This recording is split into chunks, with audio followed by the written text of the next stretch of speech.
All right, hello everybody. Welcome back again. My name is Ian Robinson, but I'm not here to talk about me. I'm actually here to talk about Ellie Wei. She's going to be continuing the model you just saw of my Accidental Rose character from Substance. She's going to be moving it into Cinema 4D and Redshift, but you know way more about that than I do. So I'm going to let you take over and handle that. So thank you guys, everybody else, and let's do it. Ellie, go. Thanks, Ian.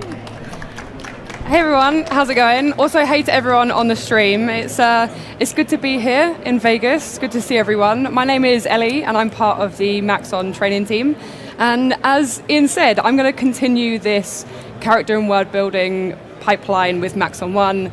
I'm going to show you how we can customize and enhance assets, those that Ian has just created and those that we can find in the asset browser. Also how we can build substance textures and how we can customize those. That's kind of the theme, is to explore our creativity with existing assets and customize things and not just be satisfied with the things that we already have. And then of course we're going to dive into Redshift, because it wouldn't be a presentation by me if we didn't dive into Redshift.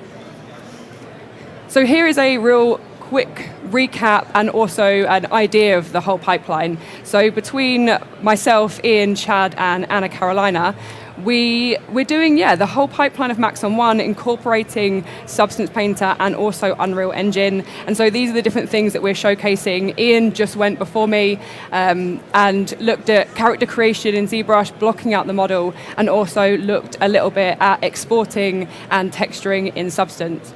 And as I said, I'm going to explore our creativity by enhancing our assets and then creating some AOVs and some multi-passes to hand over to Chad, who's going to go after me, and he's going to composite these and basically make it look beautiful.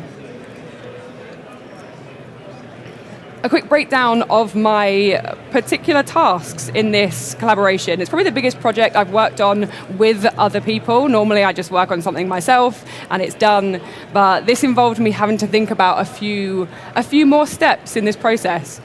So I had 3 main tasks, the first of which was to build a 3D environment incorporating our hero character and assets modeled by Ian.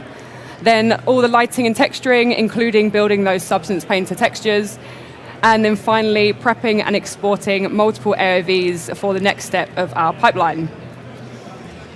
Before I get into Cinema 4D, I just want to talk a little bit about our process and the conversations that we had, because we were all working on this project at the same time. And so as Ian is building his assets, I am building the 3D environment. And so we talked a lot about reference images, we created a draft color palette, we had keywords, and this was really integral to the collaboration process, because I knew that the scene that I'm building is going to be matching the aesthetic of the textures and the assets that he's building as well. So this is really important, so I wanted to just talk about that before we get into some of the stuff. This is the finished render, and we have a slightly updated color palette, and we can see we've got our Axel Rose character in there, and we've got our 3D world all built inside of Cinema 4D and Redshift. And what I will say, I did originally have a slide that showed all of my failed attempts at building this scene, because I think it's important to talk about that as well. Sometimes we don't just open up Cinema 4D and create something beautiful. Like this, sometimes it takes 2 weeks, a few tears, and a few moved to trash Cinema 4D scenes. So yeah, I want to talk about that and the fact that we came to this because of an amazing guy called Mr. Chad Perkins, who is actually coming up after me. And he is so lovely and he is so amazing when it comes to suggestions and feedback that I just wanted to share some of it. Because I don't come from a creative background, so I don't really get color theory, I don't really get like composition, but he told me about Z-depth balance, so we have elements in the foreground, the midground, and the background. Everything has an order of flow, and it really helped me to understand to build this type of scene. And what I will say is it's actually using very, very minimal assets. So if you take a look, we've just got the hero island in the middle. We've got a couple of extra little rocks. We've got an ocean. We have our character, our Axel character, some mushrooms and some clouds. So to break it down, it's actually a really, really simple scene, just using a few assets. And so this is what I want to talk about. I want to talk a lot about assets, what we call capsules, models, textures, all of those things, and how we can take advantage of original elements, like here, everything on the left-hand side, we've got some original elements here, and how we can use those like Lego pieces or like primitive shapes when we box model, and we can create more interesting and unique assets. So, let's dive into the software.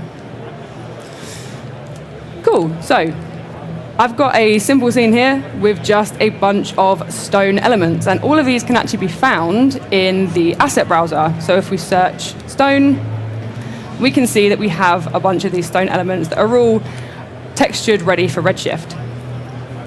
So what I did was I threw a bunch of these into a scene, and then I can use these to begin to build my own rock island and effectively create my own unique asset without having to have an understanding of modeling or sculpting, which I don't.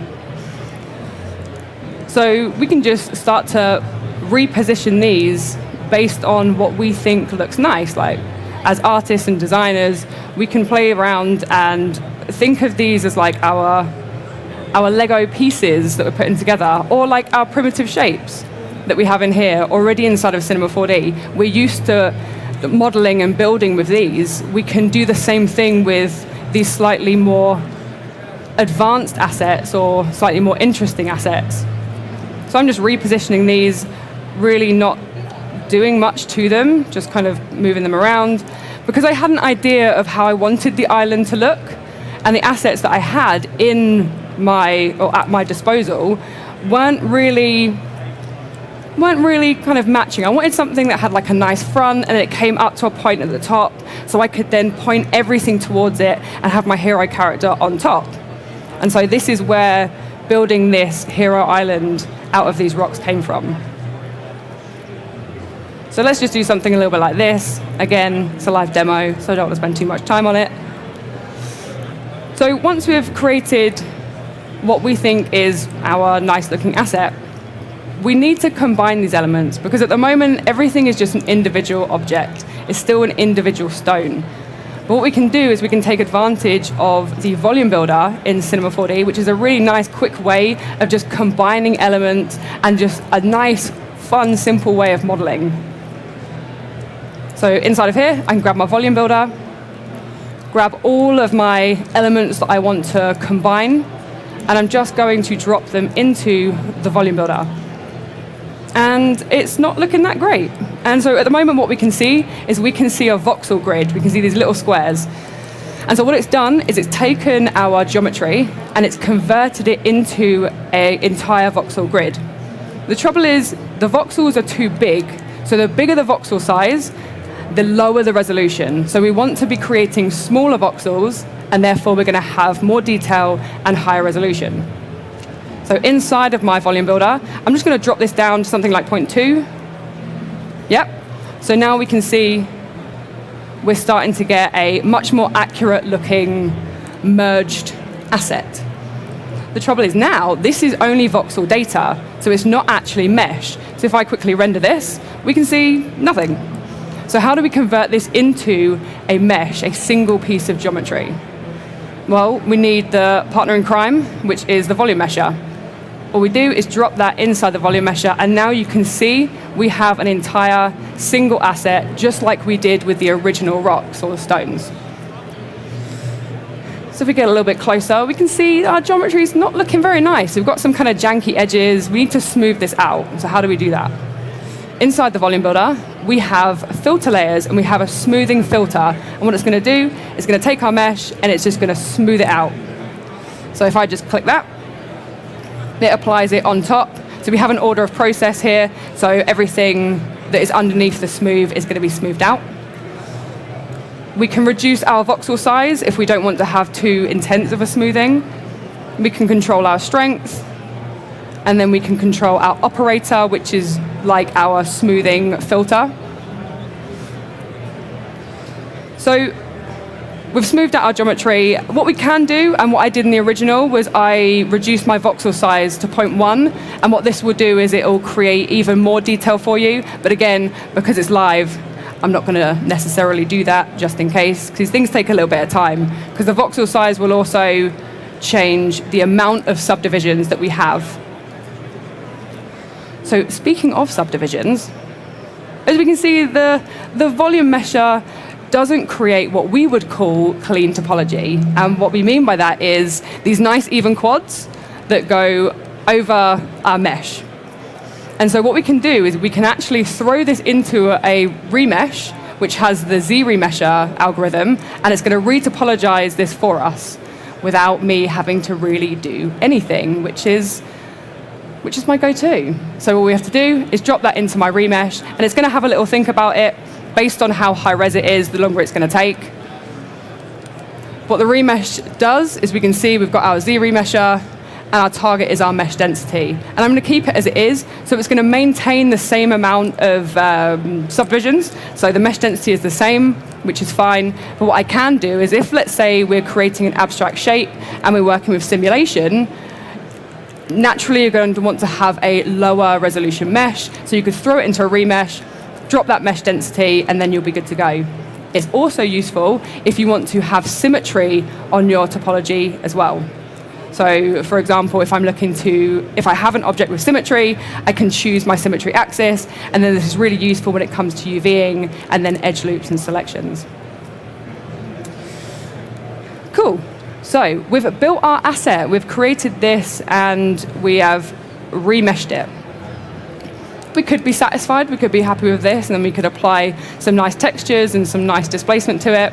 But what I want to do is I want to show you some of the really, really quick and easy sculpting tools to use. So if we don't necessarily have a knowledge of ZBrush, but we wanted to add some texture, then we can still do that inside of Cinema 4D, and again, look to enhance our assets and explore that creativity. So the first thing I'm going to do is I'm actually just going to right-click and set current state to object. And what this does is it just creates a single polygonal object of my entire project. There we go, getting used to my PC keyboard shortcuts whilst on a Mac. So I've just grouped this together, and I'm just going to hide that. Cool, so inside of here, when it comes to sculpting, the higher resolution the mesh, the more detail you're going to be able to get when we are moving things around and applying texture. So we can see it's already relatively high poly, but what I'm going to do is when it's selected, I'm going to go to the sculpt menu, and I'm just going to hit subdivide a couple of times, and that's fine. And as you can see, it's still like super fast. So I don't mind going up to like, what's that, 1 million polygons? Yeah, it's fine. Cool, so once we have our polygonal object, and once we now have a higher resolution mesh, we can come into our different brushes, and we can begin to play around and sculpt inside of Cinema 4D. And we can use our Photoshop bracket shortcuts to increase or decrease the size of our brush. So we can pull these out, and again, we can just start to play and start to create our own unique asset based off of already quite interesting looking assets in the browser. But the thing I really wanted to talk about, so we also have smoothing, the thing I really wanted to talk about is this draw brush. So inside the draw brush, we have presets that we can choose. And these work as stencils and ways of generating and creating texture along the surface of our geometry. Things like leather materials or veins or cracks. But if we come all the way down to rocks, we can double click the brush. And then there we go. I didn't select it. Let's try that again. If we come down and double click that.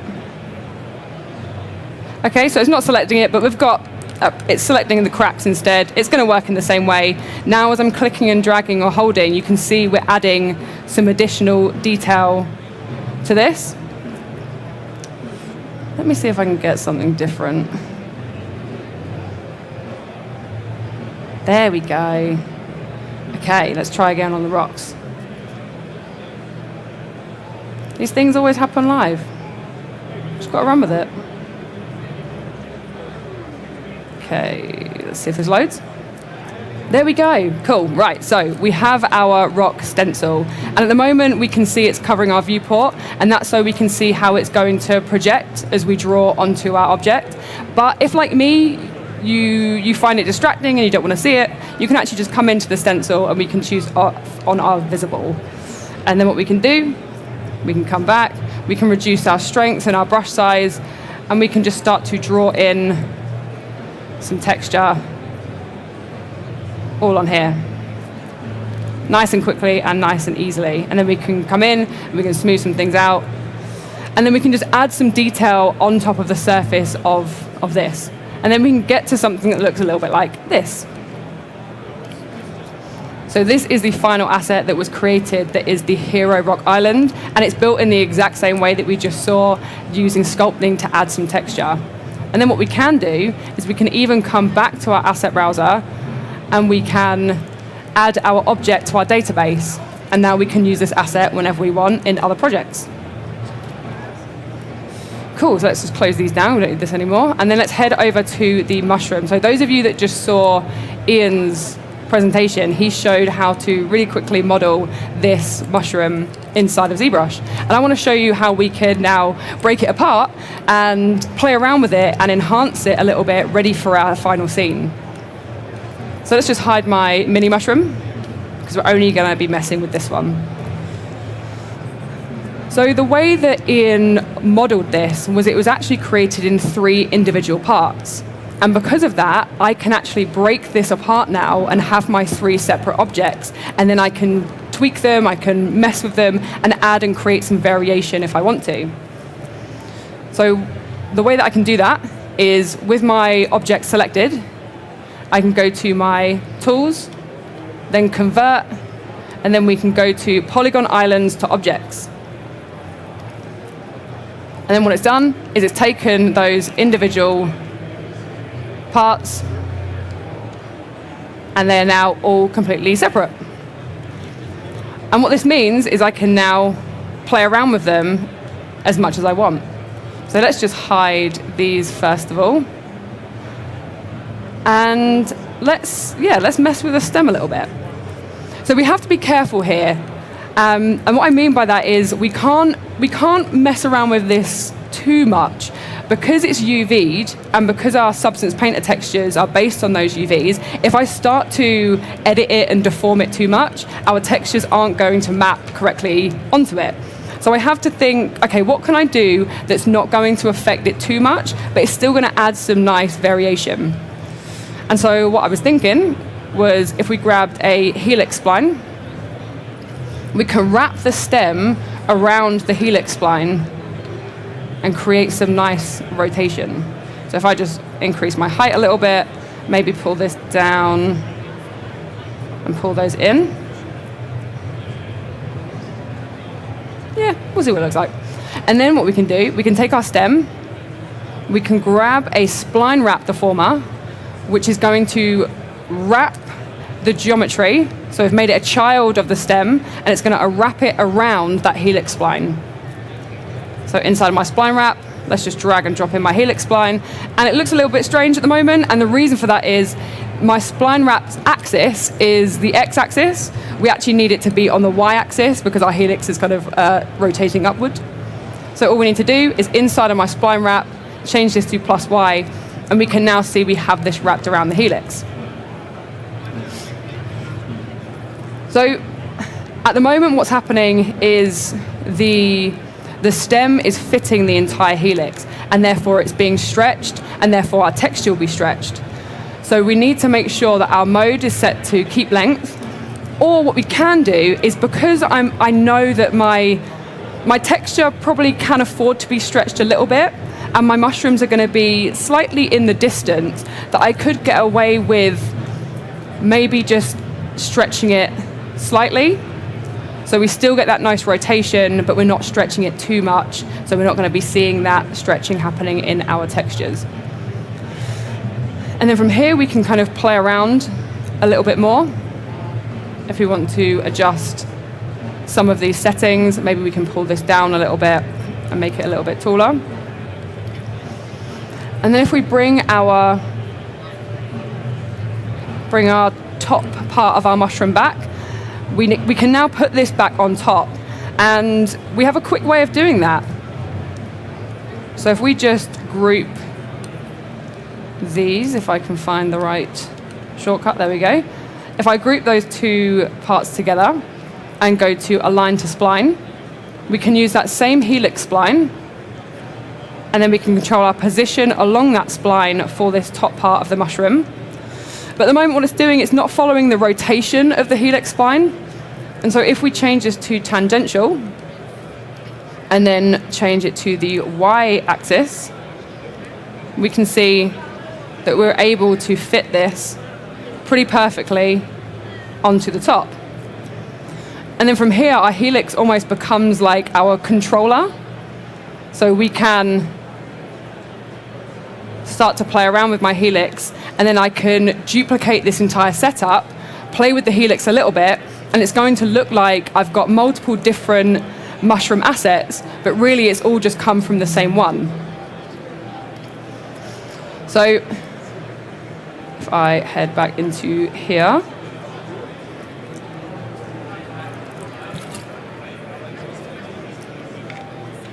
so those are just a few of the assets that I created and changed around to do that final render. So now I want to talk a little bit about the texturing side of things. So Ian already took us through Substance Painter, baking our mesh maps, and how we can start to paint inside of Substance. And I just want to show you how, once you've created your Substance textures, how you can export those ready to use in Cinema 4D and Redshift. I'm then going to dive into a little bit of building those node materials, so taking those maps and actually building that texture inside of Cinema 4D and Redshift. And then finally, again, on the theme of customizing and enhancing assets, we can choose to change those textures, control color adjustments, levels, and explore those possibilities, again, even further. So let's just close these down and head into Substance Painter. Cool, so this is the hero mushroom and the mini mushroom. We've got our different texture sets, and we have our different folders that have our materials all inside of here that Ian's nicely created for us. And the way that we can export these is, once we're happy and we're satisfied, we can go to File, Export Textures, and it opens up our Export Textures window. We have our output directory. This is where our maps are going to be saved to. We have our output template, which we can change in this tab here. So I'm going to leave that as it is for now, just so I can show you that. We then have our file type, based on what you want to create, PNG or TIFF. And then we have our texture, size, 2K, 4K, etc. Ian created these as 2K, so I can leave this based on each texture set size. Then we have our output template. So we actually have a few preset options here. So based on the renderer you use, or based on the type of maps that you want, you could actually choose your preset. And conveniently for us, we have a Redshift RS material template. And what it's going to do, it's going to output our color, our roughness, metalness, normal, height, and emission, which is perfect. So that's exactly what we need. And then we can even drag and drop more maps into here if we need those, like AO, for example. Finally, we can double check our list of exports. We can see we've got our names here, everything that's being exported, it's 2K and it's PNG. And then once we're good to go, we can hit export and we'll be exporting all of our maps. I don't need to do that because I've already exported them. So if we head into here, these are our mushroom maps. And so just to show you what one looks like, this is what the map looks like for the main mushroom base color. And now I'm going to show you how we can now build those inside of C4D and Redshift. Let me open up my project file. Okay. Cool. So this is just a simplified version of the final render with a few of the assets and the lighting in, just so we can look to build those materials. Let me hide our main Axel character. And let's begin to create these mushroom textures. Also, really quickly on the topic of these mushrooms, so even though we broke them apart and then we messed with them with the spline wrap and the helix, once they're regrouped back inside of a null, the texture is still going to work perfectly fine. So we haven't had to break that at all. We don't have to recombine those elements.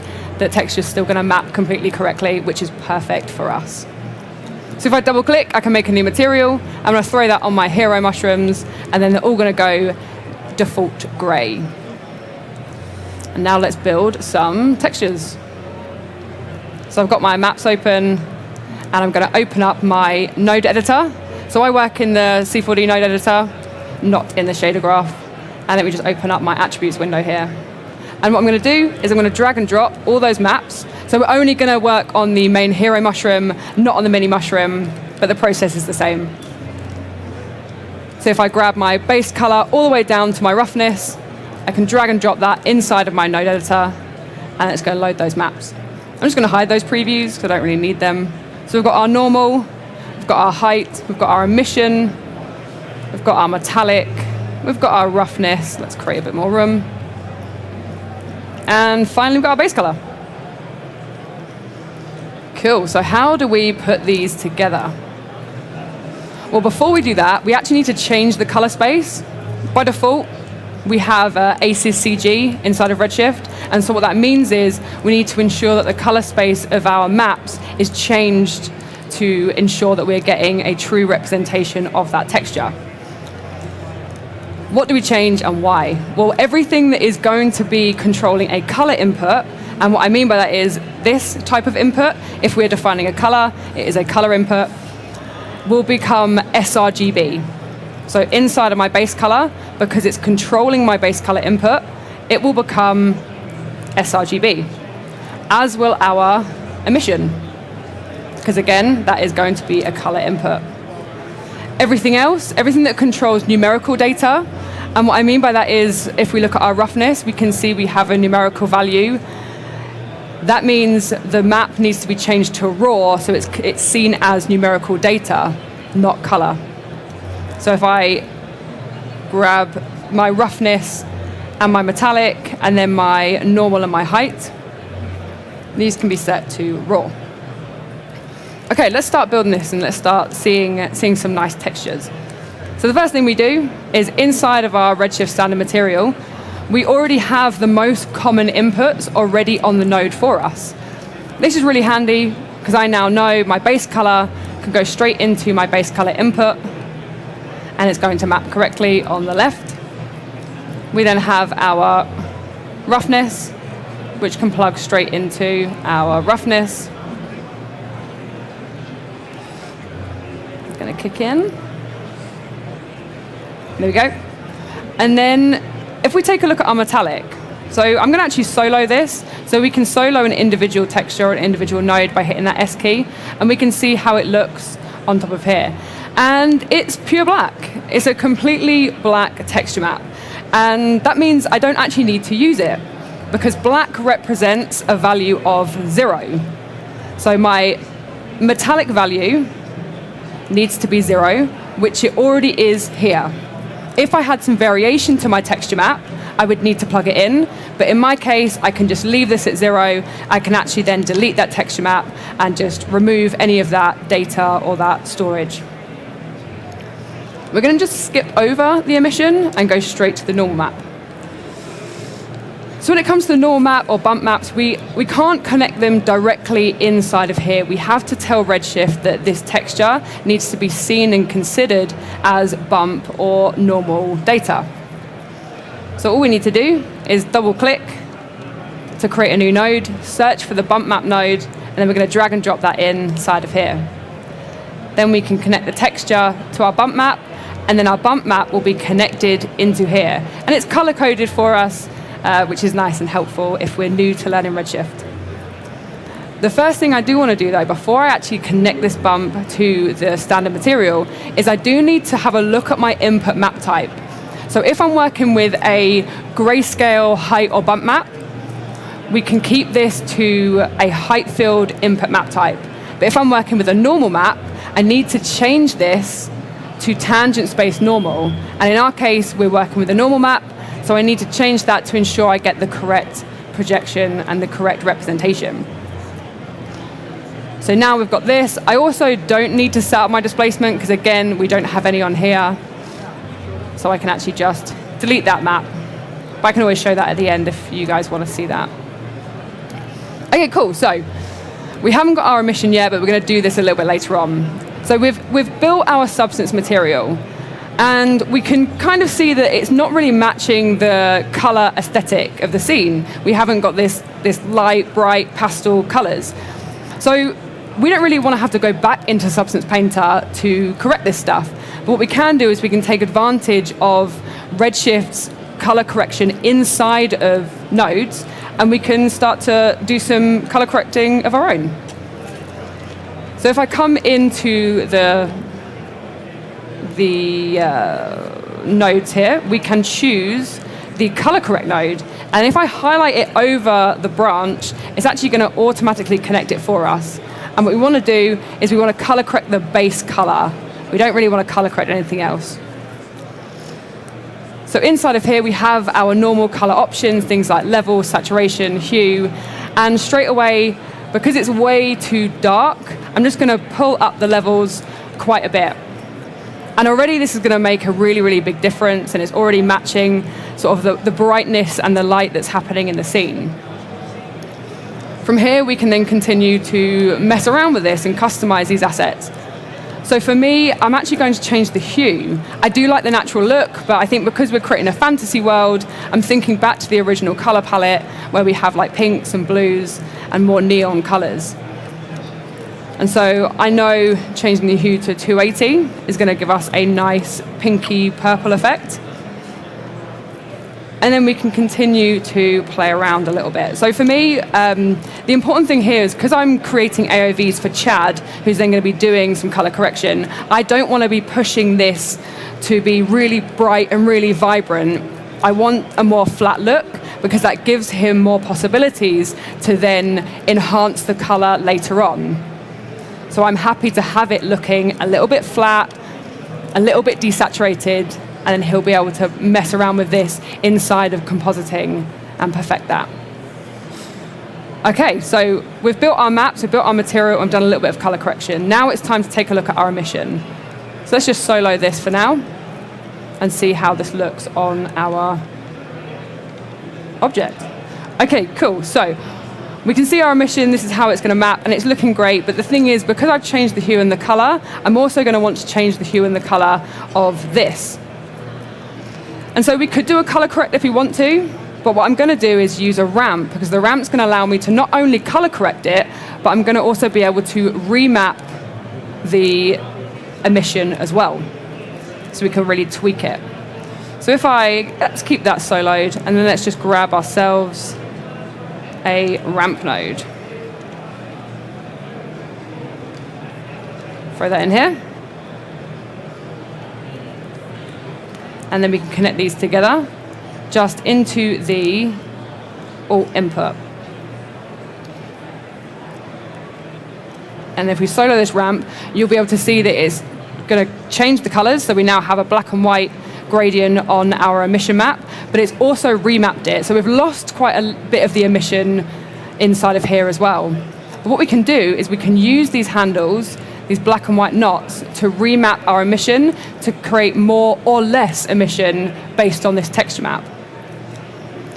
So as we can see, as I'm pulling up this white handle, we're bringing out a lot more of this texture map. And now let's connect it inside of our material. So you're probably thinking we don't have the input here. If we right click, we can add all the inputs that we have on here. But a nice little quick tip for you is if you go down and you find the input that you want, if you control click or command click, it's going to add that input for you. Let's switch on some emission by increasing the weight value. And then let's connect our map in.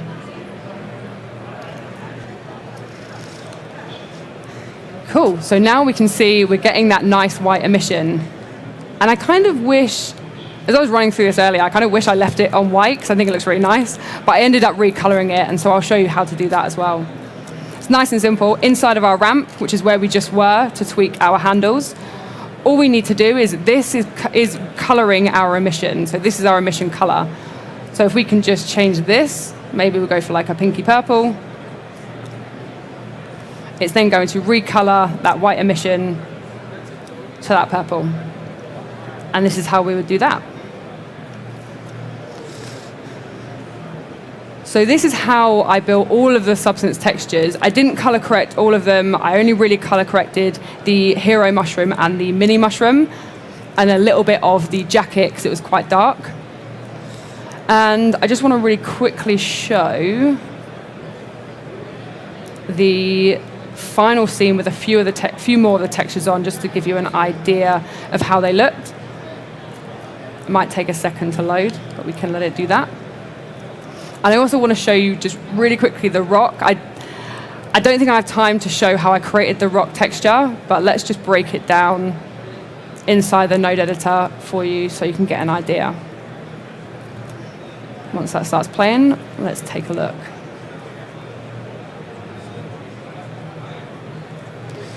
Cool. Yeah, so again, this is just like a limited version, which has our axle texture maps, our mushroom, and our rock texture. And let me just open this up. And so this is built in exactly the same way that we just built the hero mushroom. We have our rock texture maps. A triplanar basically ignores UVs, and it's going to reproject it correctly on the surface of our object. But what I did here was, instead of using the base color of the rock, I want to talk a little bit about thinking outside the box and sometimes breaking the rules, because sometimes breaking the rules is fun and we get good outcomes. So here, the base color is actually being controlled by my color layer. So I have this kind of off light blue. And then we've got an ambient occlusion map. So normally this would create the shaded or shadowed areas of the surface on your texture. But what I'm doing with it is I'm using it just to add a little bit of detail on my color layer. I've multiplied this together. And then I've taken that same AO map, I've remapped it with a ramp, and I flipped the black and white knots, and I've used that to create my emission map. So if I just solo this,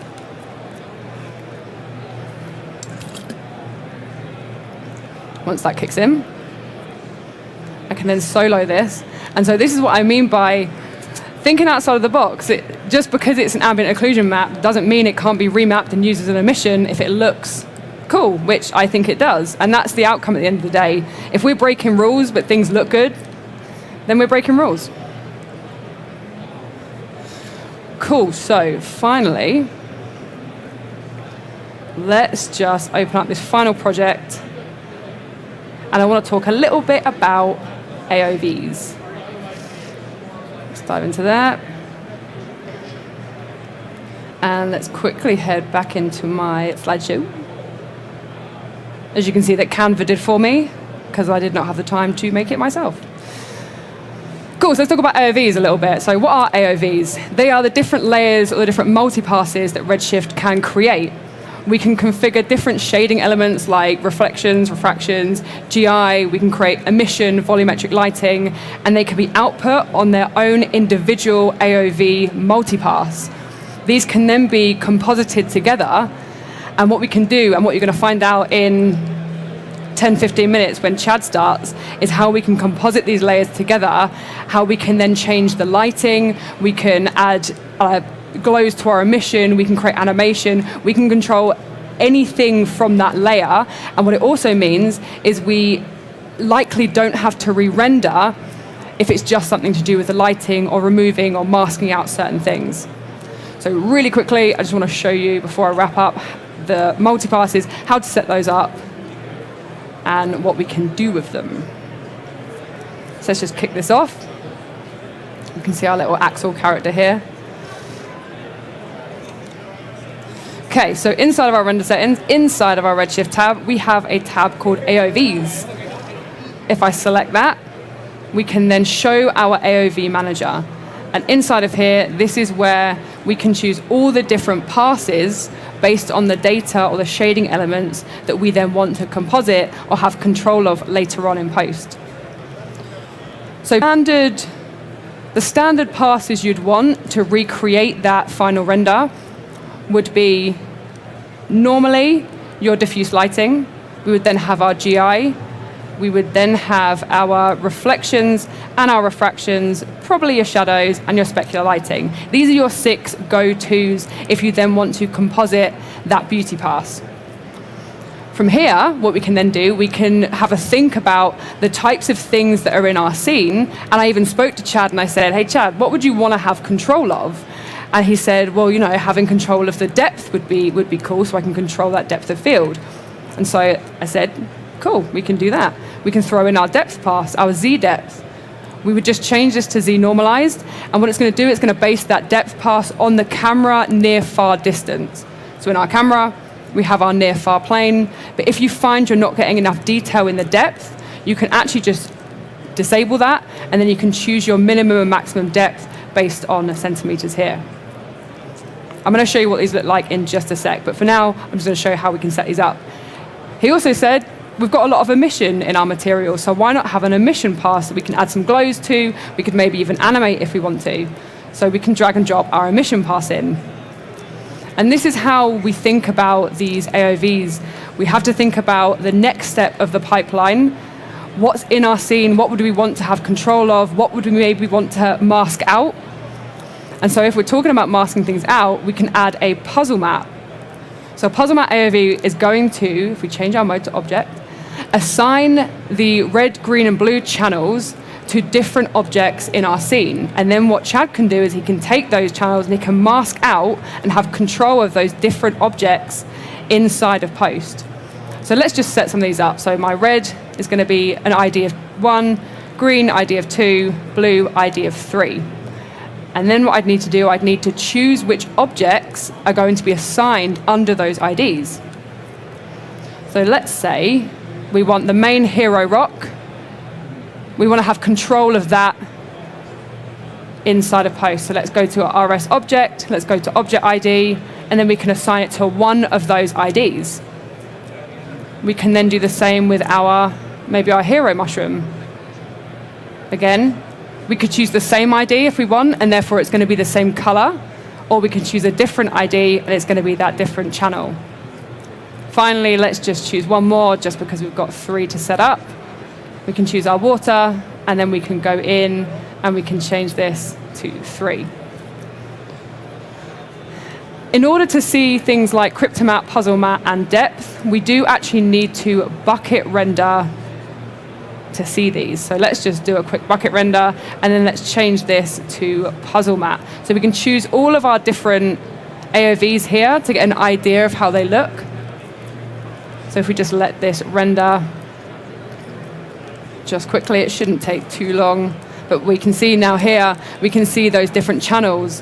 And now what we can do in compositing and in post, we can then have control of those different channels, and we can do things like masking things out. So we're not limited to only 3 IDs. We could actually set up a second puzzle map if we want to, and then we could assign numbers 4, 5, and 6, but they're still going to be the same colors. Let's also just quickly look at the depth pass. So this is the depth pass as well inside of here, and we can choose all those different ones, and we can start to play around with those.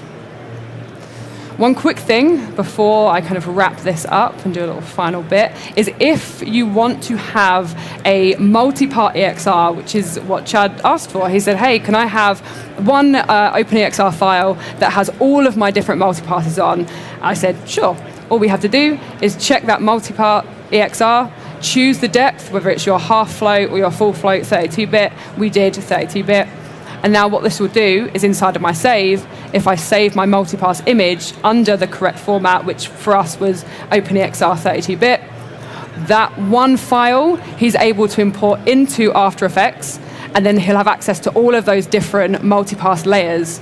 And this is really useful. So it didn't matter too much because this was a still, but imagine we have 250 frames, 10 different AOVs. We don't want 10 different AOVs for all of our 250 frames. That's going to be a nightmare. We just want one file for each frame with all of our passes on. But if you did want to have individual AOVs, so let's say we wanted to have one of these as an individual, we can actually come over and we can choose to do a direct output of this particular layer or pass. And then we can define all that same information inside of here, and then you would get that as a separate file as well. Cool, so I rendered a few of these out just so we could see what they look like, just to give you an idea of how the final ones look. So this is our depth pass, emission, puzzle mat, diffuse lighting, volumetric lighting, and then shadows. And then in the bottom right is a list of all the other ones we did as well. And then I handed these over to Chad, and he's going to show you in sort of like the next, in about 5-10 minutes, how you can turn this into something absolutely beautiful, change the lighting, and really kind of composite those together. So thank you so much, everyone. I would, just to do a few shout outs, definitely check out the Maxon Train Team YouTube channel. And if you want to like find out what's going on at the team, you can go to the maxon.com events page. And also just to do a little kind of shameless plug, if you want to know more about this scene, I do a monthly live stream. So next Tuesday, the 25th of April, 8 a.m. Pacific, I'm doing like an NAB part 2. I'm going to break down all the lighting. I'm going to create some more of the materials, and I'm going to show you how we can do some alpha layers as well and get that transparent background, which I know is quite a big thing. So definitely stay tuned. Thanks. Any questions? I can field my own questions.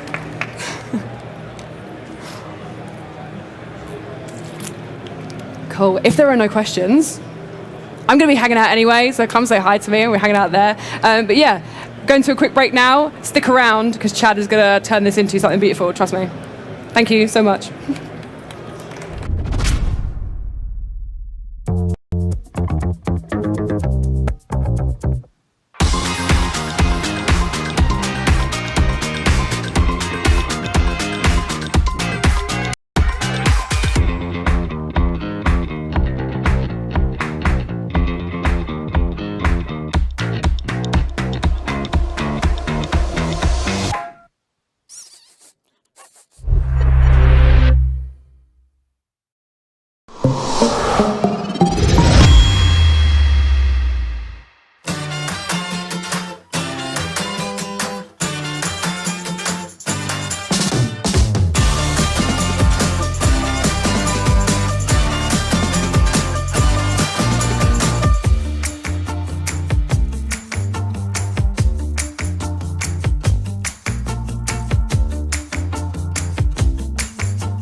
The time has come to secure your boarding pass for Camp Mograph. Tickets go on sale at noon Eastern Time, April 20th. Set an alarm and head over to campmograph.com. These tickets are like shooting stars. They'll go fast. But don't panic. Our state-of-the-art system will give you plenty of time to check out. Make sure to enter your camper information correctly so we can prepare for your arrival. Your creativity will soar to new heights at Camp Mograph. But please leave the moonwalking to us professionals.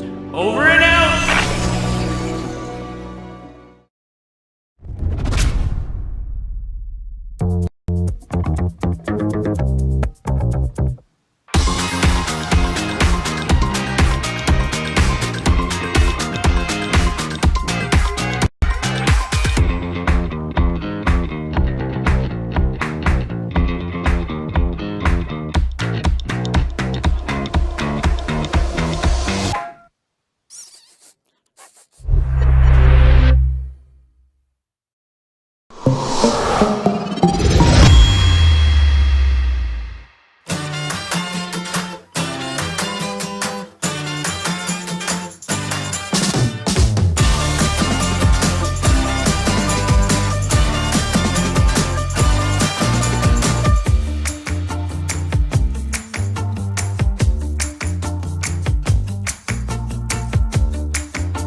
Okay, I'm on. Is this? Yeah, this is on. It's on. It's on.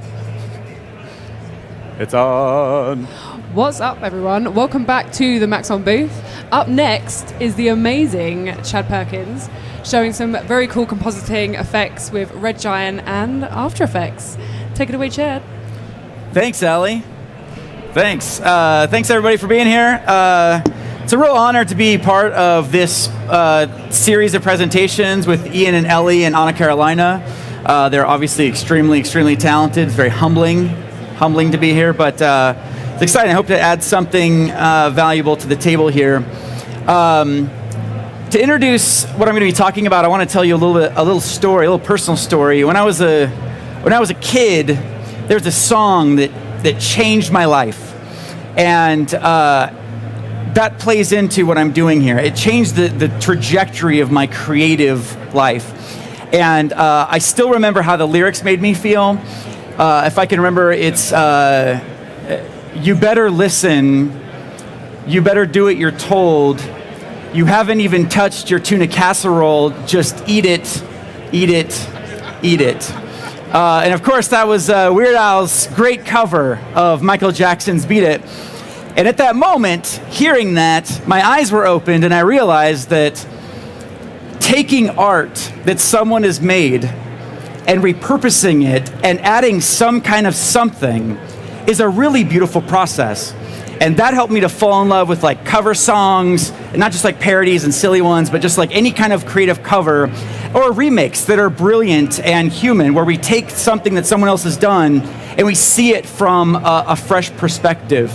And so that's what I'm going to be doing here today. I'm going to be taking all the beautiful work that Ian and Ellie have done, and we're going to be trying to make cover songs of what they did. Because I think looking at the sculpt, watching Ian sculpt this morning, watching Ellie create this like amazing world for it, like it's a complete thing. It doesn't need me to go do stuff to it because it is a complete thing.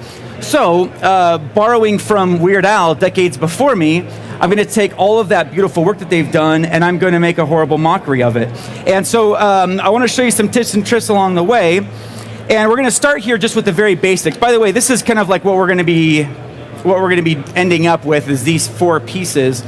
And, you know, when I was talking to Ellie about her stuff, she said that it took an hour to render a file with all those passes in it. That's a long time to sit there and not do anything. So even if you were able to, if you were like a master of like lighting and textures and shortcuts, and so you could change the vibe of a piece in like 10, 15 minutes, that's still like an hour and change for like every single iteration that you do. So being able to take those composite passes into After Effects and be flexible with them in a very fast way, it really helps you to not have to re-render, but also it allows the creativity to flow more freely. That's one of the benefits of faster computers and faster software that does more, is that we can iterate, we can create more. It's less like an impedance to like an expression that we want to just kind of like get out. Or a lesser fun thing is if we have somebody over our shoulder who's like, do this. No, I don't like that. We don't have to like, have them sit over our shoulder longer. We can get to results so they can see their bad ideas at work so they can get away from being over our shoulder. So let's create these variations and have some fun along the way. We're going to start with Ellie's original render that she gave me. And I did ask for her to please make it really washed out. I got like a red Scarlet camera and it shoots super flat.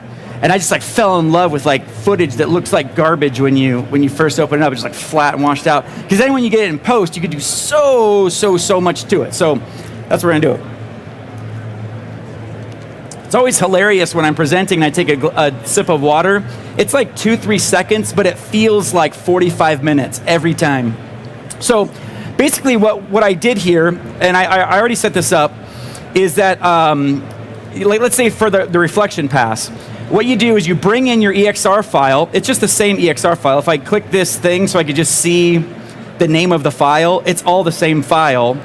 But what I do is you apply the extractor effect. And then when you have a multi-pass EXR, you can click this layer drop down. And then here's all of the passes that Ellie set up that I have access to from After Effects, which is really cool. So what I did is I chose reflections for this layer, called it reflection, and then I went to the refraction and I choose the reflection pass for that. So that way I have all my layers all set up, all ready to go. Now, one thing that I didn't hear Ellie mention that's really great that she did for me is that she made something called a crypto mat. So I want to show you what that looks like. So I have here the crypto mat, and I think I've been talking to a couple people here this year who are much more talented and intelligent than I am, and they prefer to use puzzle mats, and that's curious to me because then you have to do that thing with the color and the tag. I don't know. It's a challenging thing, and I think that crypto mats are a lot more powerful and flexible. So I don't know. I prefer to work with crypto mats. But it can be a little jarring if you're not used to working with them, because then when you get this layer here, this is the crypto mat, and nothing happens. And if I apply extractor, nothing happens. So what I have to do is apply a different effect. I go to my effects and presets, and there's actually a crypto effect, crypto mat effect. So I can double click to apply my crypto mat effect, and here we have this thing. Now, if this is also a thing that gets people mixed up with the crypto mat effect, but if you click on the effect to select it, then I can click on these things and select these different pieces. And I could also do the standard keyboard modifiers to fiddle with that. So I could shift click, shift click, shift click, shift click, shift click. So I have access to all these different pieces and components that I want. And then if I want to create a mat with this, then I change the output from colors, which shows me all the things, to matted colors, or matte only, and I just have the matte. So then I have access to all these different components and pieces. So one of the things that I like to do is have a blank crypto mat layer just ready to go like this, that just has, let me reset that. A blank crypto mat layer. And then for a lot of these passes, a lot of these things that we'll see, I will have, I guess I don't have it set up here yet, but as you'll see, when we go through these other projects, I will have ones that's just the foreground selected, and the crypto mat's already set up. So then if I just want to use that as a mat, then I have these basic elements kind of already set up for what I want to do. So you can see those things, and actually I'm not going to take the time to go through what these passes look like because Ellie did an amazing job of showing what they look like already. One of the things I might typically do is just apply a curves effect. I keep wanting to apply the, I don't think that we have the FX console.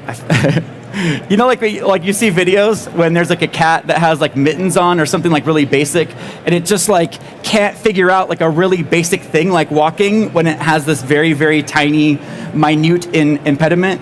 That's me without FX console. If I don't have FX console, I'm just I can't. I'll make it work though. I'll make it work. I'm a survivor. I can use After Effects without FX console. And so what? Work with the mittens. I love that. I need that. Oh, that's going to be on my tombstone. Work with the mittens. That's beautiful. So I can apply curves, and we're going to be talking about curves a lot. People often ask me about color grading and color correction, and there's reasons not to use curves, and a lot of professional colorists never touch curves, and that's fine. But if you're going to learn about color correction and you want to have power over the look of your images and the vibe and the feel, curves is the ultimate tool to learn. And basically the short version of this, and you'll probably get irritated by this by the time this presentation is done, but the shadows are in the left-hand corner, the highlights are in the upper right-hand corner. And basically this diagonal line means that everything is mapped to where it's supposed to be already. So that's why it's always a diagonal line. So the shadows are always in the shadow spot, the highlights in the shadow spot. But if I want to take the highlights and brighten them, then I could click a point here and move this up to brighten it. Or I could take this down to darken it.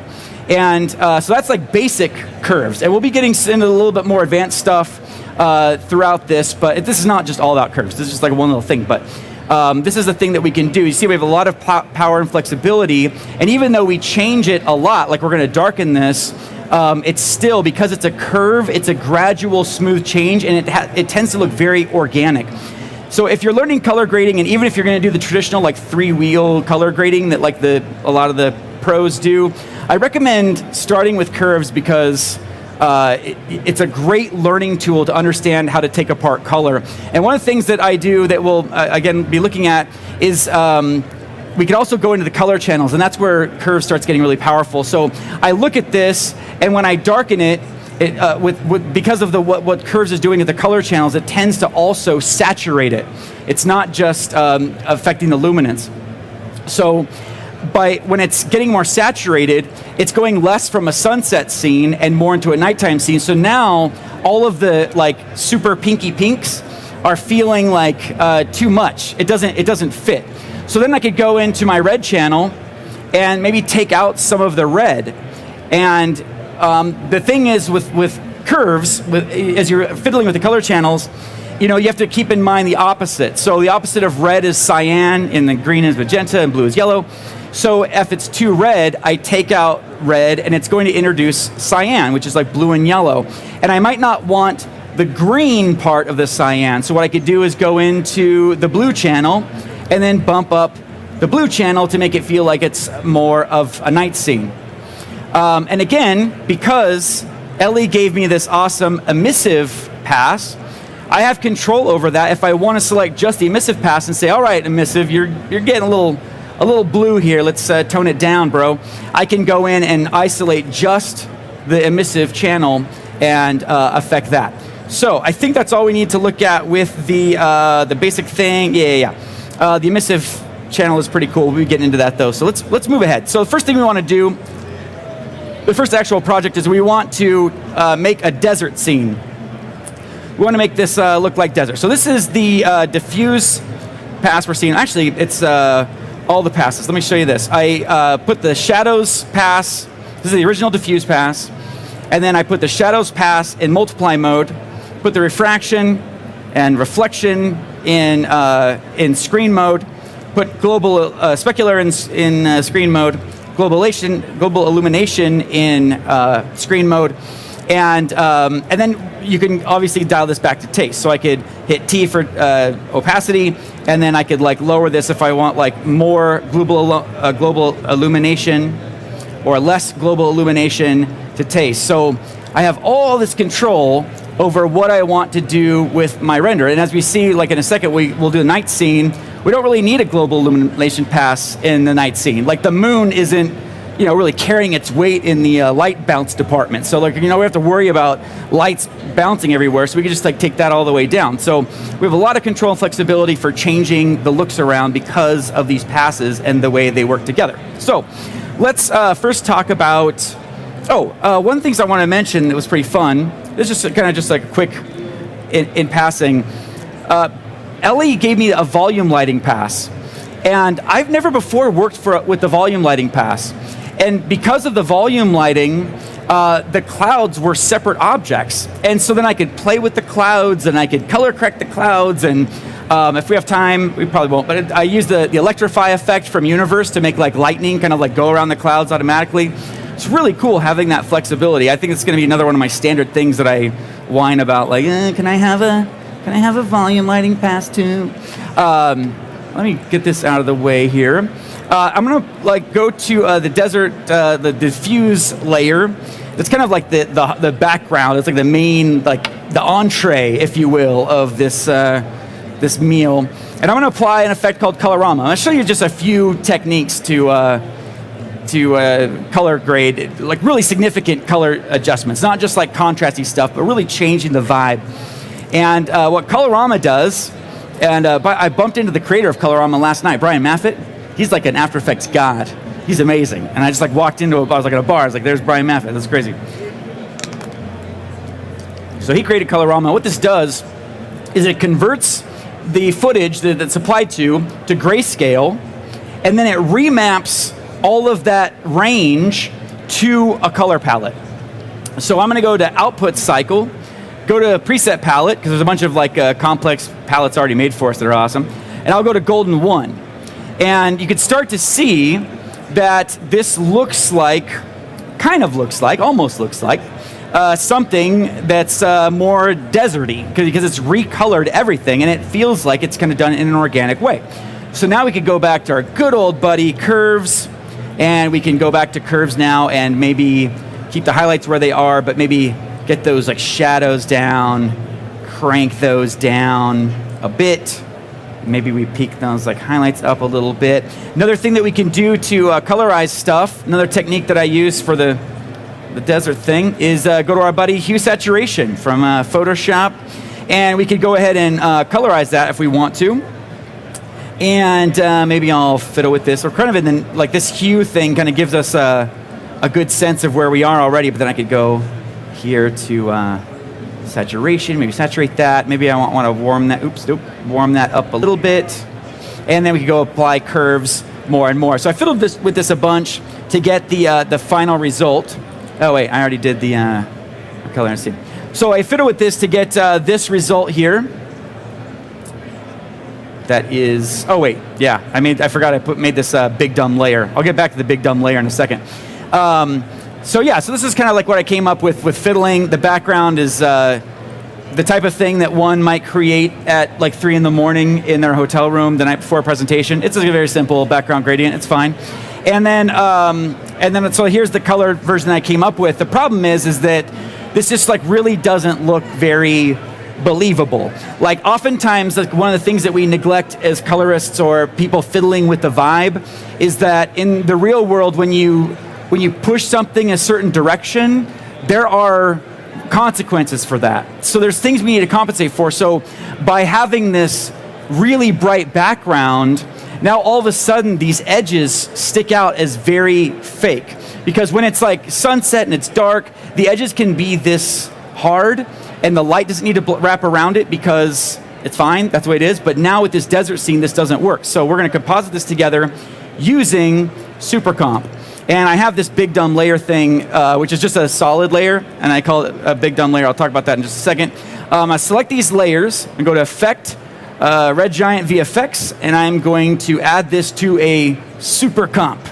And Super Comp is like the ultimate blending engine to combine layers together in a way that After Effects on its own just isn't capable of. So this allows me to have layers that are behind, like in the layer stack, like below stuff, speak to layers in front, because that's really like one of the big challenges of After Effects. Because if you have a camera, like if I'm shooting this way and there's a really, really bright light in the back and I'm just seeing like the edge of it, it's going to bleed over everything. It's going to bleed over all of you on the image, because that's just how optics works. It like takes it all and it just jumbles it all together with the glass. And so After Effects, it is like a limitation, making things look realistic, and Super Comp overcomes a lot of that. So I'm going to turn off my black big dumb layer for a second, and we'll go to this layer here in the front. And what I can do is I click on this little plus icon, and these are the layers I've added to my Super Comp composite. And I could do things like this, like the edge erode. And I could go to, I have like my settings here. I went to like 20 something for that. And then what did I do for size? Like 3.5. And this is giving me an idea of the matte here on the left. And I'm seeing that here in my image on the right. I can click this little like on-off icon to see the before and after. You see there's a little bit of subtlety along those edges, and maybe because of the big honking monitor that you can see it, but it is subtle. We need to do a little bit more. So I'm going to go to Edge Blend, and I can crank this up a little bit too to blend the background into this edge as well. So now this is starting to feel a little bit more believable, because as we'll talk about in just a second, CG renders are just way too sharp. It's just way too not right. There's an instant degree of not believability because they're just too clean. Like when you take a photo with your iPhone and you blow it up, it just looks janky. It just looks kind of like approximated. You could see the camera in whatever you're seeing. And when we have these renders, it's fantastic. They're meant to be super clean, but all of that humanity and the gritty stuff, it's not there. So we got to add that back in. So we'll talk about that more in just a second. And what I really want to do here, click this plus icon again, and I want to get into light wrap. And that's a little hardcore there in that default setting. I'm going to take the size down a bit. There we go. So it's a more subtle effect, but if you see the before and then the after, you can see this glow. Oops. Whoa, this mouse wheel had a good night last night, apparently. It's not, it's all backwards. So there's before the light wrap, there's after the light wrap.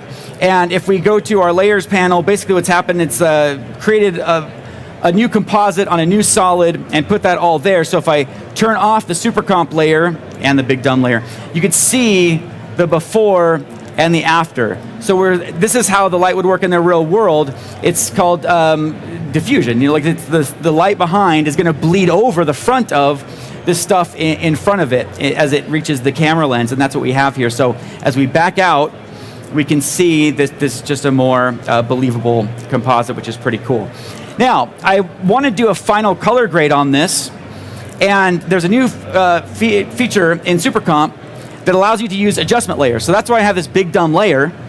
It's just a black solid, but I could select it in SuperComp, change the layer type to adjustment, and now when I add color correction, it affects all the layers underneath. So this was feeling a little bit too magenta to me. So then what I want to do is I want to add some green to pull this rock and the background away from magenta. So again, we play with those opposites all the time. We're doing color grading. There isn't a take away magenta button. You take away magenta by adding its opposite, which is green, which is pretty cool. So there's our final composite there. One last thing I want to do is I want to increase the realism. And what I did is I went to Universe. Well, I'm just going to do it right now. And in the Magic Bullet suite, there's an effect called Renoiser. And I'm going to add Renoiser, just going to add some grain. And you can see a little bit of that there, but just to bump it up, and I'm going to increase the grain amount a lot, so you could see that grain. And then I also made a vignette, which I abbreviate as Viggy. It's funner than saying vignette, and it's easier to spell. You call it Viggy. But basically what that's done is added some grain to this, and I might want to add some blur to this as well. And those imperfections, again, that's the humanity that we're injecting into this art. A lot of times these CG renders, CG art, it just comes with this sterility. It's too clean and too perfect. And so it feels like, our future robotic overlords, where it's just too clean, too perfect. We need some of that humanness in there. We need some of that imperfection and it's not quite working out just right type stuff going on in there. And so the noise, the grain, the blur, that adds so much more to the realness than this, which is just too clean and too perfect. And this is just kind of a mess. And but in the best possible sense. When we back out, it just has a more realistic feel to it. So before, after. It's subtle, but it really makes a difference, especially when you're getting up close. You could just see that grain. Okay, so let's move on to another example, and this one's actually a little bit faster. So the last one was a desert example, and this one's going to be how I feel in the desert, which is a hellscape. So because I'm pasty white, Snow White's bro, get some sun. So I'm going to apply Magic Bullet Looks, which is a great tool for just auditioning looks very quickly. And I'm going to click Edit to open up the Looks interface. The first thing I want to do is something that's admittedly quite nerdy and technical, but also very easy, is I want to change my color handling. I want to change how Looks is working with color in the background using aces. This little kind of this sad little white curve suggests that we're working in 1D color, one-dimensional color. And if I click it, then I can change my color, and I can change the mode from one-dimensional color handling to three-dimensional open color IO aces color handling. And then we get a lot more color behind the scenes. Even if the end result looks completely unchanged, what's happening behind the scenes is that the machine, if you will, the color machine, it's not really a machine, but the thing behind the scenes that's making the color changes is so much more robust and subtle and detailed and powerful that you get much better results. So even if you're starting with something super compressed, that's a great code. Put it in aces, it's amazing. I'm going to change this preview to this P3D60 because that's just what works best for some reason. I don't know what P3D60 is, to be honest. Okay, so now what we're going to do is I'm just going to go to my looks area here, and there's all of these different categories of presets. So this is like, the best possible way to audition different looks. Like, I don't think I ever would have come up with this, but it's, again, just a very quick way to just kind of scroll through a bunch of different looks here. And I can actually just mouse over. I don't actually have to click anything, make any kind of like commitment. I could just be like, I'm not really sure. And then it will kind of give me some different ideas. So in the synth category, there's a preset here, Harajuku, and I'm going to just click on that, and that's created this great Hellfire landscape, which is really awesome. Quite a big shift, and also it's done a lot. It's taken these clouds, it's changed their color, and it's added this, obviously, like this hellacious look to the whole thing, and I didn't have to spend like any time building that. But also, I can still customize this a little bit. And I know from fiddling with this that the channel mixer is really the only thing that's happening here. It's like that's the only thing that's been added is this channel mixer. And so I could go down to this new strength slider, which is a new feature, and I could tone this down and just be like, you know what, I love you, channel mixer, but like let's just relax just a little bit. And then I could also go down to my tools area here, and I can continue fiddling with this if I want to. So I can go into these different tools. Like I click on Lens Vignette, and I could make a vignette with this, and maybe increase the vignette size or the strength of the vignette to darken the edges. That's kind of fun. I could also go into, sorry, this mouse wheel is backwards. It's still throwing me. I could go into the S-curve and maybe take down the highlights, like so if I wanted to. Anyways, a lot of different things that I can do with this. I'll just leave it there for now for the sake of time. But I can click OK. And when we come back here, it's not quite looking right, so we can call upon our old buddy Curves to fiddle with this. Again, because the P3D60 preview that I was using, that wasn't accurate. I don't know what I'm doing with that. So then when I accept it, then I don't have the best results. But it's fine. I'm in the ballpark. I'm in the wheelhouse. And now I could come in here and tone this down, maybe bump up the highlights a little bit. But I can fiddle with this until I get the hellscape of my dreams or nightmares. And then we have that version that's very, very quick and easy to do. Okay, one more thing I want to show you. The night scene. Let's talk about the night scene. So we have this get up here, and I don't know why I neglected to turn off that background layer. That's not important here. But how do we turn this into a night scene? Of course, the answer now is curves. It's probably getting old to hear, but this is like the last thing I'm doing, so you won't hear curves again for like a few minutes. But as I mentioned, this lower left-hand thing is the shadows, upper right is the highlights, right? And at nighttime, the actual like limit of the highlights is lower. Like the brightest brights aren't as bright at night. Deep in the heart of Texas? I don't know, it feels like that should come next. I'm gonna take this point, which is the white point, and I'm gonna drag this down, which is often a no-no. Often that's a no-no because it's taking the white point and reducing the white point. But in this case, it's fine. So I'm gonna bring this down, which is gonna bring down the brightness of everything, and I could go in the middle and kind of bend this towards this direction and darken that a little bit so we have a smoother curve. And now we have kind of like the beginnings of a night scene. And I could fiddle with this a little bit more. Maybe I want to take a little bit of red out of that because I'm seeing this is like a little bit too warm for a night scene for me. I could take this down, and that sucks out some of that red. Maybe I want to go into my blue channel, bump up a little bit of blue. There we go. That's pretty cool. And so now we have the beginnings of a night scene, and because we have control over all these different passes, I could be like, oh, it needs a little bit of specularity, so I could go into specular, and if I wanted to, I'm not going to do this, but I could just crank up the specularity if I wanted that, or I could tone it down, mix all these things to my heart's content, but that's like the beginning of it. Now, let's go to the emission channel. It's I call this composition Fun with Emission. That's sounds like a 1980s science video, but okay, it's fine.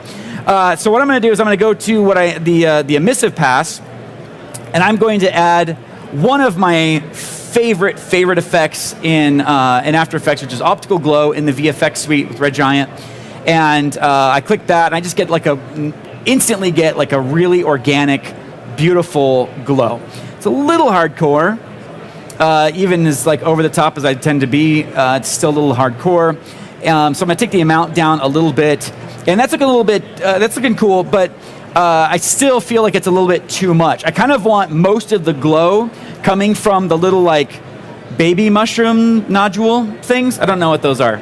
That's fine. So what I can do is go to highlights only, which is one of my favorite features of optical glow. And as I increase this, then we're kind of like getting rid of the riffraff that didn't make it. The stuff that's like not glowing, we're getting rid of that stuff that's like a little bit darker. And we're getting less glow like on the tops of the mushrooms. So that way we're able to make these pieces a focal point. And then I already have a mask that I added there. So I click add, and then we got a nice little effect. It's like starting to kind of like take shape a bit, which is pretty cool. Maybe I'll bump up the highlights only a little bit more now. There we go. And then what I could do is go to hue saturation because I want to change the color of this. And I can colorize this. Colorize this, I said.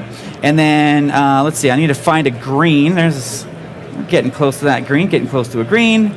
Close to a green, close to a green, and there we go. Saturate this a little bit. And now, again, we have a completely different glow, but it's limited just to the emissive pass because we're using these AOV passes from Redshift, and we don't have to, fiddle with anything else. Like our beauty pass is still gonna be where it was at, reflections, all that stuff is still gonna be where it's at, which is really nice. And speaking of reflections, and extremely hacky transitions, let's talk about reflections, because what happens is once we add these reflections, again, it's like this push-pull thing of compositing. Once we do one thing, then it often upsets the balance of other stuff. So like other things don't work as well because we made some kind of adjustment. So by bringing out the green glow of the emission channel, then we don't have the accurate reflection of that in the water. So we could do like a more laborious and accurate thing where we're like making kind of crazy mats out of the reflection part of the whatever. I don't know. That hurts my brain just thinking about it. So what I can do instead is use an effect that I love called reflection from the RG VFX suite. And I double click this. There we go. And basically I have this weird 3-prong thing. And this basically is determining where the reflection is happening. So it's going to reflect whatever is on the opposite side of this line. And then with this, I can control like how far out that spreads or whatever. Now this is an old school effect, like 2008 or something like that. This is like an old school Red Giant effect. But they've recently updated it with a feature that makes it so great, so great. And what it is I have a displacement map. So what I can do is go down to the displacement map, choose this layer. Actually, no, I want the reflection because that's where the reflections are from the water. And then what I can do is bump up the horizontal displacement, maybe bump up the vertical displacement a little bit, and maybe smooth this a little bit. And there we go. Or fiddle with the displacement fall off. I could add some fade if I want to, maybe take this down so it kind of like fades a little bit in the water. So I have all of this flexibility, and this reflection is just like instantly made, and it's using the actual reflections of the water, like the bumps of the water, to create the displacement map. So it's not just kind of like randomly using some general fractal noise pattern. Like I can actually use a layer and displace it around that layer, which is great for creating just really quick things like this. And again, the customizability where I can smooth that, and I could make it a separate layer where I blur it or whatever I want to do. It's pretty fun. Okay, a couple minutes left. A couple other things that I did that were kind of fun. I used trap code shine for this for the device that he was holding. It's kind of fun. Basically, I'll make a new composition for that, and I'll just make a new temporary composition. Black, and then go ahead and make a little, oops, whoa, jeez. That was a crazy bunch of stuff that just happened, everybody. Okay, we're back on track. We survived. So I'm in comp 1, and I can go to this thingy, and I'll make a shape, and maybe I will get rid of the stroke, and I can change this color to like white, and I can apply trap code shine to this, There we go. And Trapcode Shine creates these kind of like cool volumetric light rays, old school effect. Move this around, change this how I want to. And what I did is in Colorize, change the colors to none, so it used the color that I chose for my screen. And then I could go into Shimmer, bump up the amount of shimmer. Oh, look at that. Woo. And then I could increase the detail to make more detailed stuff, take down that really aggressive ray length. And then we have a nice little screen reflection that like our cute little dude, Axel, is using on his little thing. And of course, because of the power of crypto mats, I can make these mats super quickly, so I could put the tablet in between the tablet and Axel, because the tablet is its own crypto mat. So again, a little commercial for crypto mats, pretty great. And then I also, where did we go? There we go. I made a little moon. I don't know if this is worth talking about, just a little fractal noise, a little circle with some fractal noise on it. No big deal. And that's kind of adding to our little like vibe. But one of the things that I did that was really fun is I wanted to create this night scene, right? So I'm using these kind of like somewhat janky elements, but when you put them together, they do kind of help create this cohesive deal. And so one of the things that I did is I wanted these kind of like trees in the background to kind of like make the horizon a little bit sexier. And to make those, it was a really big cheat, which is fun. I mean, I think they look fine. Let's see, where's my... Oh, there we go. I keep forgetting this mouse wheel is backwards. So what I did is in Trapcode form, let's see. I'll turn up the temporary exposure on my monitor so you can see that. You can see that we have stems here. So what I did is I went to Trapcode form, and I went to particles, I chose sprite, and in the sprite library, there's all kinds of sprites that you can use to, when you're using particle things. So I went to the organic section, and my goodness, they're all open. So I went to the organic section and found these like different leaves and shapes of leaves, and then I made silhouettes of them. I filled them with different colors, and that's what I used for my like tree, quote unquote tree background, which is pretty cool. Also, while we're here, a new feature in Trapcode Particulars just released a little while ago is this atomic age section of sprites, which has these like super fun like 50s and 60s little like molecules and stars that just came out. And for some reason, Maxon let me do this. I've been whining about this for a long time, like, oh, we should do these things like in the 50s, like that, these cute stars and like janky things. And they're like, all right, have at it, dude. And so then I designed these, and then now they're in Particular, which is like really fun. So use those, have nothing to do with this presentation whatsoever, but while we're here, just take a pit stop to get some candy and look at those things. Let's see. Yeah, there was one more trick, but now we're just gonna skip it. Okay, so here's the final thing of the night scene. There we go, cloud, emissive textures, and if we go back to the gallery of all 4 things, we can see this journey that we've traveled, these 4 iterations that we were able to create really, really fast without having to go back to Redshift, without having to re-render, and we can use these things to, just explore, experiment, try out theories, or if we have clients that are wanting to see stuff, we can do that. But are there any questions? Any questions? I don't know. I don't know if there's like a way to hear your questions or answer them, but I'll be around too after this in the back or here or whatever. So if you have any questions and you're bashful, then feel free to come up and ask me those questions. I'm here for it. So, Doesn't this work? Maybe. Testing. Oh, it yeah. works. Hello. Any questions, comments, or concerns besides my deep voice? That's it, Chad. Beautiful. Thanks, everybody. Beautiful job. Appreciate it.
Introducing Mograph TV from Mograph.com, a free motion graphics and animation channel streaming your favorite content and favorite artists 24/7. Mograph TV features motion graphics tutorials, talks, tips, inspiration, and replays of popular live shows. We offer something for all levels of designer, from introductory tutorials to high-level breakdowns and everything in between. That track looks great to me. Mograph TV features software like Cinema 4D, After Effects, Unreal Engine, What up? third-party plugins, and other 2D and 3D software. We also feature live motion events, short-form clips, crypto art, and even a little photo and video editing.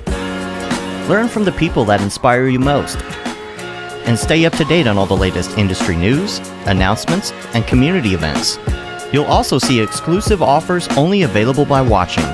With 3 8-hour blocks each day, you'll be sure to catch everything, no matter what your time zone. Keep it on as a companion to your workday and learn something new. Meet a friend, watch a demo, catch a classic tutorial, or even find new inspiration. That's a British word? A lot of things are British words. Yes, good luck with all your projects. Mograph TV.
Thank you for your patience. And so we've had this like 4-part thing, and this is now the grand finale of part 4. So Ellie made the render and sent it off to me, but also that same stuff can go off to Anna Carolina, who's going to show us a completely different workflow in Unreal, and it's magical. So thanks for being here. Check it out.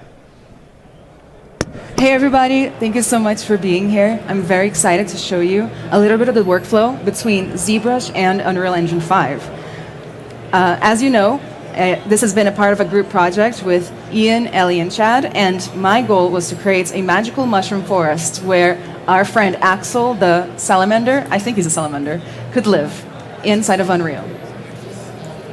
So let me take you on a journey today, not only through a magical mushroom worlds, but from ZBrush to Unreal 5. Today, we're going to talk about how to import your ZBrush meshes to Unreal 5, some basic material setup, and some not so basic material setups in order to level up your modeling and your looks, and some tool creation in Unreal 5 to speed up some boring tasks.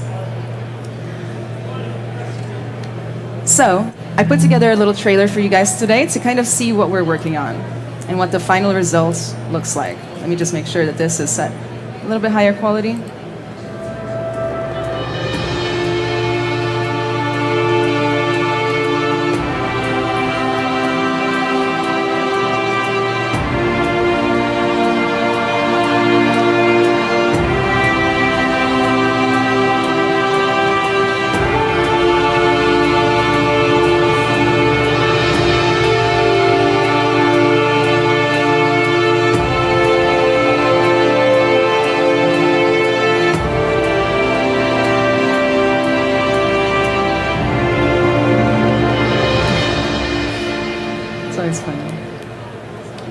Thanks, guys.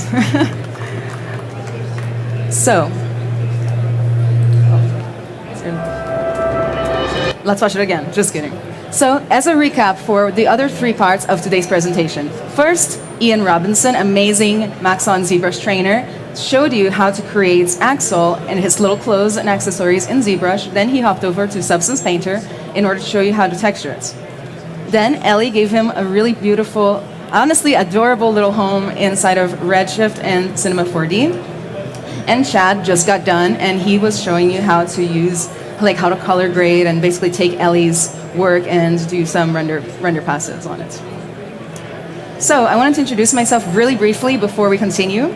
So I am a VR developer, game developer, and technical artist, kind of from a different world than a lot of people here.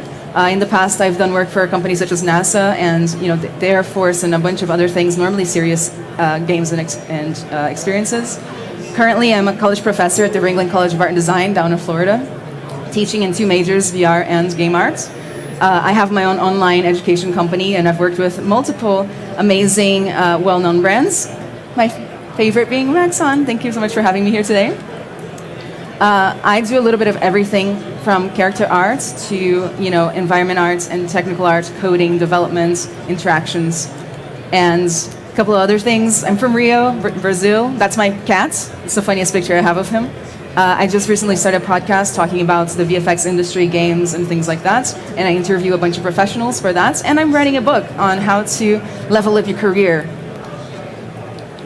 So, if you're interested in a little bit of what I'm talking today, I recommend checking out these 2 series from Cineversity, Z Classroom, which are basically how to get started with Maxon ZBrush and how to use Redshift and ZBrush. I'll be doing an in-depth lecture tomorrow on how I created the ZBrush models for today's demo and how I made them modular. So you should come back for that. Another series that teaches a lot of the basics that I will not be covering today is the Demystifying series that I did with Maxon recently. It's called Building Unreal Worlds with ZBrush, and you can find it on the Maxon Training YouTube channel. So, why Unreal 5, right? I'm sure you guys, I don't have to tell you guys that Unreal 5 is a very interesting new software because it's kind of where all of the different parts of our different industries are converging. We're all kind of coming towards real time, rendering a little bit at a time. People are doing motion graphics, VFX, entire movies and shows, interactive experiences, and so on. for the ZBrush Summit last year, we created this awesome virtual set for the show. For this year's ZBrush Summit, we invited artists from around the globe to gather in person and stream online live to the community. We asked 3D artist and educator Anna Carolina Pereira to create custom backgrounds, animations, and set props from scratch for a completely immersive virtual experience. Anna and her team used Unreal Engine to construct all aspects of the environment in ZBrush, Substance Painter, and Cinema 4D. The team used ZModeler to develop basic primitives into practical assets. Manipulating primitives using Dynamesh allowed for expanded design possibilities. The ceiling tile design incorporated our micropoly feature. The roses were sculpted by hand using radial symmetry to support consistency across each petal. Anna modeled each tile using ZModeler and then applied the shapes using micropoly. Micropoly in ZBrush replaces polygons with newly constructed secondary shapes or assets. In addition to ZBrush, the team used Cinema 4D to create props for the environments.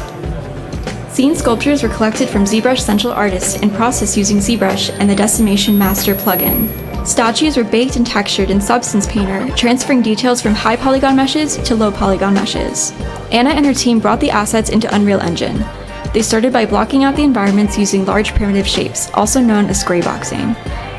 The storyboard process allowed for rapid ideation and concept development while helping to realize a more dynamic scene. A very tight deadline meant most of the production process needed to happen with minimal technical hurdles. There were multiple interactive aspects to this project. The ballerina statue animation reveal, the sculpt-off winner painting reveal, and the dissolving effect for the presentation models all added a level of dynamic interaction to the scene. Models are prototyped using rough animations and effects, and finally finished with sound effects. Working within a tight deadline was a motivating factor for the choices made when constructing the primary and secondary assets for the virtual ZBrush Summit. In the end, the flexibility of ZBrush's features propelled our workflow and design decisions. Taking assets from ZBrush to Cinema 4D and Substance Painter was seamless, while expanding the look development of the project. If you want to find out more about how to make assets in ZBrush, check out Anna's Getting Started in ZBrush tutorial on Cineversity. For this year's... Let's watch it again. So, how are we going to create Unreal Worlds with ZBrush today? And more importantly, how are we going to do it faster? As a technical artist, it's one of my missions to always be putting forward the most efficient workflow possible. First, I had to find some inspiration, and I found it in the Skyrim and one of my favorite games, Sea of Thieves. And of course, Ian's character that we are using today. And then I have a specific interest in character creators and like modular creations. So one day I created this like cat generator that can make like 88,000 cats that are all unique. And so I'm inspired by this as well today.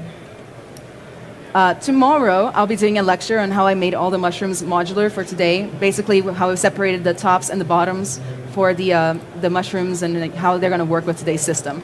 Let's skip this video a little bit, but come back tomorrow, all right, at 1:30. A couple of things in the behind the scenes that we did was, first of all, I had to animate Axel.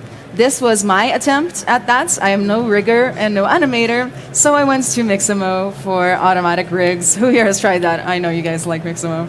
So we gave him some animations, specifically running and idling and jumping. That was no good, and this is much better. Next, I took Ian's models and I brought them into Unreal and gave them the textures that he created in Substance Painter. And let's go ahead and do that together.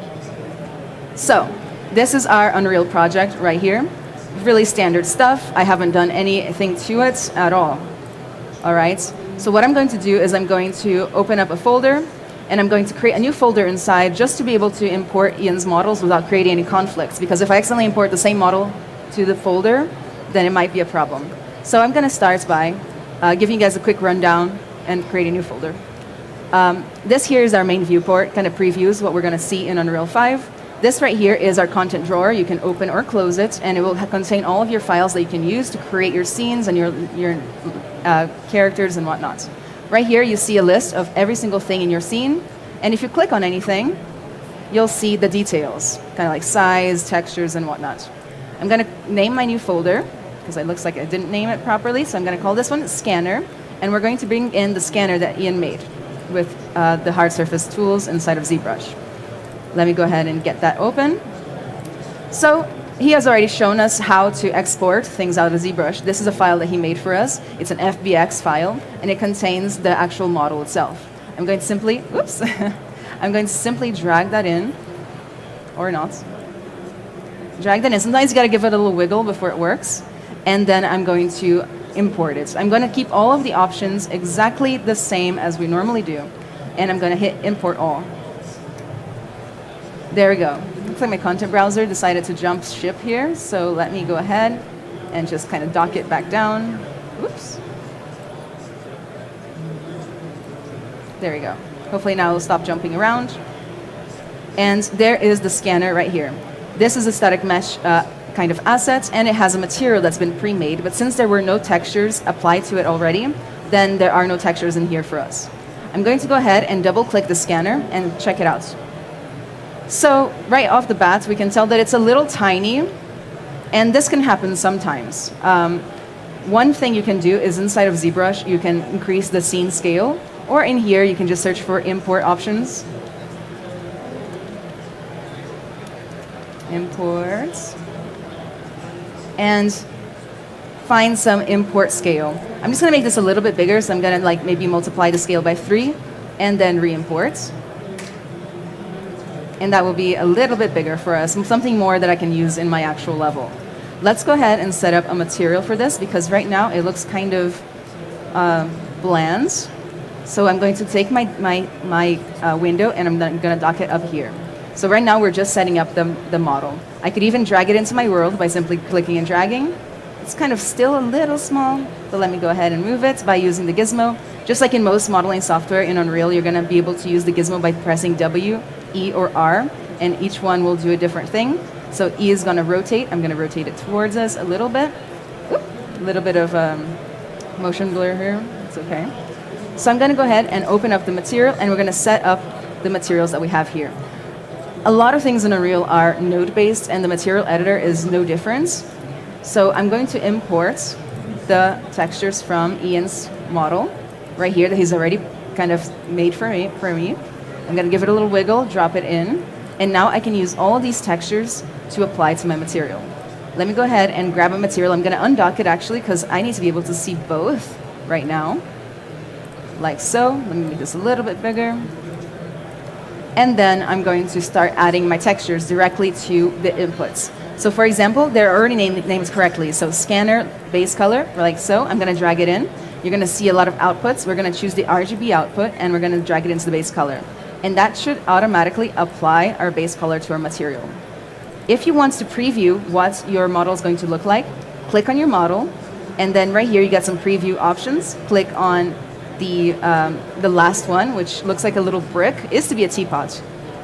And then I can press F to frame, just like you would in ZBrush, and then we can kind of see that the texture is already coming together.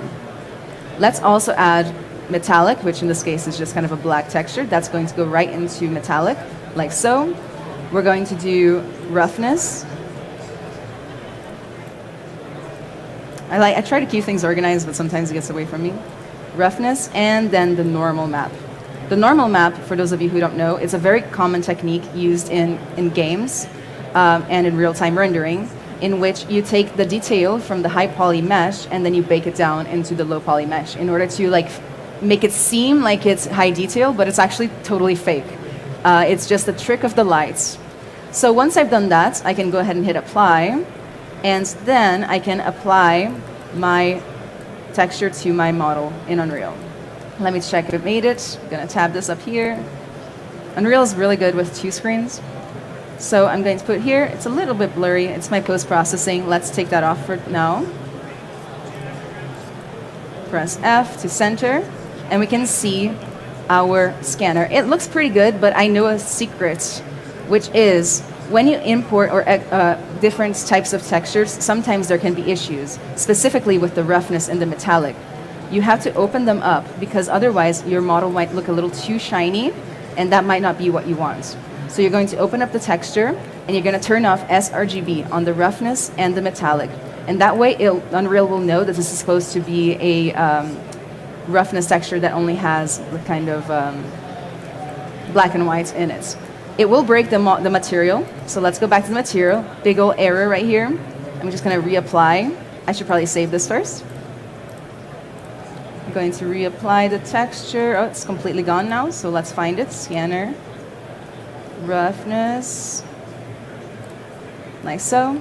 And now that's looking a little bit better. We can even see the little smudgy screen that Ian put in here. It's so cute. I really like this model. I'm going to go ahead and save this material, and now it's in use on our model. I don't know if you guys can tell the before and after, but it looks a lot better now. So we definitely want to not forget this sRGB thing. All my students forget it all the time, so I wouldn't judge you if you did. That is kind of the bare bones, super basics of how you would take a model from a software like ZBrush and import it into Unreal with your textures. All right. The most important thing to look out for is scale and pivot point placements. In this case, Ian did a really good job putting the pivot point right in the middle. Be careful not to have your pivot points travel all over the place, be far away, or in a completely random spot. So we are basically done with that. But I liked taking things to the next level. So Ian also made some mushrooms for us today. Demo 2.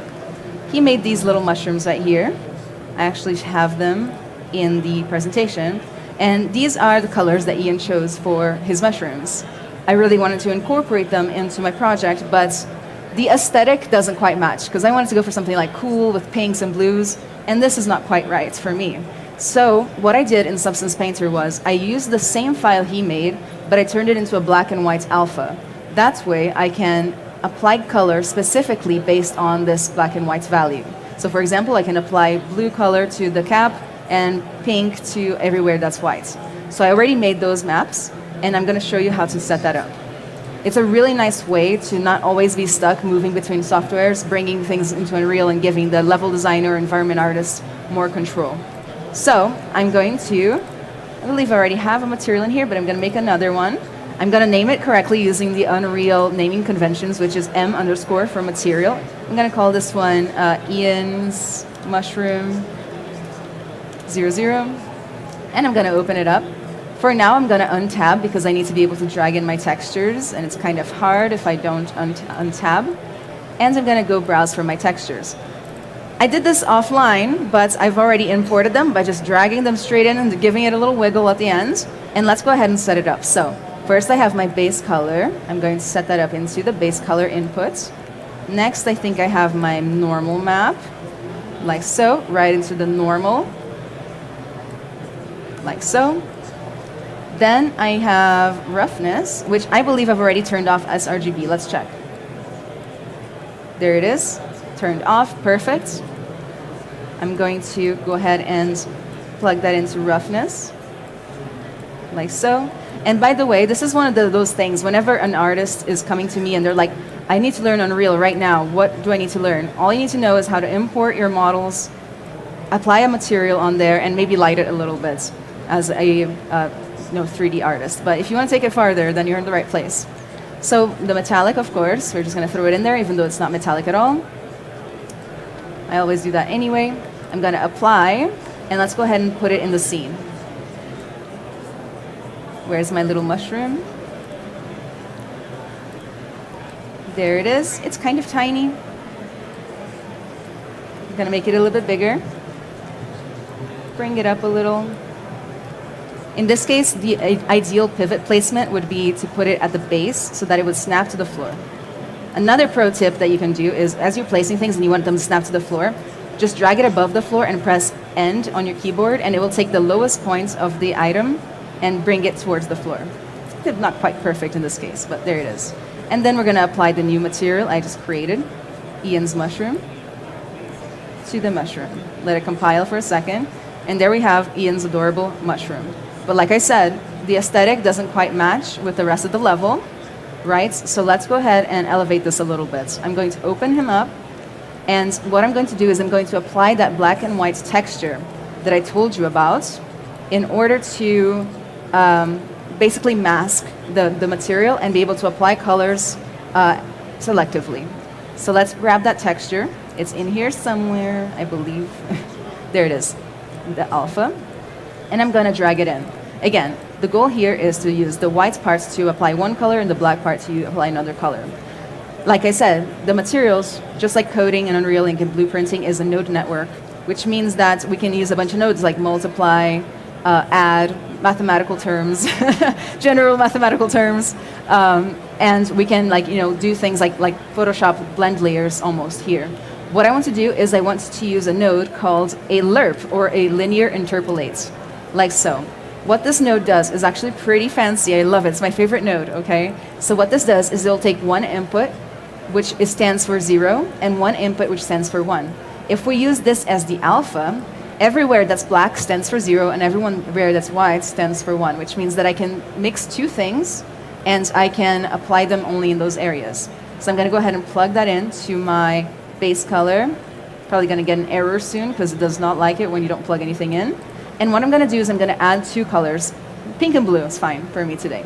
In order to simply add a color inside of the material editor, you can press down 3 and click, because at the end of the day, this thing is still mathematical, and all color is a vector, right? A vector is a combination of 3 floats, RGB in this case, but normally we do XYZ in Unreal. So, and forgive me if I'm going fast, basically a float is a number, okay, that contains a decimal point. I'm going to choose a color, nice and pink. FYI, I always like to comment my things with pink and pastel colors, because I think it's funny when the other engineers find it. So I'm going to go ahead and make a purple or something here, maybe like a blue, and I'm going to plug it in. So now everywhere on my alpha map that's white is going to be purple, and everywhere that's black is going to be pink. I'm going to go ahead and hit apply, and I'm going to look over, and there we have a little bit of something else, matching my aesthetic ever so slightly more. If I wanted to not lose Ian's details from his diffuse, from his color map, I could maybe do something like by multiplying it in. But first I'm going to take all of its colors off, because I kind of don't want to multiply it by red. I just want to multiply the lights and darks. So I'm going to go ahead and use the desaturate node, desaturation, and then that will make it black and white. I can right click on any node at any time and hit start previewing node, and that's going to let me see what the node is doing. So as you can see, it took this texture and it made it black and white. And then I think I'm going to multiply just like you would in Photoshop. So multiply, I'm going to multiply this by this so that it kind of applies his textures over the top, looking a little messy. So I would yell at my students for this. And save. Let's see what we got. Oh, it's too dark. Oh no, we can fix this.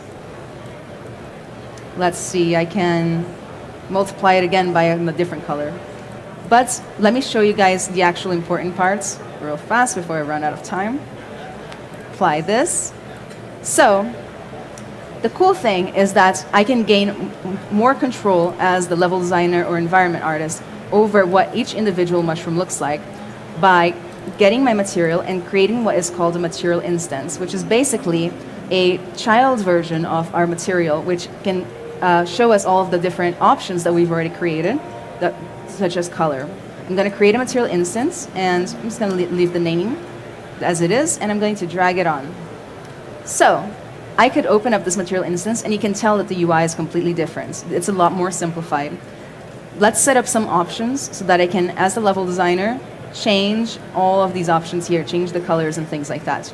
I'm going to go back to my material. Where did it go? Looks like I closed it. And I'm going to parameterize this. Basically, when you turn something into a parameter in Unreal, you give us editing power over it.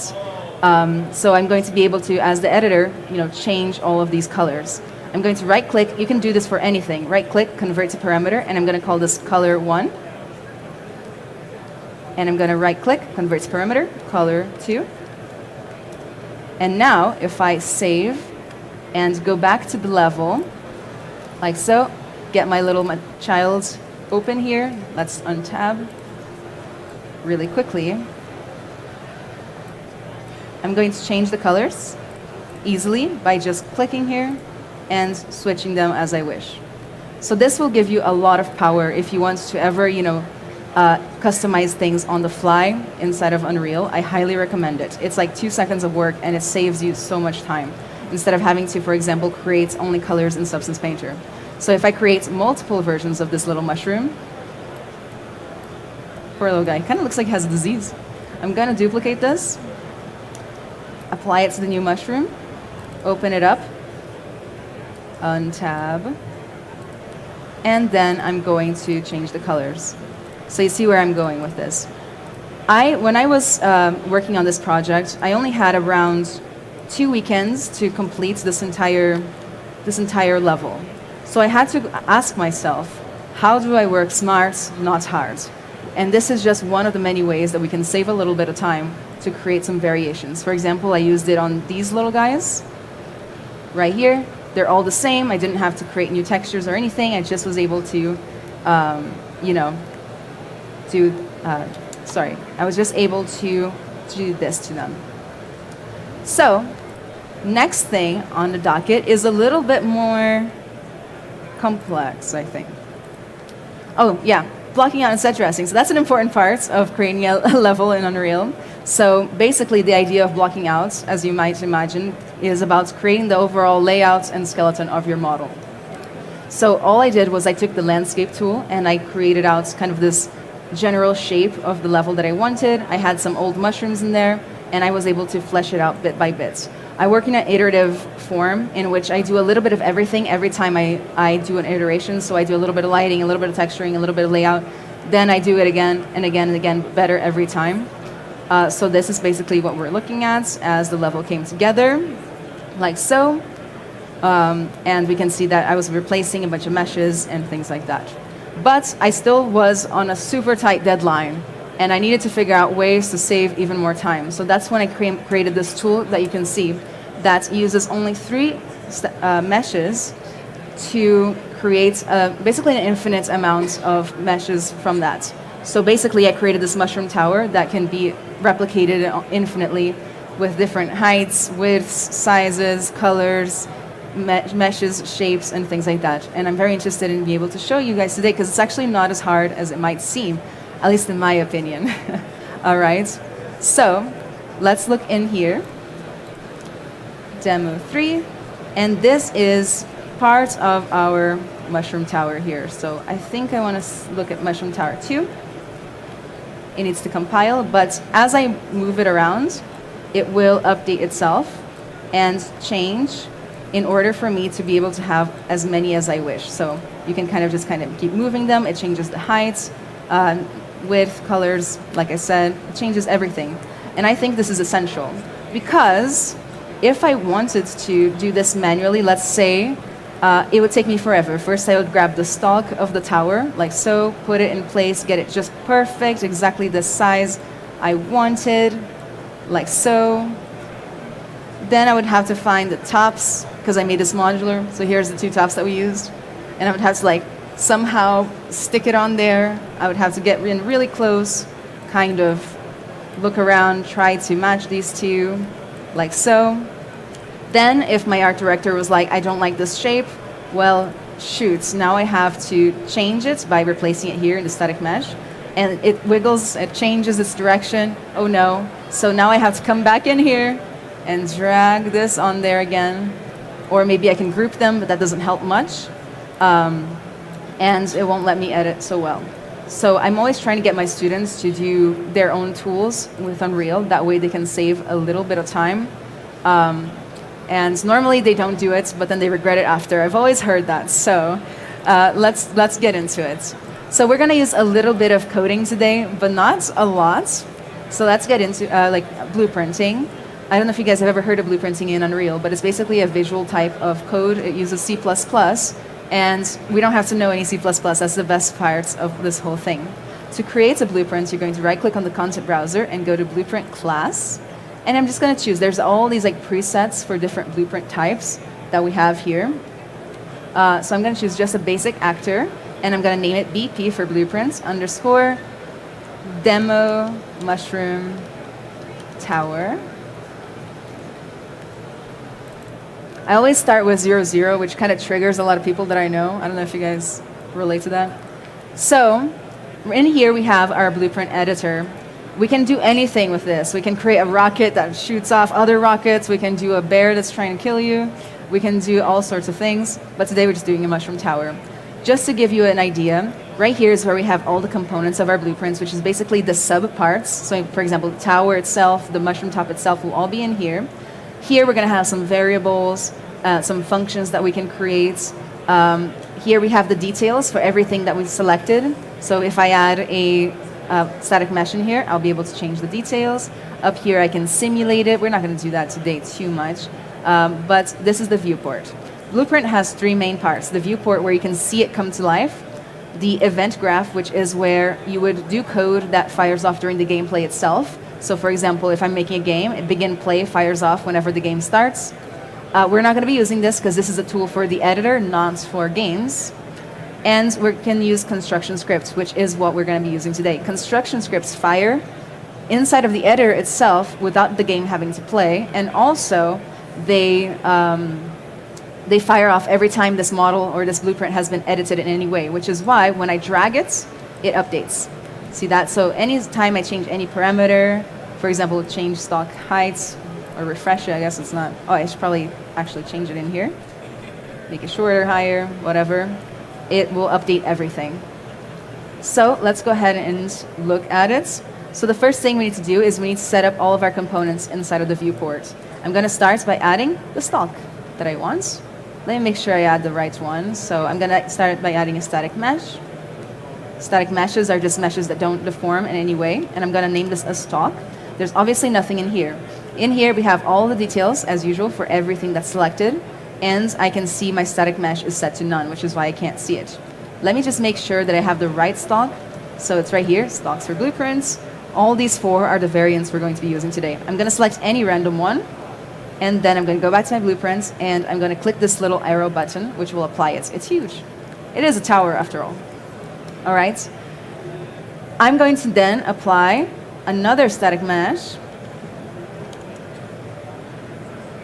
Like so. Oh, it already self-applied tower because we had it selected, so I'm going to go ahead and rename this. Top. That's what I'm calling like the little top of the mushroom. And I'm going to find the correct top in here. Just any of them, it doesn't matter which one because we're going to be programmatically changing it. And I'm going to apply it like so. As you can tell, they're both set to the center of the world, or the center of my grid at 0, 0, 0, which is not what we want. We actually want my mushroom top to go to the top. There's obviously a problem with that. If I can change the length of my tower, right, how tall it is, then I need to be able to programmatically change where this is going to snap to. Inside of the static mesh editor, which is where you can do all your static mesh options. At the beginning, we saw it when I imported the little scanner. I'm going to double click that to open it. Here we have our static mesh editor. In here, you can change the default material for your static mesh so that you don't have to apply it every time. You can re-import it with new settings. You can do all sorts of things. What's the most important is that the pivot for this is actually right here at the bottom because I wanted it to snap to the floor. But I want there to be a second pivot at the top so that the mushroom top could actually snap to it. So what I did was I added something called a socket. In Unreal, a socket is just basically a little location, almost like a locator that you can apply anywhere, and you can start using its information. So what I did was I went to the socket manager. Let's delete this one. You can add a socket. I'm going to call this one mushroom top sockets, and it's important that you name all of the sockets on all of your, for example, in this case, on all the stocks the same because the code is going to be looking for it.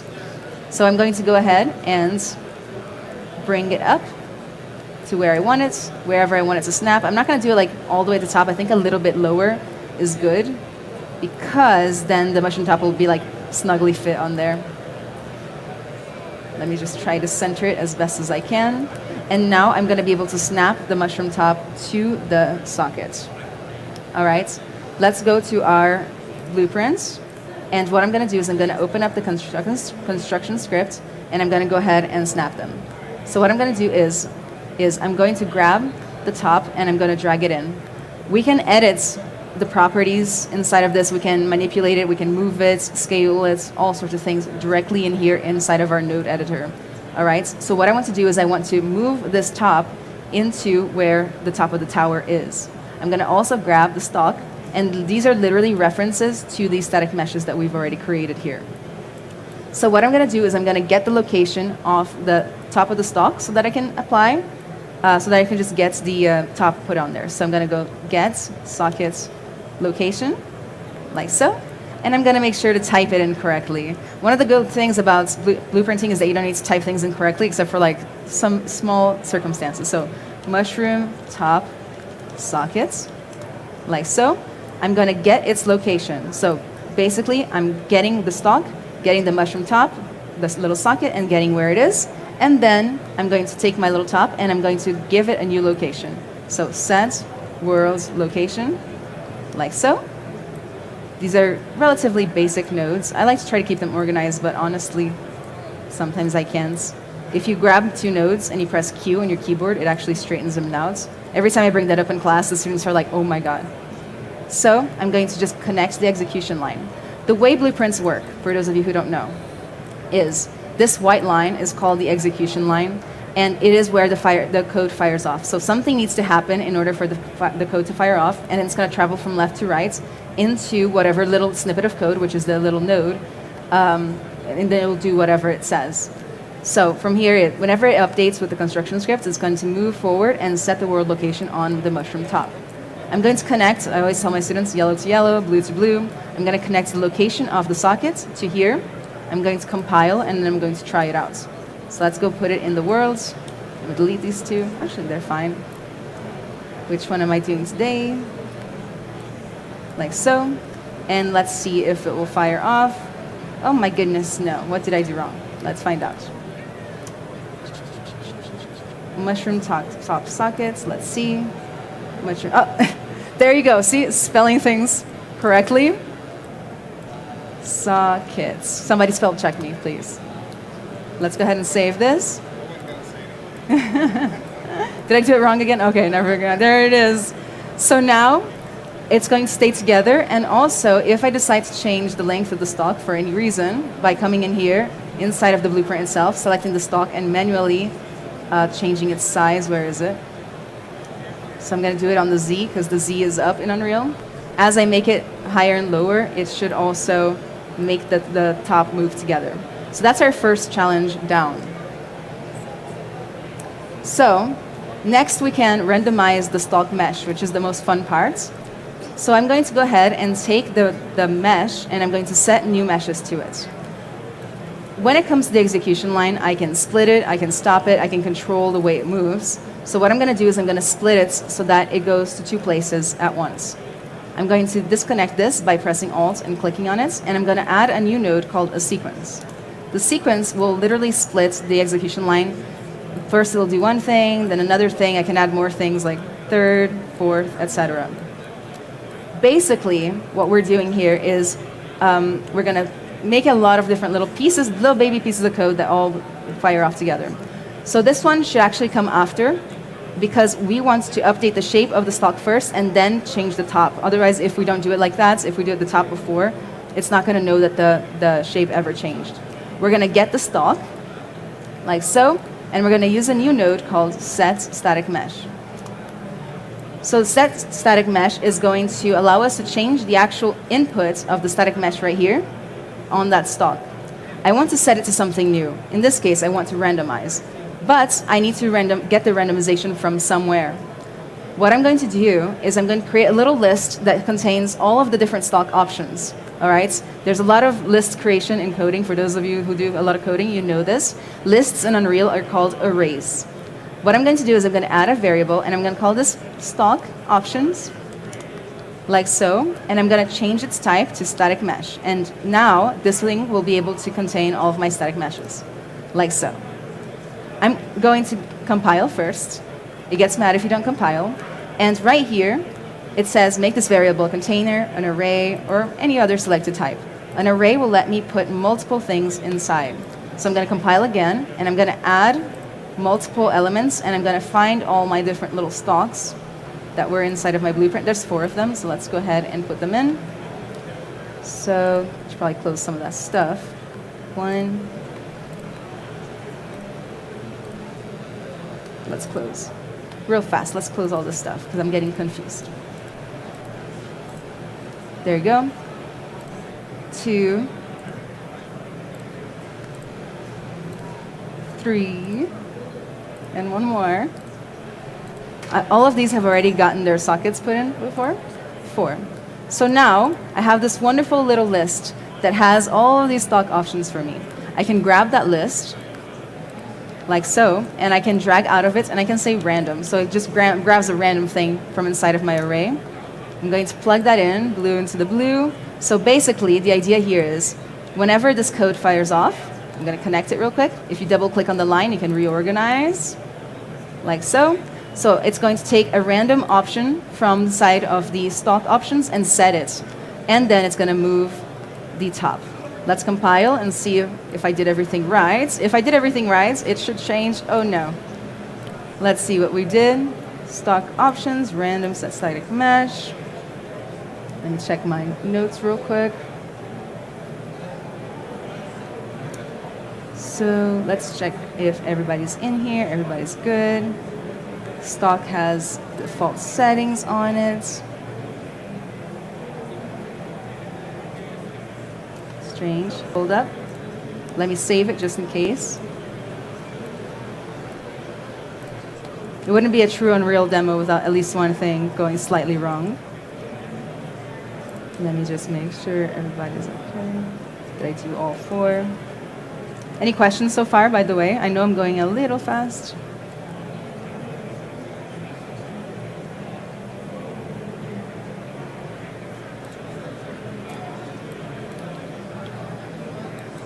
Going to just go ahead and put it back in. If it would let me.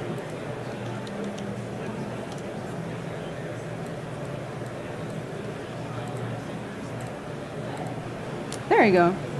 I don't know what it did totally wrong, but it seems to be kind of firing off sometimes when it wants to. There you go. You guys can see I did nothing different, right?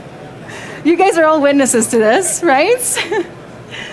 Okay, maybe it was randomizing just the same one over and over again. Maybe that was our luck. We are in Vegas after all.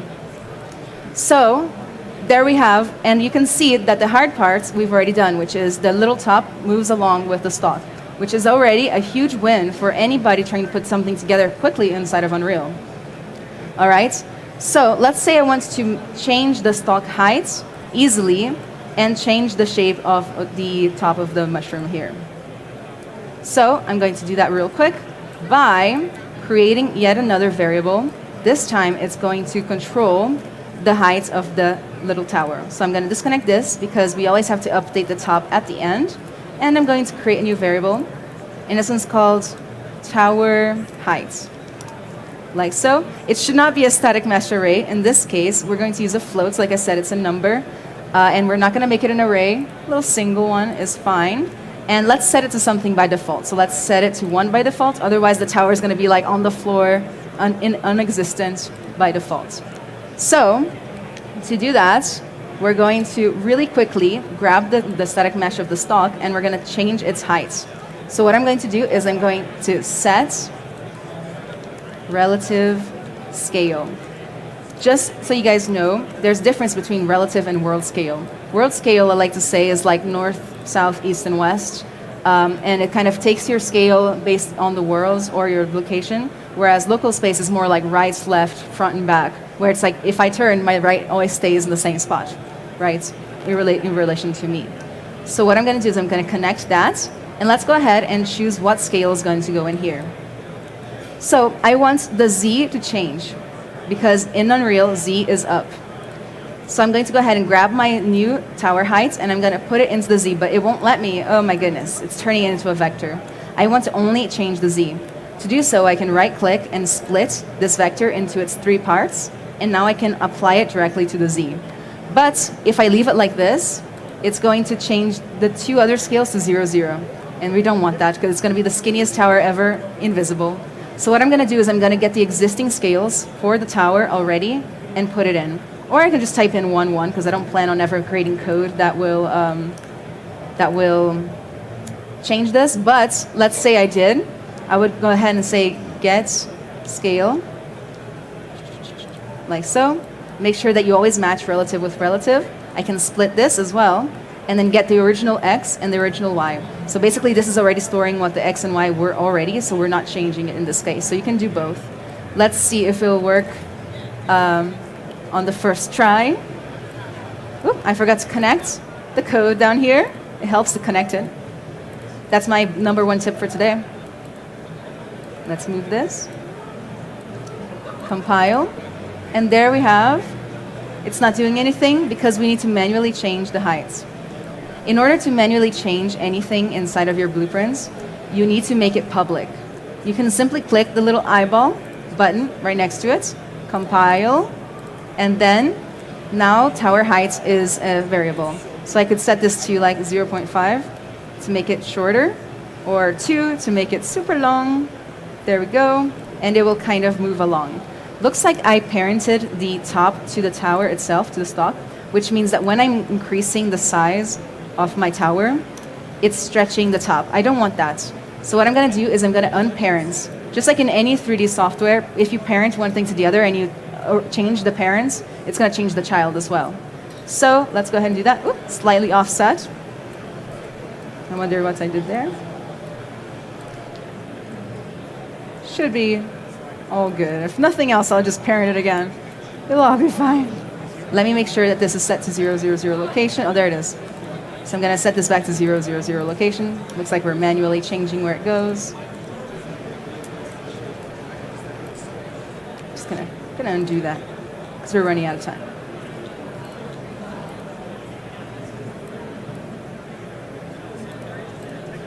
All right. So now we have a little bit more customization going on with our work. So what else do I want to show you guys today? Hold up. So next thing I want to do is we can randomize so much with this. We can randomize the rotation of each element, the color, the placement of it, things like that. So, for example, we can change the top shape, but I've already shown how to do that on the tower, so I don't think it's absolutely necessary. So let's go ahead and talk about the material, because that's my favorite part. I love to be able to change the material programmatically. So we can do something similar to what we did with Ian's mushroom, which was we created a material instance that had a parent that, ooh, it's a little messy, but basically we can, just create a material that uses the alpha. So let's go ahead and do that real quick, like so. So right here we have the code that's going inside of the base color. Let me actually make a brand new one. No, this is fine. So we have a base color going on here. We already have the alpha coming in. Oh, I'm on the wrong material. Hold up, guys. Sorry. Materials right here. There we go. This one's already done for us. So basically what I did was just same as the Ian's. I took the color and I desaturated it. I multiplied it. And right here, I choose an alpha to select between the purple and the red. And then I just put it right into the base color. And this will allow me to change the options inside of my material very easily. And then I can create a material instance and apply it to the little mushroom top inside of my blueprints really easily. So let me go ahead and put that on. And now we have that red and purple. It's kind of a little weird gradient, but it works for us. So let's go ahead and make this so that I can, as a level designer, easily change the material without having to apply it by hand. So inside of my construction script, I'm going to add in one last little piece of code, and I'm going to grab the top, like so, and I'm going to try to get the parameters from inside the material. What I'm going to do is I'm going to say create dynamic material instance, which makes the material dynamic. A dynamic material can change during gameplay or through programming. All right, most other materials cannot. So what that's going to do is it's going to grab the top, choose a material that's in it. Right now I only have one material, so element 0 right here, and we don't actually have to fill out the rest. I'm going to promote this to a variable, which will store it for me right here. So I'm going to call this dynamic material, like so. And now I can come in here and I can grab all the parameters. Let's see what they're called. So I have an alpha parameter, color 1 and color 2. So what I can do is come in here to my blueprints and I can say set parameter. And this will set my whatever parameter I want to whatever else I might want. So scalar parameter is going to be kind of just a single number. And what I want is the texture parameter value. Texture parameter is going to be a 2D texture. And what I can do is I can choose any texture at all inside of my content browser to replace that original texture. The one we want is is it this one? Hold up. No, it's this one. It is this one. So I want to change the alpha first in order to change it between the blending. So I made one that has stripes on it, and I had made one that made dots on it. So what I can do is I can just grab it in here, or like before, I can create a new list of texture options, because I'm going to randomize. And then I'm going to go ahead and select texture, texture 2D, like so. I'm going to turn that visible for me, turn it into a little array, and select my little textures. So this one first. Wrong spot. Then this one. Let me compile this first. You always got to compile.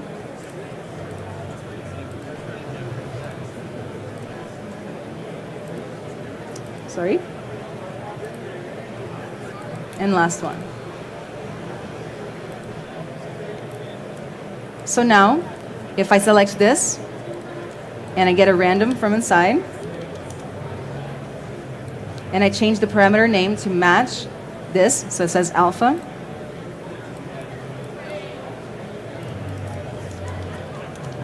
Like so, compile, and let's see. Now we got some dots, now we got some stripes, now we got some simple gradients, and we can do so much with this kind of thing. So you can randomize the color, you can randomize the vibrancy of each color. It's all in the material setup. So this is a really simple way. I know like it can look complicated and it can expand and grow, but this is a really, really simple way to get more work done faster. So I can just kind of keep dragging these out, changing its height, changing its shape, and just create an endless mushroom forest that all looks slightly different with like almost no work, just a little bit of upfront efforts. With that, we basically conclude today's presentation. Thank you so much all for coming today. Tomorrow I'm showing how we made the modular parts of the mushrooms themselves inside of ZBrush, which was super fun. All right? All right, everybody. Thank you so much. Anna Carolina, give her a round. Come on, get a little more into it. It's not like you've been at a conference all day. Come on, let me feel it. Well, really, it did this. Nothing happened afterwards. Aw. Any questions? You have a moment for any questions? Anybody had a quick question out there? If you have one? Bueller, Spagoli, Dufresne. All right, that looks like it. She'll be around too, so if you have any other questions, by all means, come up. And you're Be in the presenting back. tomorrow, right? Was it you said? Yeah, tomorrow. All right. Well, please stick around. We got some more presentations happening. Thanks for coming to our booth, and we'll be seeing you some more today. Thanks.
Hello, welcome back.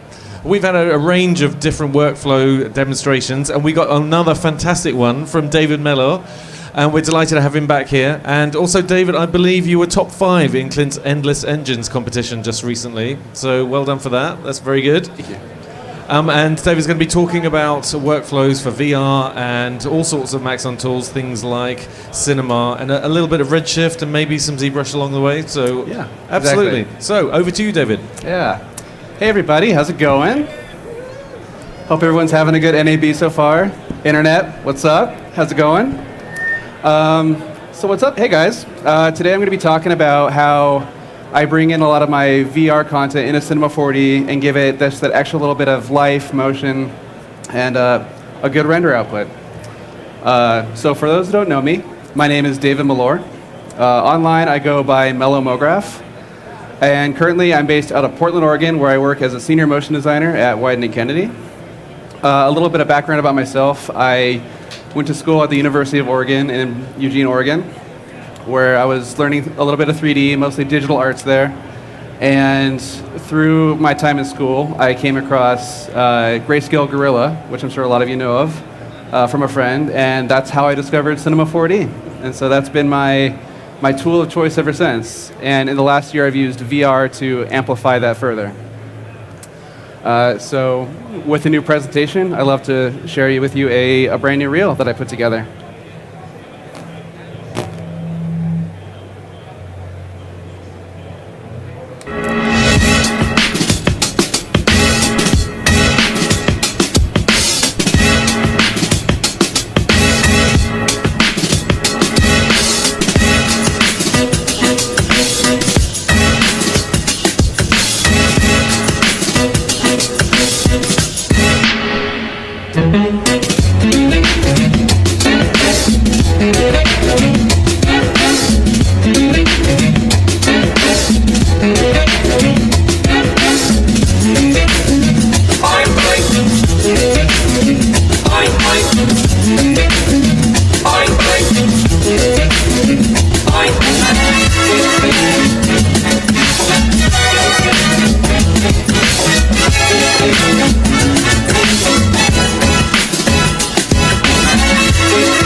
Thanks, guys.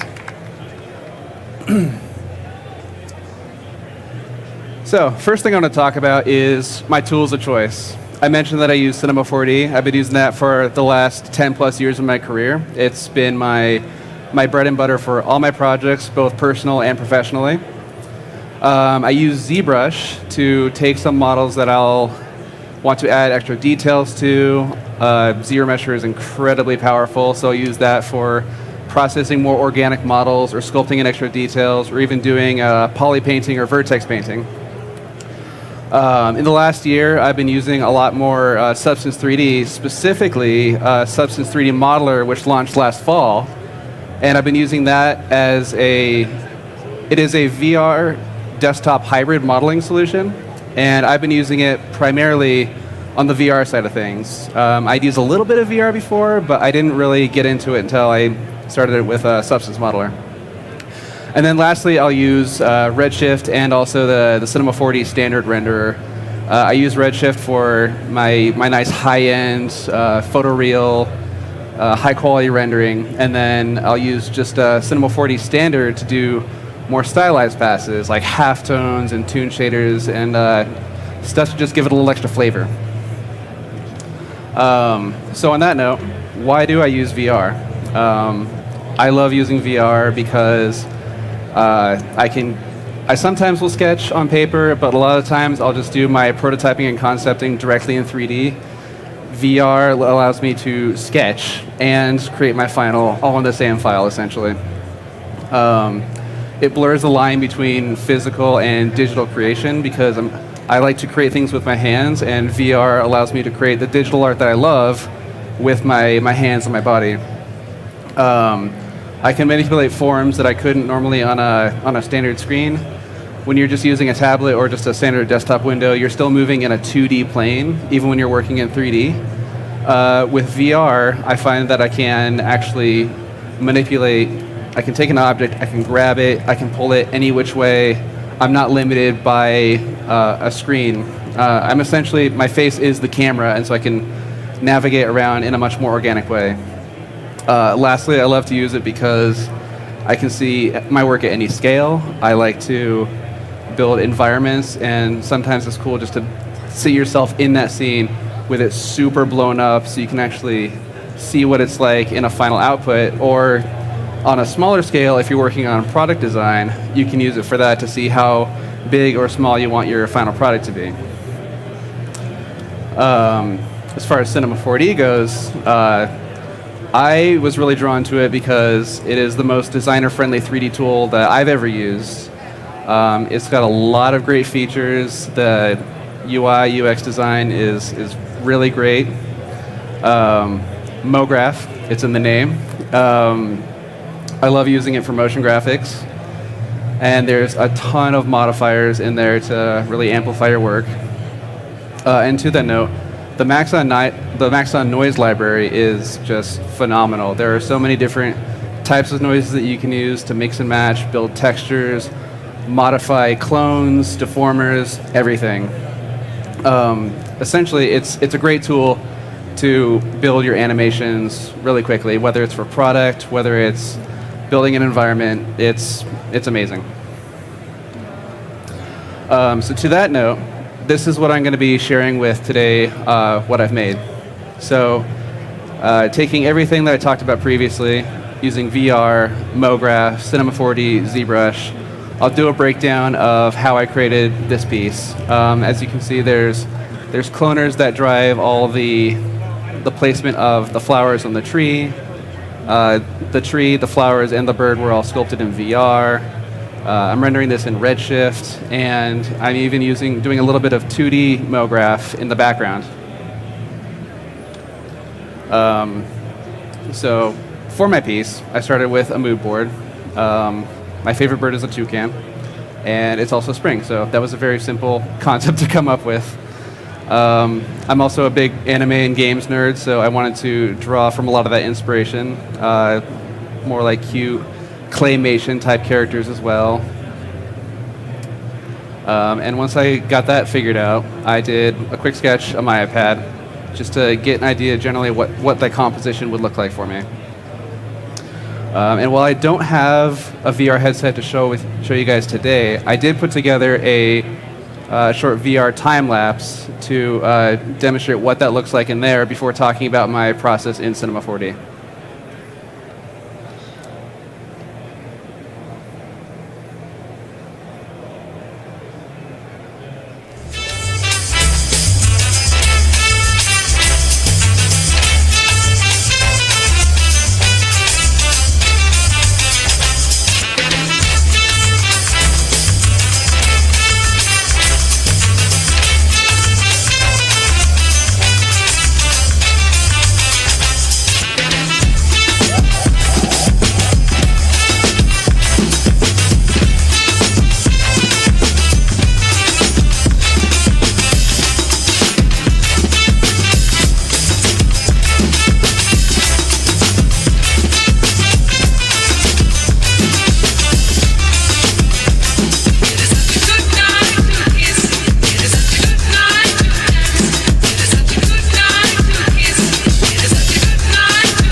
All right, let's get into some files. So that particular project, even though it was a quick time lapse, about a minute and a half, the actual time it took to create all three of those pieces was, I'd say, about half an hour, 45 minutes, so still incredibly quick. It's another reason why I love using VR to create my content. So first what I'm going to do is I'm going to take the raw geometry that I got from the VR tool, and I'm going to process it in ZBrush and just give it a lot lighter topology, give it some vertex painting so we can bring that into Cinema 4D and render with Redshift and have a lot lighter of a scene file. So I'm going to go up to here, going to choose Import, and I'm going to grab the branches and the clouds that I made, draw that out, and we're going to go to Edit, and I'm going to hit F to focus that up so I can see it a little bit closer. And the first thing I want to do is I want to break up these three geometry pieces. So I'm going to go down to Subtool. I'm going to hit Split and just do a simple split to parts.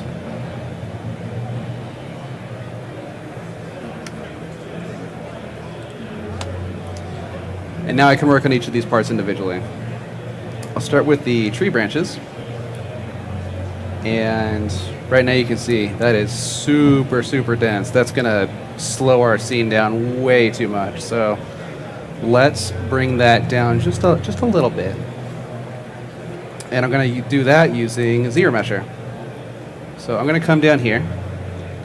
And right now the default is set to 5. I think that's going to be a little bit too light. We're going to lose a lot of that detail in there. So I'm going to actually crank this up to 15. And I'm going to turn the adaptive size up. That way there's going to be smaller polygons that are going to be built in those crevices, and then the larger forms are going to have bigger polygons. So it's going to be a lot more efficient. And I'm just going to hit ZBrush. We're going to see what that gives us.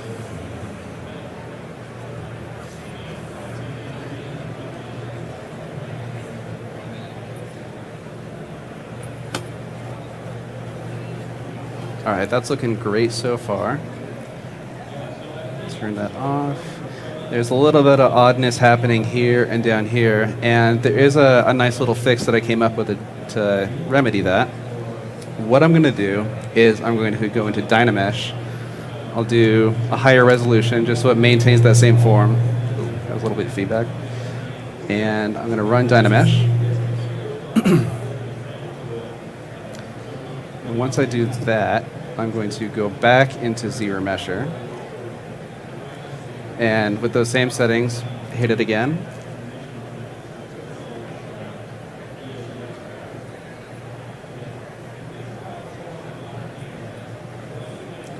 We're going to hit D so we can dynamically subdivide it. And we can see now that that area that was up there is looking a lot smoother. We're still maintaining that detail, but it's a much lighter model. So I'm going to run through the rest of those files very quickly. These clouds don't have as much detail as the tree, so default ZRemesher settings are perfectly fine for this.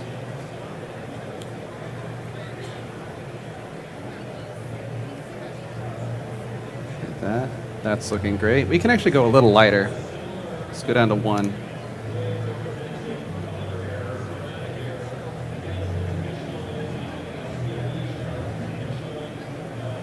That's looking great. Let's do Alt-click, and we're gonna select the other subtool, ZRemesh this one.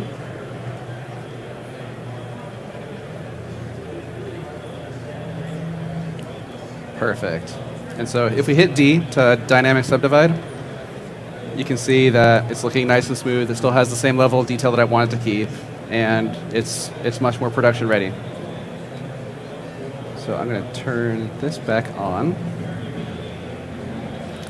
So now that I've got the branches and clouds processed, what I want to do is I want to add some vertex paint to it. So the reason I do this is because when I bring this into Cinema 4D and render with Redshift, I'll take a black and white gradient and I'll remap it into different colors to have a little bit of tonality on each of the pieces of geometry that I bring in. So it's not just a single flat color.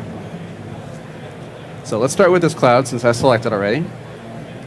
I'm going to turn off Z-Add. I'm going to turn on RGB. And I'm going to turn the stroke option into drag rectangle because I just want to create big patches of gradients that I can blend from white to black. So in this case, I'll actually, just so we can see this a little bit better, I'm going to change the shader, the matte cap, to the Skin Shader 4, which is just a nice, simple white shader. And I'm going to click. Oh, I need to change the color first. So it's going to be default at white. I'm going to choose black for my color. And then I'm going to click and drag and bring that out to about halfway. And I'll do a little bit on the tail here. And so that's looking good. There's a little bit of a harsh line right there, so what I'm going to do is I'm going to increase the size of my brush. Hold Shift to smooth. I'm going to turn off Z-Add so it doesn't affect the geometry, it just affects the color. And then I'm going to blend that a little bit more. There we go. And then same thing, I'm going to do that with the rest of the geometry in the scene. So click and drag. Sometimes it'll use the color that you selected by default until you actually drag on a color, and then it'll turn on the poly paint function. Drag that in here. Smooth that. And then we're going to go to the branch.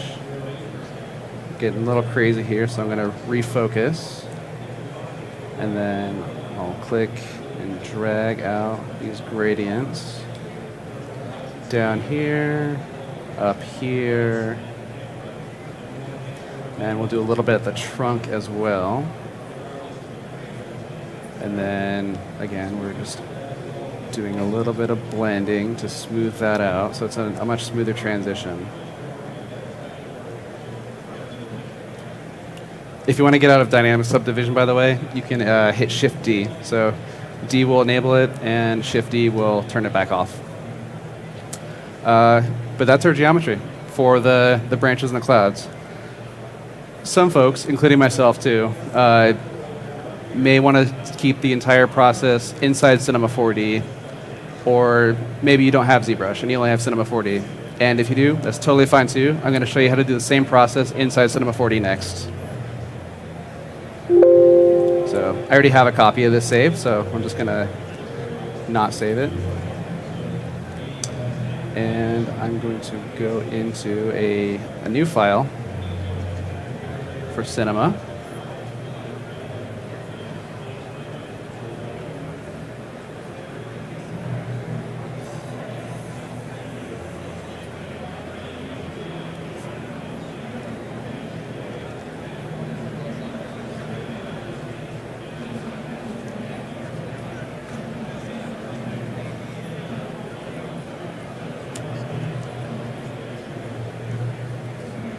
Okay, we got that open. Let's just bring in that same geometry. So I'm going to go to File. Oh. Is there a window not open? Oh, there we go. Okay, we're going to go File, Merge Project. I'm going to navigate to that same raw geometry that I had.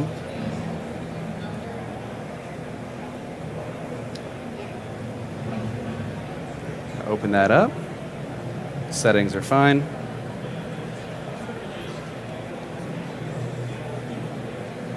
You can hit S to center in on an object that you have selected. We don't need this normal map or this normal tag, so we're going to get rid of that. And then I'm going to hit Shift C, and this is like the essential tool for Cinema 4D. And I'm going to choose Polygon Islands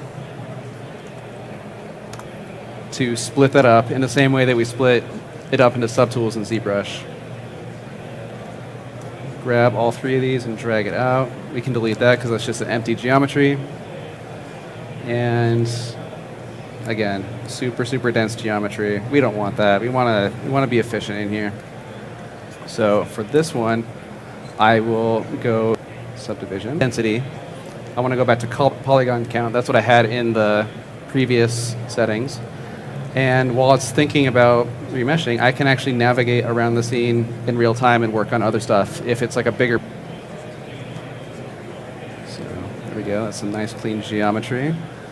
Let's put in a couple more of these. And I'll set this to 1K. Grab the other cloud, drop it in there. This one, same settings as before, so we'll do 15,000. And turn on adaptive, crank that up, and drop.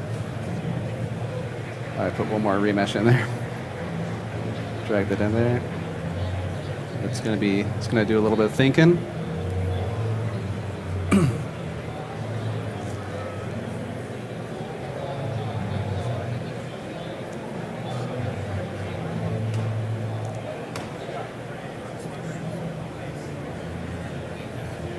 There we go. Exactly like what I had in ZBrush. So I'll hit C to bake out these meshes. And now I can use them for vertex painting. So I'll delete that. And I'll just show an example of vertex painting on the branches so we can move on to the good stuff. So what I'll do is I'll hit Shift C again. And I'm going to look up vertex color. And I'll drop a vertex color tag on my objects. And when you do that, by default, it's going to also enable the vertex paint tool. I'm going to hold middle mouse, and I'm going to pan around. If you don't see the vertex paint set,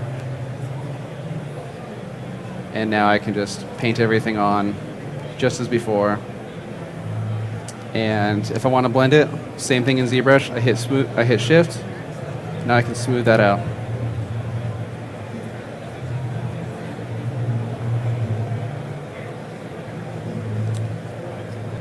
There we go. So there you go. Well, pipeline preferences are. Next, what I'd like to talk about is how I got the flowers animating on my cherry blossom tree. So for that, I am using Mograph. And this is a piece of geometry that I've already had poly painted. I've had it processed, so it's got nice clean quads.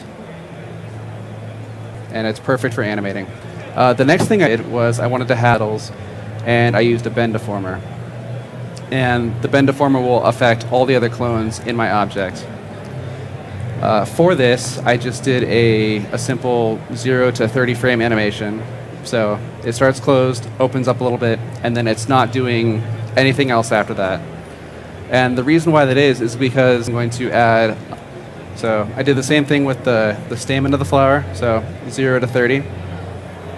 I'll just play that so you can see that it just opens and nothing else. So this is the flower. And I'll open up a new scene that has my tree and clouds already in and animated.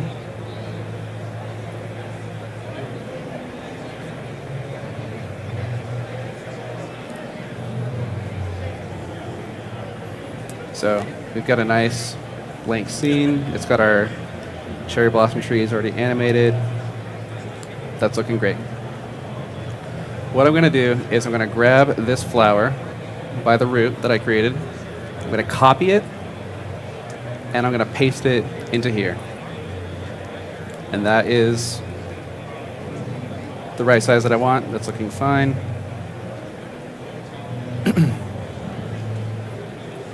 So what I'll do is I'll drop this in another cloner using noise to drive the animation for these flowers before actually applying it to the tree. And the effectors in it to drive the animation. And shader effector. And there's a random effector and a shader effector, and they both do a bit of the same thing. The reason why I personally like to use the shader effector is because it allows me to actually create animated loops with my noises. So what I'll do is I'll go into the shader effector. Under parameters, I don't need to change the scale. You can keep that the same. And what I'll do is I'll twirl down to time offset. And I'm going to set that to 30. The reason I'm doing that is because that is the last frame of my animation. So when I put in the noise, is essentially it's going to be anything from frame 0 to frame 30. So again, it's not doing anything because we don't have a noise set in there. I'll go onto the shading tab. I'll choose my shader, and I'll go up to noise. You can already see now that it's changing the stage of the animation, but there's still no animation happening. I'll open this up, and I'll go down to animation speed and loop period. I'll set my animation speed to 1, so it actually will have some movement. And now you can see that when I do that, it's going to start animating those clones individually based on the time and the value of the noise. And also, this is essentially it's like a noise-based pose morph, is what I like to call it. So right now, it's going through this 5-second animation, and when it reaches frame 150 and snaps back to frame 1, it'll snap back the animation. We don't want that. What we're going to do is we're going to go down to loop period, and this will correlate to, the value that you put in here will correlate to seconds, so I'm going to drop in 5. And now, when we animate this, when we hit play, now it's going to do that animation seamlessly. So let's put in this cloner, and I'm going to change the mode to object. And in object, I'm going to assign this branch to that. So it's looking a little funky. That's not what we want yet. So we got to make a couple little adjustments. We're going to change the rotation to -90. Yeah, that'll do it. -90. And then we want way more clones than this, so we're going to crank this up to 200. But we don't want all these clones visible. We don't want them all in the trunk area and at the base and all that. We just want it to stick to the branches. And for that, I'm going to use another effector that is just a plane effector to use fields to drive the visibility of those areas. So I'll drop in my plane effector, and we'll turn off all the other parameters, and we'll scroll down and toggle on visibility. So nothing's happening yet, because right now it assumes that the default value for everything in the plane effector is at 1, And the way we change that is we go into fields. And so what I'll do is I'll drop in a spherical field. And now everything outside of that sphere is going to be a value of 0, and everything inside is going to be a value of 1. So what I'm going to do next is I will scale this up. And as you can see, flowers are starting to grow back on there. Set it to add, and now it's going to be appearing in both those areas. So now when we move this, we got the flowers animating. They're in the right spot. There's a little bit of flickering happening because the tree trunk is moving, the fields are staying still. Drag this, and add in a random effector.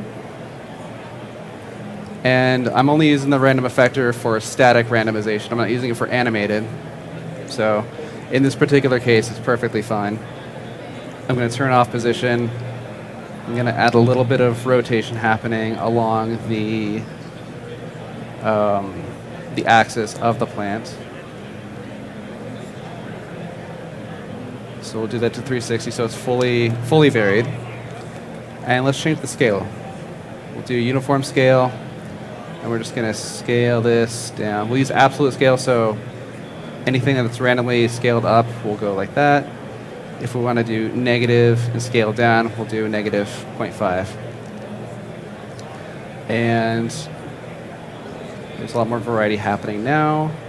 Let's add in one more effector, and that is another shader effector, and we're going to drive the swaying of the flowers happening in this. So, shader. We don't need scale. We do want rotation this time. And we want this to rotate on this third axis here, noise in this shader. We'll change the seed number so it doesn't have the same. It's looking a lot better. And again, it's a seamless loop.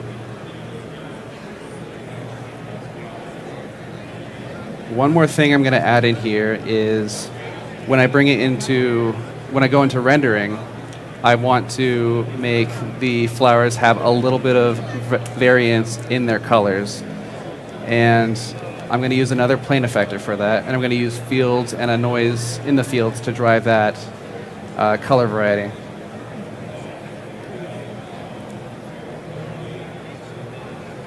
So turn everything off. I'll keep fields color mode on here. I will use a noise field this time. Or a shader field to drive that. Just going to turn on this noise option, or this colorize option. Don't need that. Noise. And you can see that in the stems, there's a little color variety happening, but it's not happening on the petals. And the way that I've found a fix for this is I just go into this cloner, I make sure that the render instances are turned on, and I bake out that cloner. So what this does is it turns this cloner into a series of instances, but now they can be colorized. So now we've got darker flowers, lighter flowers. Now when we render, we can use that data to drive that variety. So we're going to do that next.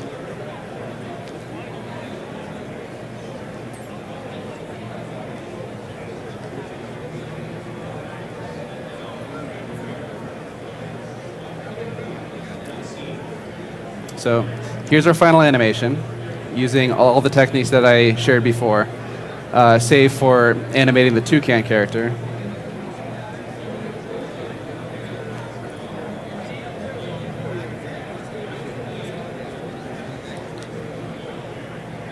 And there's some fluctuating of the flowers. It's got a nice swaying motion happening, and as I love to see it, it's seamless. Let's open up our Redshift viewport. And we're going to see what this looks like before we apply some materials to it.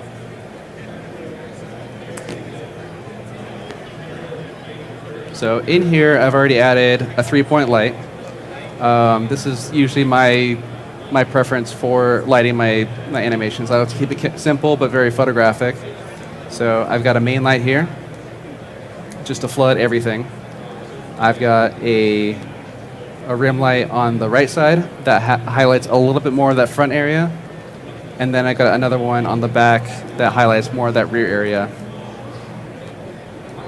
And then additionally, I'll do a reflection plane so that anything that is not being lit isn't going to be completely dark, and it'll actually capture some of that light bounce from the other lights. Next thing I'm going to do is I've got these 2 shaders that I've created in advance, and I'm going to show you how I use Mograph or my vertex painting to drive the color for each of these pieces. Let's start with the toucan, and I'm going to use the vertex color material that I created, and we're going to just drop that right on our toucan model.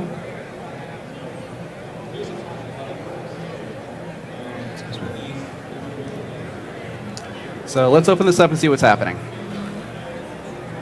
It's a very simple shader network. All it is you've got the regular standard material in here. You've got the vertex attribute node, and what I'll do is I'll take the vertex. Oh, jeez. A little bit of feedback. So what I'll do is I'll take this vertex color tag and I'll drag it in here. And now anything that has the vertex color name as a tag is going to be driven by this node. But we don't want this to be just black and white. We want this to have a little bit of color. So that's why I have this ramp node in here. And I plug this into the alt input, the color, using this ramp down here. Now extra color in there, like the thing going on here. And that is this color user data node.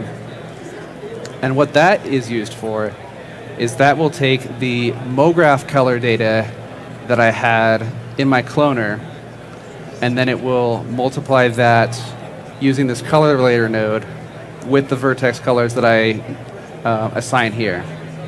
Flower cloner right here.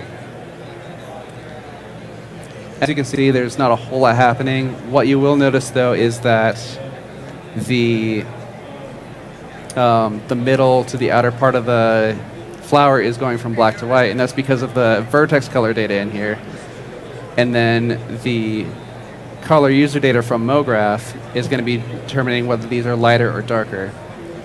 But these are sakura flowers, so let's make them pink and not just black and white. So we're going to go with a darker pink for here.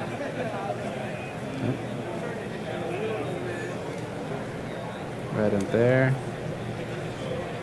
And then just a lighter, a softer pink right here. And those are the flowers. You can see that there's a little like lighter ones here, there's darker ones there, and I just like to do that to break up the colors a little bit and not have it just be, again, like a single flat color. Let's change up the toucan a little bit though. Let's give him more of a natural color, or more of the color to the final. So I had like a darker blue to more of like a lighter blue purple color, and then we're going to take a copy of this and let's use this one to color the beak. So we'll make this more of a reddish orange.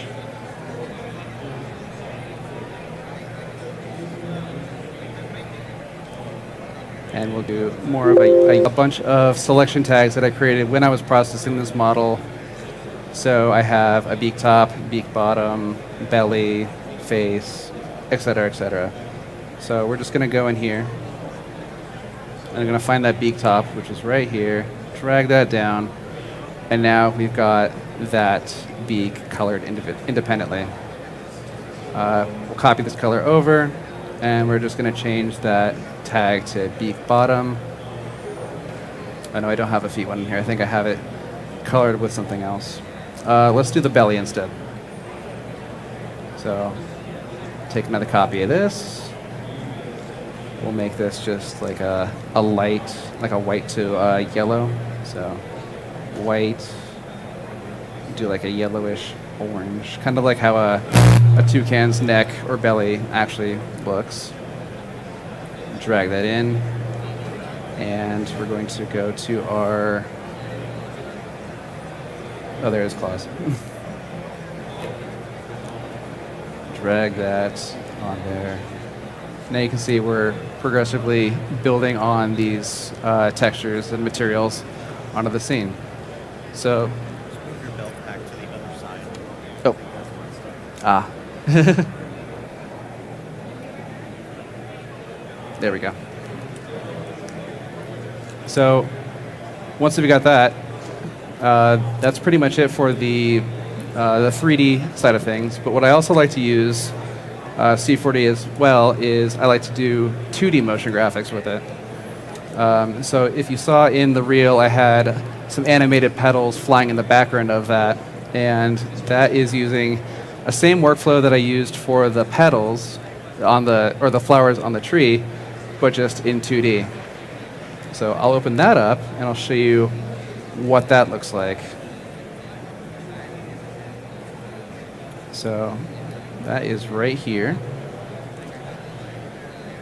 And we've got the petals falling. It's just a simple black and white map. And again, it's another, we don't need this because it's not rendering in Redshift. This is just a standard render that I did.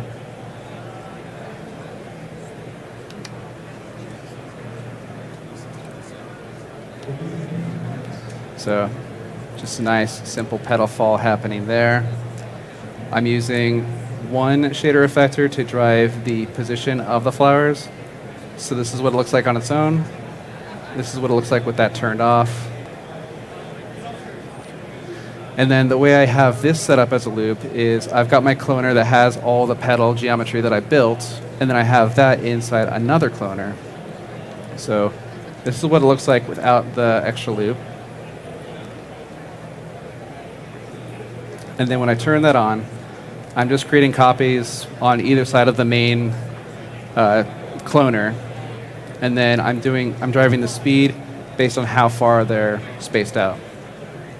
And so I render that out as a flat plate. I can use that as a mask or just as a blend effect on top of that, and the end result will look like this.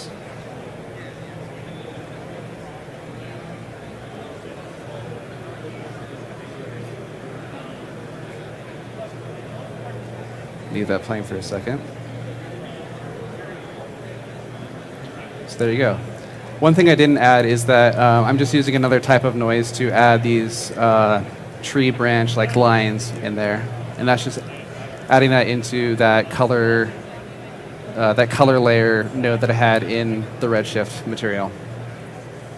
But that's it. That's how I created this piece using VR, Cinema 4D, and Redshift.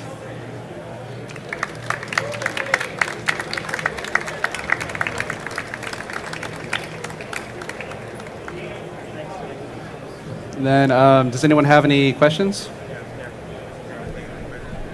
All right, thank you, thank you. Did anybody have any questions? Yes, you, sir. Can you say it one more time?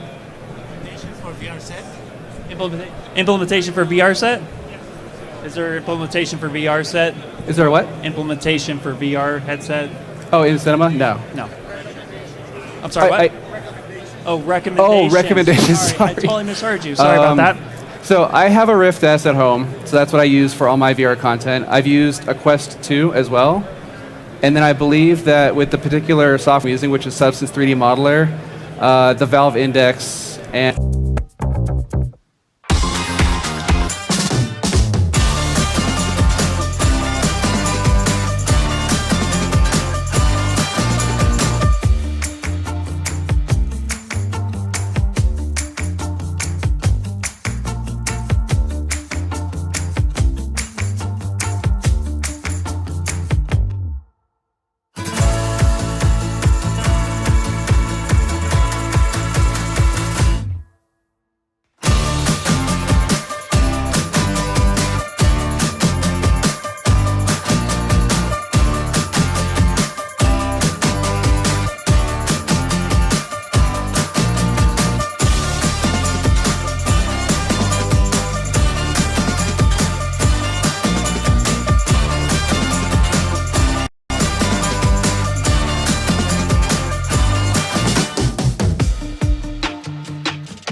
Are you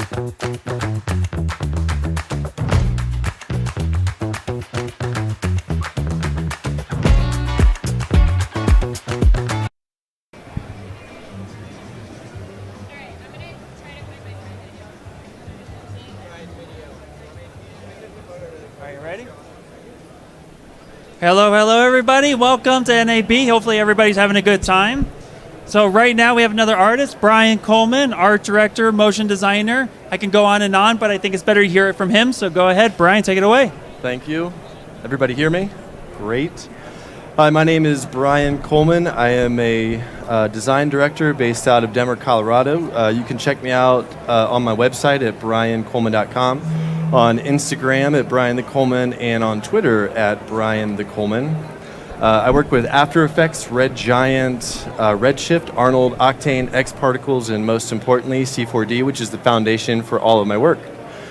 Some of my clients include Apple, MPC, Framestore, The Mill, We Are Royale, Swarovski, and Man vs. Machine. I'd like to thank Maxon for bringing me out today to discuss my workflows using C4D, Redshift, and Red Giant for After Effects. A lot of my work leans towards conceptual art for most of my clients, which include solving creative problems and guiding art direction. You can check me out again on my website, briancoleman.com, on Instagram, Brian the Coleman, and on Twitter, Brian the Coleman. Let's take a look at my demo reel.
Thank you.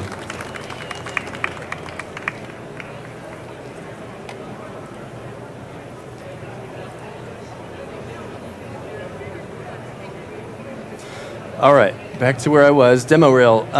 So I have been working on some different things lately, I guess, working with some 3D head scanning. I've been using this scanner called an Artec Leo. I don't have any photos of it, but it's a handheld scanner.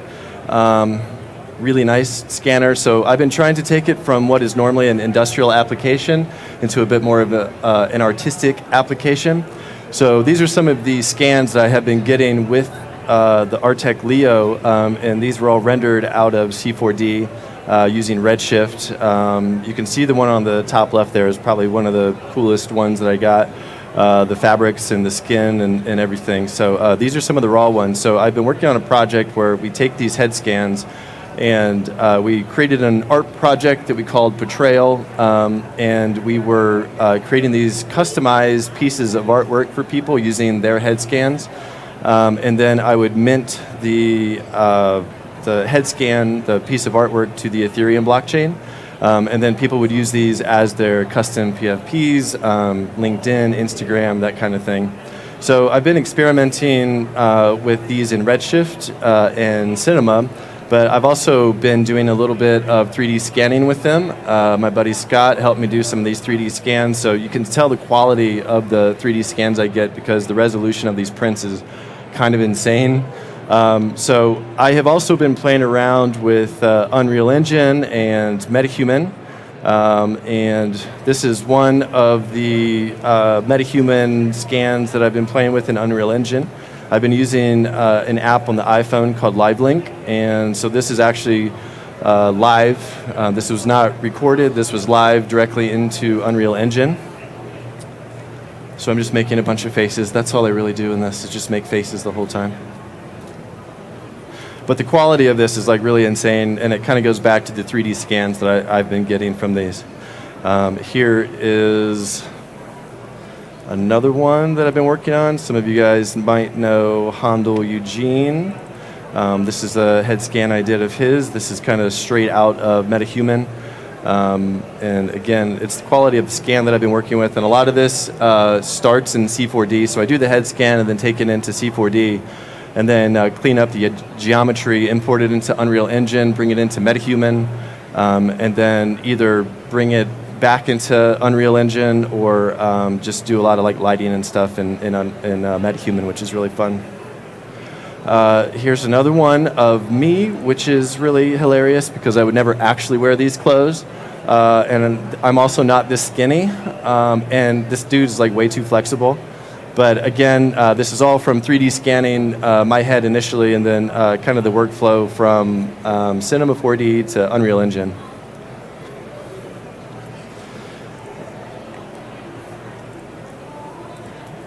But what I'm going to talk about today is a project I created called Escape. And this is what we will be creating today. So we're going to take my 3D head scan and we're going to put it on this body.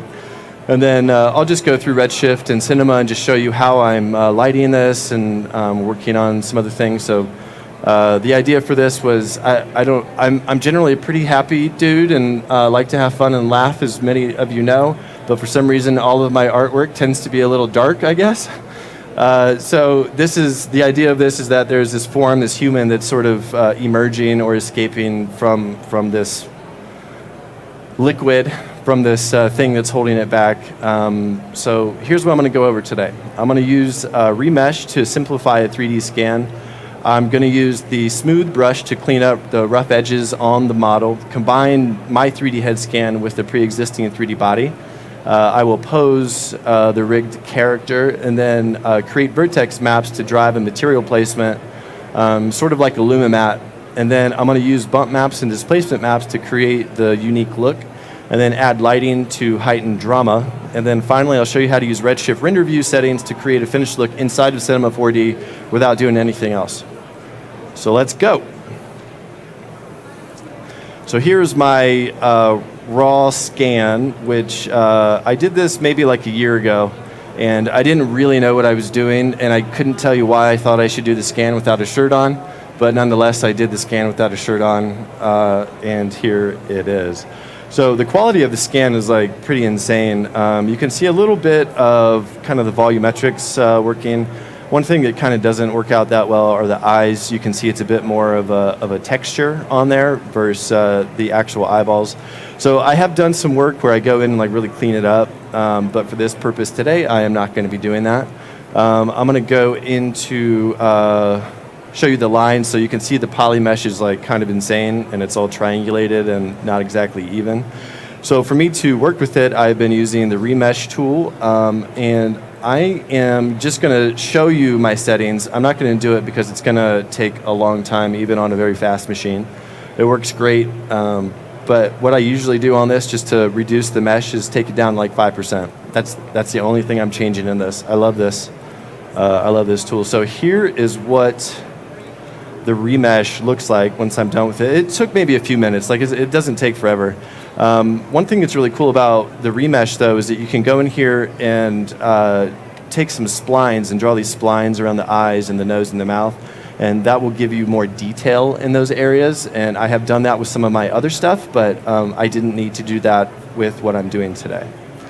One of the things that kind of became a problem when I remeshed is that I was getting some geometry here on the nose that wasn't working that well. You can also see that the scan is such a high detail that I'm getting imperfections in my skin, and even I think some of my beard, when I had that beard, was getting in there. So what I end up doing here is just going into my mesh, make sure that you have the mesh selected, go into the mesh settings, go to brushes to smooth, and then put your cursor over it, and then right click or middle mouse click, and then I can just drag left and right to increase the size of it, or up and down to increase or decrease the pressure.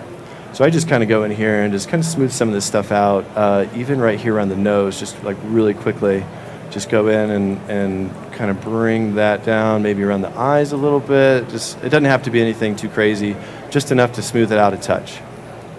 So let's copy this, Control C on a PC, and I'm going to bring it into this other scene.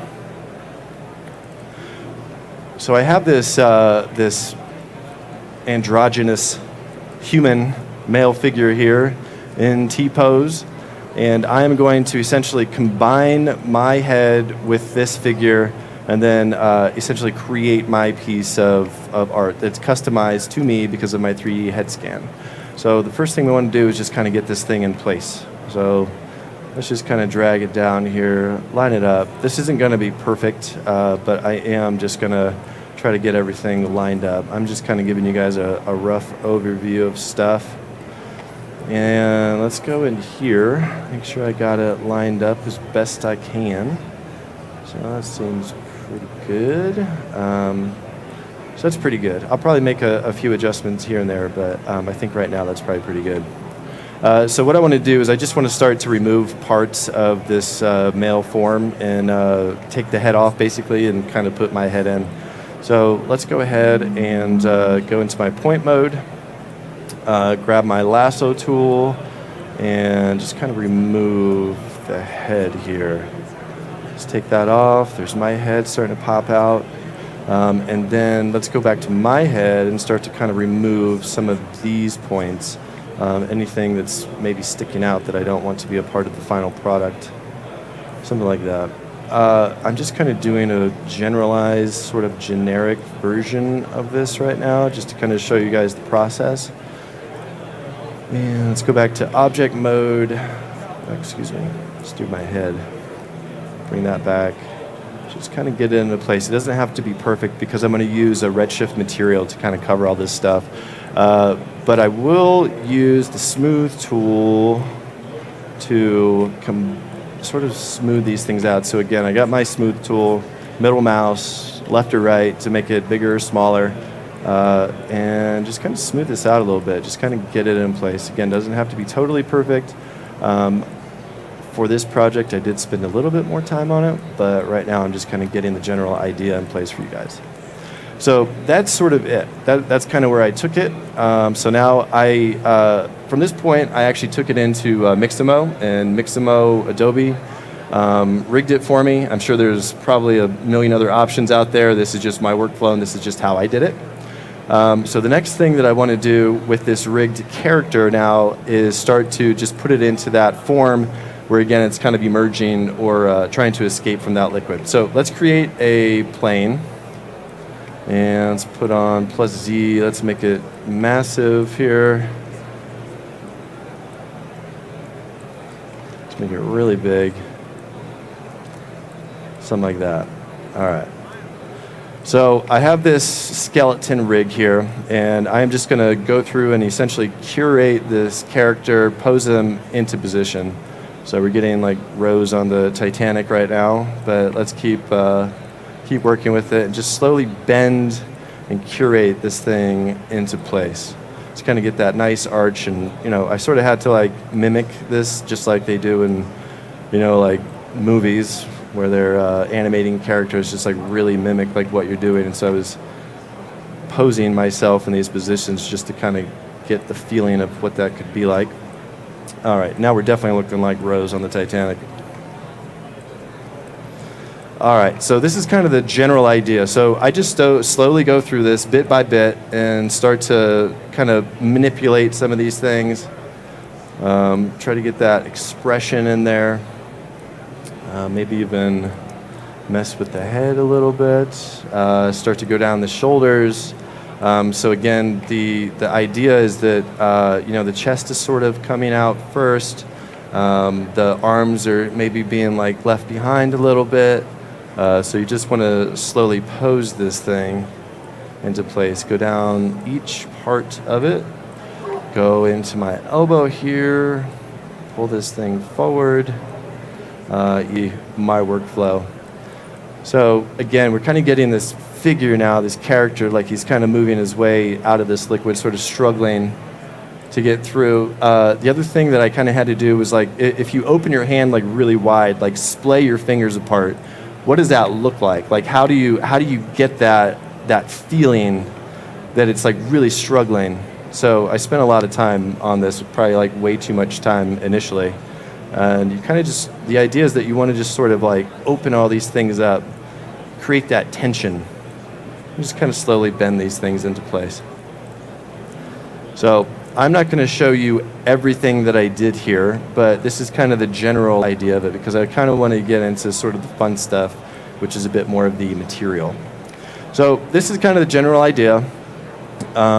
Combine these things, took it into Mixamo, got my T-pose, got my skeleton, start to pose it. The next thing I want to do is just start to build everything out with the material. So this is my finished pose here, which you can see I definitely spent a lot more time. You got that thrusting of the chest forward, the arms are a little left behind, the head is kind of looking up in this dramatic pose. So let's start to create some materials. And I work in the old Espresso node material. I haven't quite adopted the new one yet, but I know there's a lot of you out there who are just like me. So let's go to Redshift, Material, and Standard. And let's start to build this material out. First thing I want to do is just put a camera in place so that we can just kind of start to get this whole thing. So I'm going to put my perspective, my default camera right here, and then I'm going to do Shift-C and type RS camera and get a Redshift camera. Let's make sure that we are looking through it. I like to decrease the angle of view, the focal length. I probably put this down maybe around like 20. And let's just kind of move this camera around, even rotate it just a little bit. Maybe something like this, something like that. So again, you're just very dramatic pose. This figure's like looking north. So let's create a protection tag. So again, Shift-C, I like where everything's sitting. I don't want it to move. And then let's go into a perspective mode, my default camera, and then let's just leave the camera that we just created in place. I'm going to open up my Redshift render view, and then I work with it a little bit like this, drag some things around. Actually, let's just do this to make it easy. Something like this. I have my own customized settings at home, but I don't have them right here. All right, so I did turn my default camera off. I always turn it off. I don't know why. I just don't want to see it. So let's create a dome light and start to create the material and start to light this thing. So I usually use like a dome light just to kind of get an idea of what I'm looking at, even though I'm eventually going to create a little bit better lighting setup. So let's double click and go into my material node here. I can even drag this over a little bit. And let's create a new texture. In that texture, which I'm probably going to have to go through some stuff here. Should have done this in the first place. Texture, and then I'm just going to grab this texture that I have right here. And then let's drag that into my base color. And you can see pretty quickly that what's happening here is my vertex, my UVs are like all messed up, but that's okay. I can fix that because I'm going to use a camera projection to make this work. So let's create a new camera. I'll just type in Shift-C, RS, camera, and let's call this projection main. And then on my material tag here where it says projection, change that from UV mapping to camera mapping, and then drag that projection main camera in. My texture that I'm using is 16:9, so let's change the camera to HD TV 16:9. And then I'm gonna get out of my material here, review just to get a nice placement of everything. One thing that you'll see over here is that my texture needs to be mirrored. So go into the texture itself, go into the texture node, and turn on mirror U and mirror V, and you can see that it's now mirroring that, so it just kind of slowly drifts away off to the side. I think I might rotate this a little bit. I think I maybe did like minus 55 or something like that. And just kind of place this. So we get sort of this nice generalized feel. Here is that there's just not as much detail on the hands, the head, maybe even the body. So I'm going to show you a hand on the head and on the body, and we're going to use camera mapping to put our materials directly on that just to create a little bit more detail. So the first thing that I want to do is make sure that I am not in my projection main camera. Go to default camera, zoom in onto this hand, and there are a few ways to do this. I'm going to show you like 2, but there's a few ways to do this. So let's make sure that we have the body selected. Go into point mode. I'm going to deselect this because it saved my selection. Grab my lasso tool and just drag a circle kind of around the hand and a little bit of the wrist. And then let's store that as a selection. And then let's call that selection, point selection, right hand. And then go back into your object mode, click your mesh, the body there, go into tags, choose other vertex map, and initially your paint tool is going to come up, but you want to just select that tag, and let's just call this vertex map right hand. And then underneath fields here, say use fields, and then there's a default of freeze, delete that. And then take that vertex map that we just created and drag it in there, and now we have this vertex map that is directly associated with the point selection. So I can actually create new point selections, update it, and it'll update on here. One problem that you do see on here, though, is that we have a little bit of jaggedness on that selection. So if you go to click on the point selection in the fields, go to mode, and instead of nearest, use average. This always takes a second because the default is 50, but I like to take it down to like 25. Let's see if I can get this thing to update real quick. Probably have too many things going on at the same time. Let's turn that off. And let's take us down maybe like 25. Let's see if it'll update for me. There we go. So you can see now that this my selection here, let's get out of that. Why are you still doing that? All right, you're dragging on me, man. All right, so I've got my hand selected here. This is not doing anything. There we go. All right. So if I select this again, you can see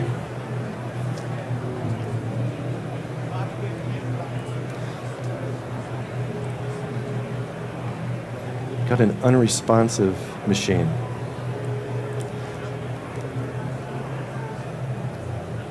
So you can see, I'm not going to zoom out too much anymore, but you can see we got a nice gradient here. So I will just deselect that, get off of that. I'm going to go into my material now, go into the edit shader graph, and then let's start to set up our material just a little bit further. I'm not sure why this is dragging so slowly right now. So let's go into, let's type in C4D vertex, and we're going to grab this C4D vertex map, and then drag and drop our newly created vertex map over here, and then let's create a camera map node as well. So I am going to, I'm so sorry, this is like lagging big time right now. Let's take our projection main. I'm going to control drag, and let's call this one. This is not letting me do anything. How can I get around this? Projection, let's do right hand. And let's pull this out a little bit underneath camera here. So with my camera map node selected, let's drag the projection right hand and put that in the camera picker right here. Let's create a new node, the color layer node. wonder if maybe some of this stuff is like causing it, because it's like really dragging right now. Let's just close out of that stuff. I'm trying to close all this stuff down. When in doubt, close it out.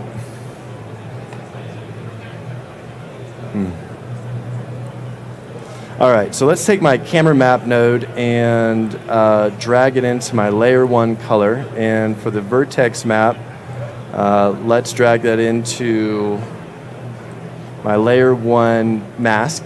And then let's connect that to the output here so we can kind of see what's going on. Close out of this. Let's grab our Redshift render view. Click play. So now you can see that we are going to, wait, what did I do here? Did I choose that properly? Let's go into the material itself. Click on that. Grab my vertex map. Yes. Camera map. That's working. Oh, I don't have a material in here. Well, that's why. And let's go and grab that material again, put that in there. Let's close out of this. And now we can kind of see that we have that texture located directly on that hand right there. So let's go into camera and use that right hand, and we can just kind of,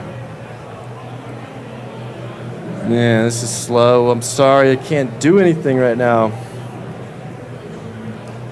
All right, so I'm going to kind of just use the camera in here a little bit. Zoom in.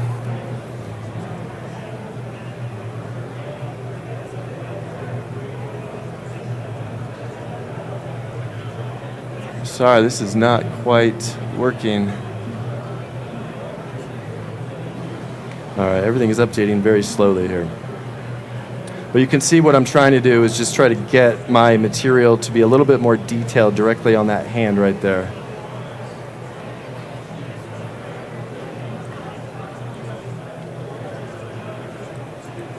All right. Let's go back into the material itself.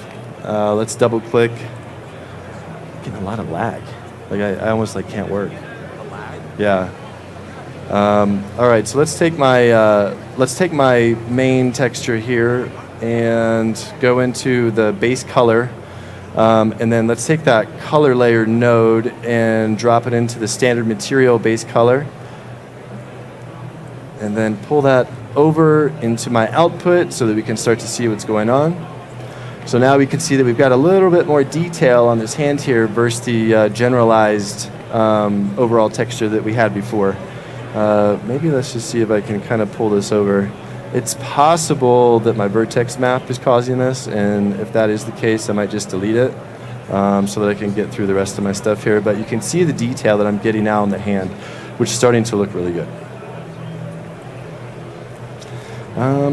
Let's go back into my material and start to build out another option of doing this. So let's create a C4D shader node. And let's create a gradient out of this, and then let's grab a texture node, pull that in, connect my C4D shader into my texture here, and then let's just apply that to the output just so you can kind of see like what I'm going to do here. So essentially, again, I'm kind of creating like a Luma mat. I'm going to do that for the head on this one. So with the C4D shader, on the gradient, let's just click that gradient and wait for it to pop up over here. Let's change this from type to 2D circular, and I want to crush this down. So let's invert the gradient, and then let's drag my cursor over. Let's grab this black one, pull it down to really like tighten up that circle. So I'll go over here to my render view real fast. Let it update. So now you can see that we've got this little highlight kind of on the chest. So what I can do with my Redshift texture node here is just kind of drag this over, though at this point I'm not sure it's even going to let me do that. let's just type some numbers in. Maybe that'll make it work a little bit better. 0.5. Let's see, too much. 0.1.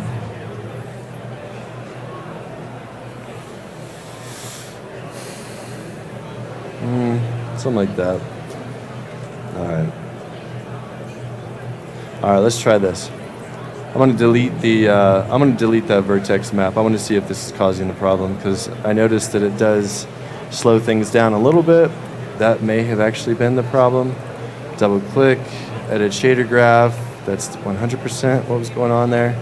And then let's just kind of move that into place. So now I'm using a different technique here, which just kind of depends on the situation. There's a bunch of options to do this, but essentially I'm just kind of creating like this vertex map, this gradient, which acts as a bit of a lumina mat so that I can kind of place this texture on there as I want it to. So let's put this texture, so now we have this luma map, and let's go plug that into the color layer. Let's go into the layer 3 mask, and then let's create a Cameron map node and drag that into the color layer 3 color, and then let's choose that texture one more time. Go in here, grab that texture one more time, and I have not designated the camera yet. So let's just call this projection head. And then with my camera map node selected, down here where it says camera picker, let's just drag and drop that in there. Close this out and go into edit shader graph. And then let's drag that into the space. Already is. Standard material output.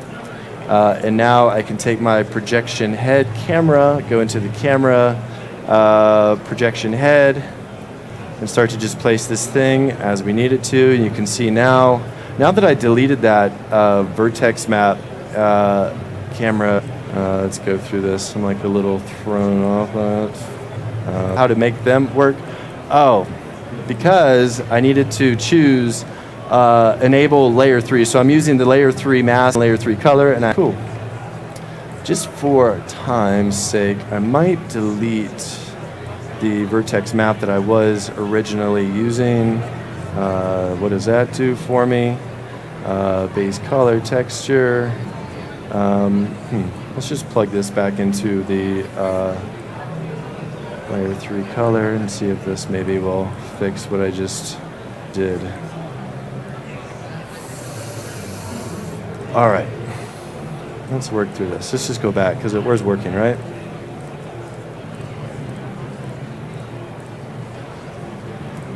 All right, here we go. So I'm going to leave that. Obviously, I was having a problem with my vertex map. It seems to chew up a lot of the memory. Not sure why.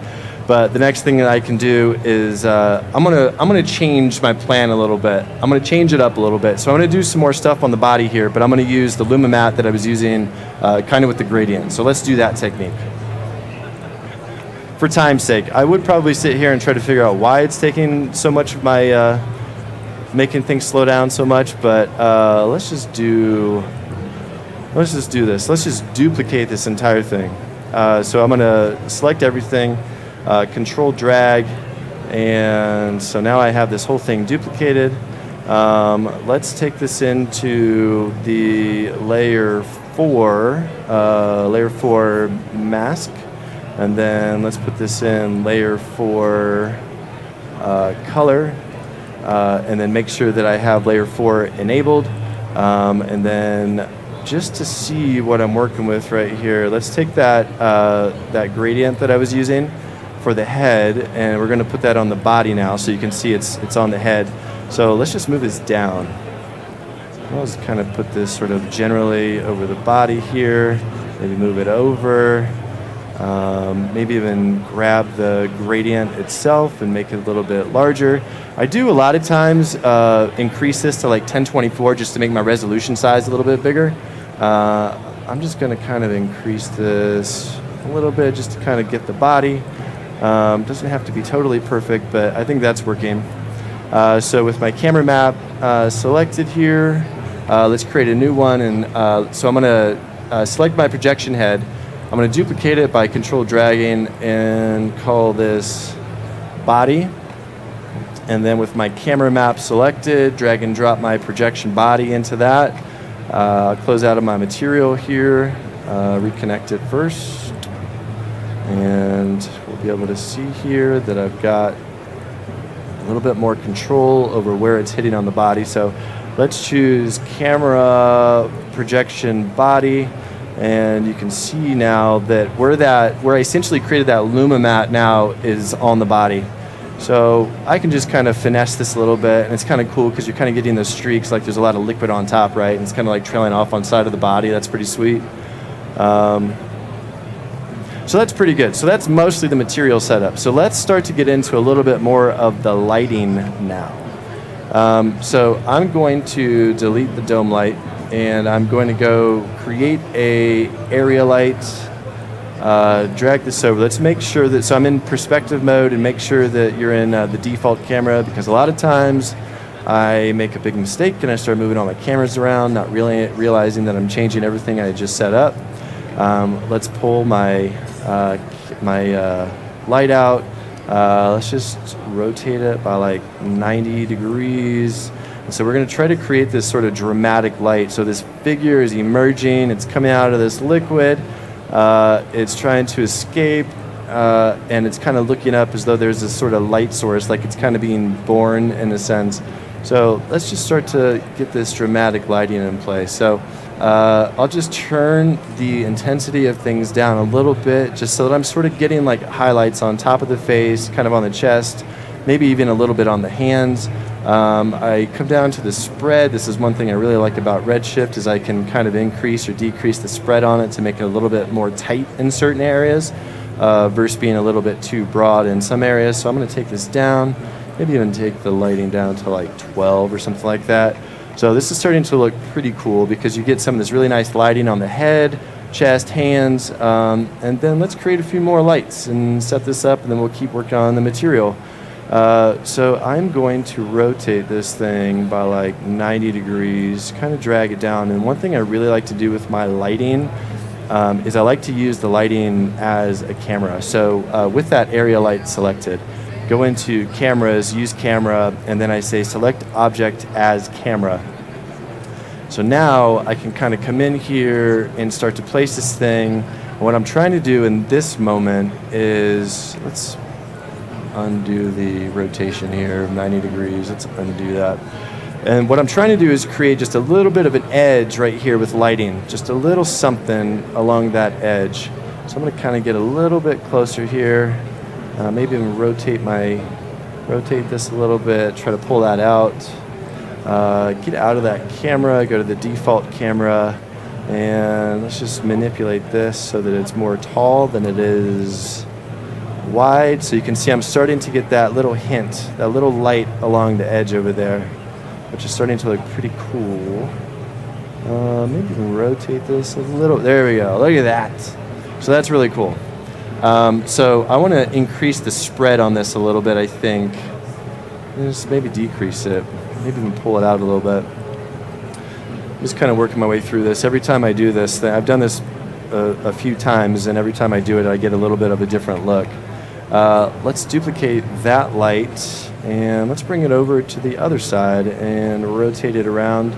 So I'm trying to make the main light be the one that's overhead, but it's not giving me as much detail as I really want. So I'm just trying to add a little bit more light on these other sides, but just a little hint. So I might take this down to like 2. So you can see I'm starting to get just a little bit of light over here. I got a nice edge over here. I've got that top-down light working, so this is starting to look really good. I'm going to go in and select, I'm going to duplicate this light, and one thing I'm kind of missing right here is that light that's right here on this edge. So let's go into this new light that I just created, go select object as camera, and then slowly come in here and kind of manipulate it. So a lot of my work, I'm like really refining the light, just like really going in, just kind of like figuring out like how do I see the little details, the little pieces, and I'm just going through a little bit at a time, slowly working it, caressing it, being gentle with it, all the things that you have to do to have a good relationship with those around you. So I think the lighting is starting to look pretty good. Let's start to get into a bit more of the material here because everything is a little too glossy. Drag that in and connect my color layer to the ramp node. And I'm going to show you what I'm working with here and what I'm trying to do. So I'm trying to create a bump map on this, and I'm going to use this also as a bit of like a roughness map. And you can see any areas that are white right here with the bump map are going to come forward. Any areas that are dark are not going to have a whole lot of bump. With the roughness map, anything that's white is going to be more rough. Anything that's black is not going to be very rough. So let's pull this into the roughness first. So I'm going to go into base properties, reflection, roughness, and let's pull this out over here and plug that in. So you can see now that I've got some areas that are rough that are not reflective, some areas that are reflective, and the cool thing that I do with this is I can maybe, like I don't want to get a little bit more rough, so just everything kind of across the board. I mean, it is liquid, so I guess you could have some areas that are maybe a little bit more smooth, but I want to add some texture to this. So let's create a bump node or a bump map, and let's duplicate this ramp. So I'm going to do a control, click it, drag it, control, and you can see that we're starting to get a little bit more detail kind of in here. So what I could do maybe is like increase the height scale to maybe like 2.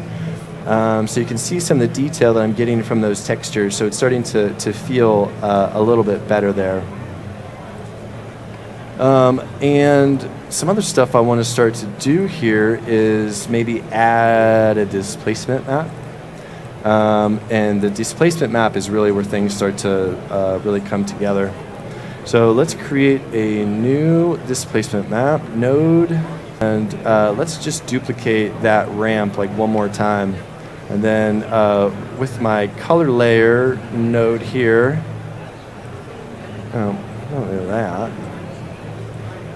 connect it to the ramp, and then drag that in. You guys, anybody who uses the new material node editor is probably like, this is why you use it, because you can just like automatically click it together. But alas, I like to make it more difficult on myself. Plug that into the displacement map, and then with the displacement map node, plug that into the output displacement. That is not going to do anything offhand because you have to add a Redshift object to it.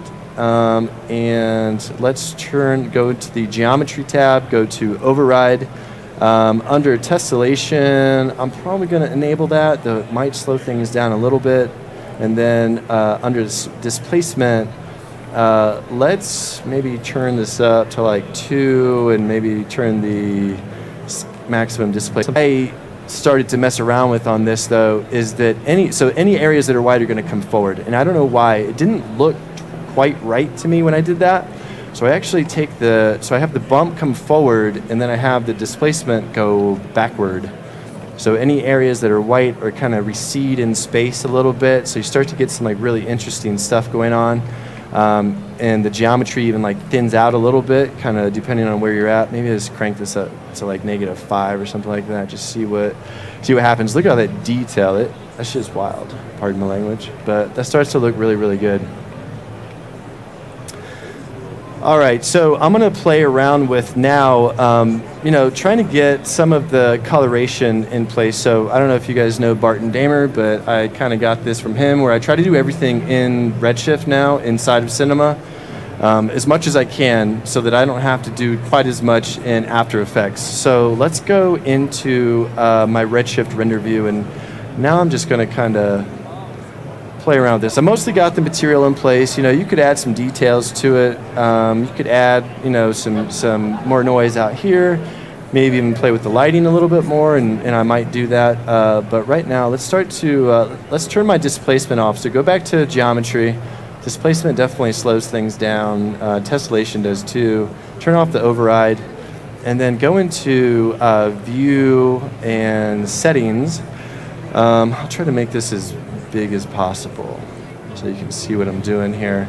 So I'm going to turn on bloom. Let's turn this on. So any areas that are white, you're going to kind of see a little bit of this little haze kind of appear. So it's definitely a little fine, but you can see I'm starting to get a little bit of detail, like a little diffuse, kind of playing around here on this face. I can increase or decrease it a little bit. I can make it softer or sharper, and I might just kind of go down in this direction. It's just to kind of get that dreamlike state, because when everything is like too hard, too harsh, it just doesn't feel right. Because naturally, if you're like looking at light, looking at a hint of something, like your eyes naturally start to kind of bloom things out, make it a little bit blurry. I might even add like a little bit of a flare, but streak in here. Maybe the intensity is like a little high. I just want like a little something, try to just make it a little dreamy, something like that. So that's starting to look like pretty cool. The other thing that I think is really interesting about this is that you can do bokeh, like depth of field, directly in these settings versus having to do it in the camera. So I'm going to drag this off of here just a little bit. Let's go in my perspective mode, default camera, and let's choose my master light, which is right here. And let's just, so you could do this a few ways. I'll just do it. I'll show you a couple ways to do this. Go into optical, and then underneath depth of field, do the focus distance here, and just choose something like right here on the face, so you can see it change where my focal length is going to be and like where everything in focus is going to be. Go in here to bokeh, and I just want to grab this number. So I think it's like 1500 something. Let's just put that in, let's just type it in manually, 1558. And then let's turn things up. Let's go to, let's just turn things up a little bit and start to get some interesting depth of field. So it's pretty cool. I'm doing this all in the render without having to do it in the camera. Like, it's all in the render settings. That's pretty cool to me. So I try to do this as much as I can.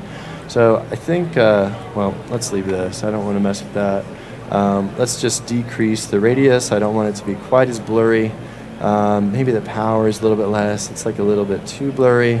And then the aspect ratio, I just always like to kind of turn it down, kind of get that anamorphic lens feeling to it. And then I might start to just kind of play around with some of the color controls here. So let's just, let's turn that on. Let's delete this point. So now I can like really start to kind of like play around with some of these things. Maybe just bring the darkness up a little bit so it's not like totally dark. Maybe I just kind of crush these values on there a little bit just to kind of create a little bit more detail in there. So this is all starting to look like pretty good. And then the other thing I really like to do, because I use After Effects to comp a lot, and I'm always using Magic Bullet Looks, but I can do it. No, all right, well, that's classic.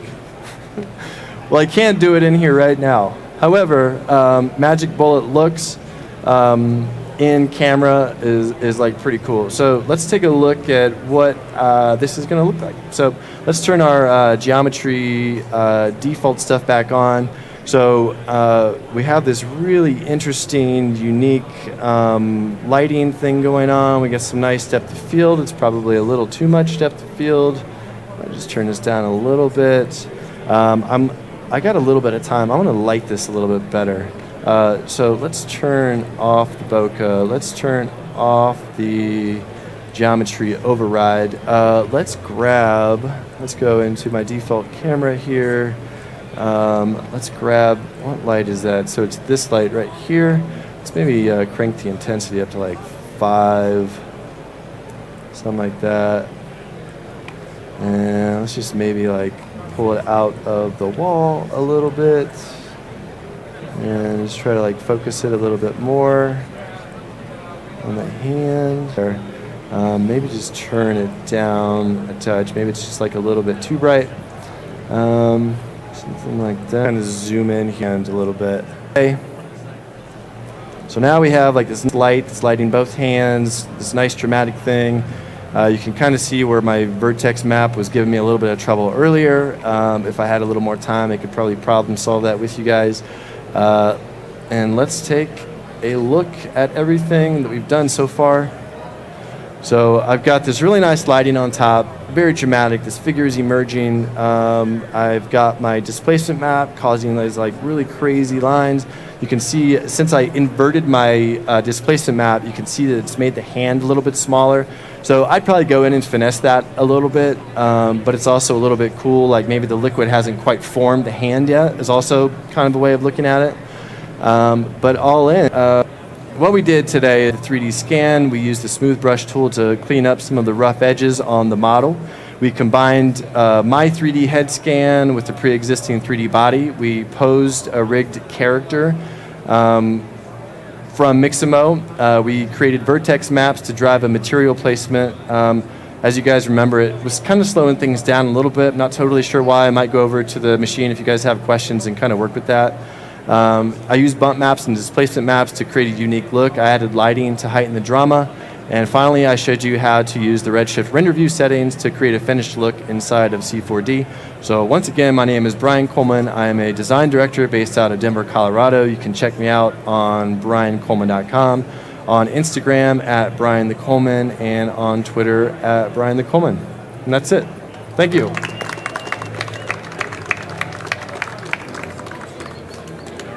I don't got, oh, now I do. Yes, the power. Any 1 minute question before Brian leaves the stage from anybody? Oh, we got a question over here. Here we go.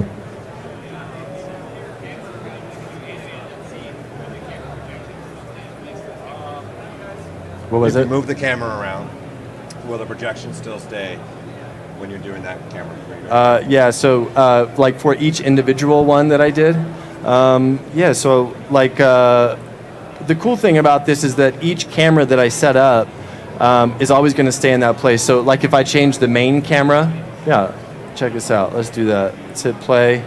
I'm going to turn off the displacement a little bit here. So you know, a lot of times my lighting is like so specific to that camera.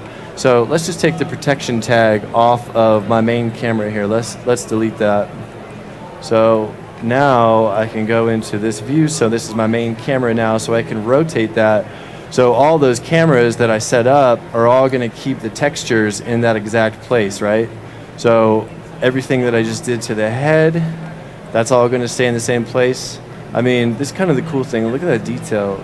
That's wild, man. Like, I'm always impressed with the displacement maps and the texture and stuff. Remain intact.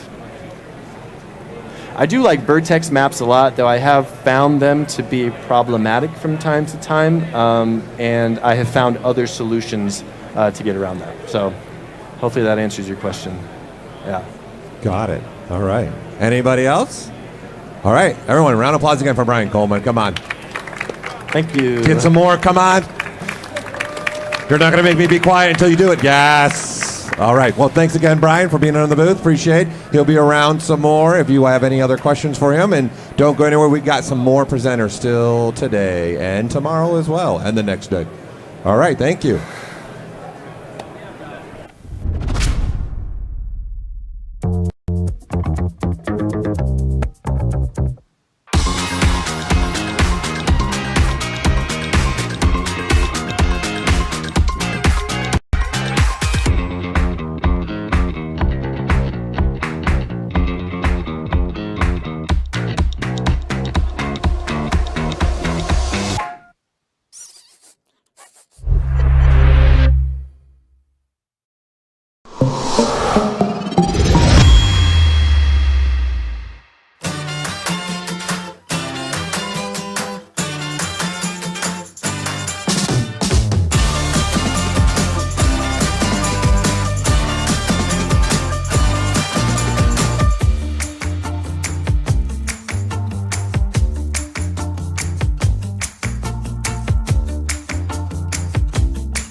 All right, everyone ready for another demo?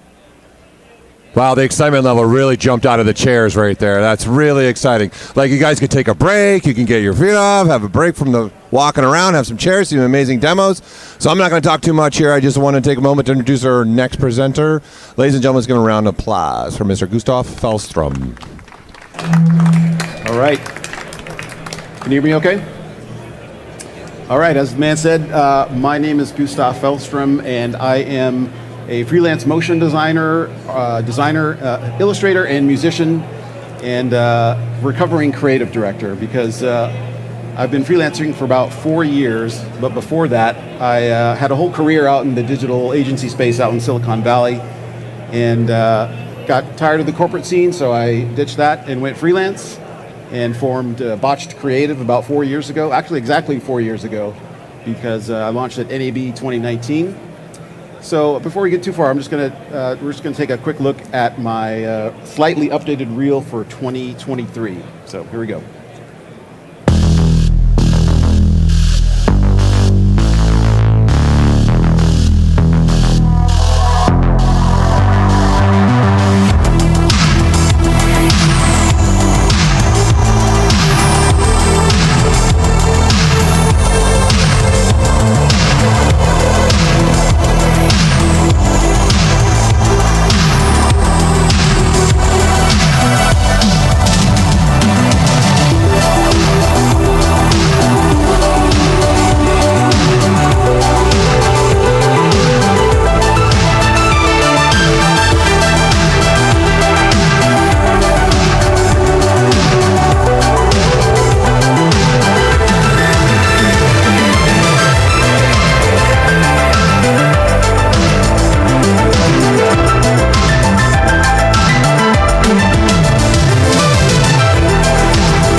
Thank you. So again, I went freelance with the intention of getting into doing title design for film and television. And since then, I've since going freelance, I've had the opportunity to work or start building some relationships with some really awesome people. Some of those people being at Plucky in Burbank. And I started a collaboration with them in late 2021. And our latest collaboration was the main on end titles for Creed 3. So for copyright and length reasons, I'm not going to show the entire piece, but I'll just give you. I edited together a couple of highlights from the piece, just to give you a sense of what the piece looks like.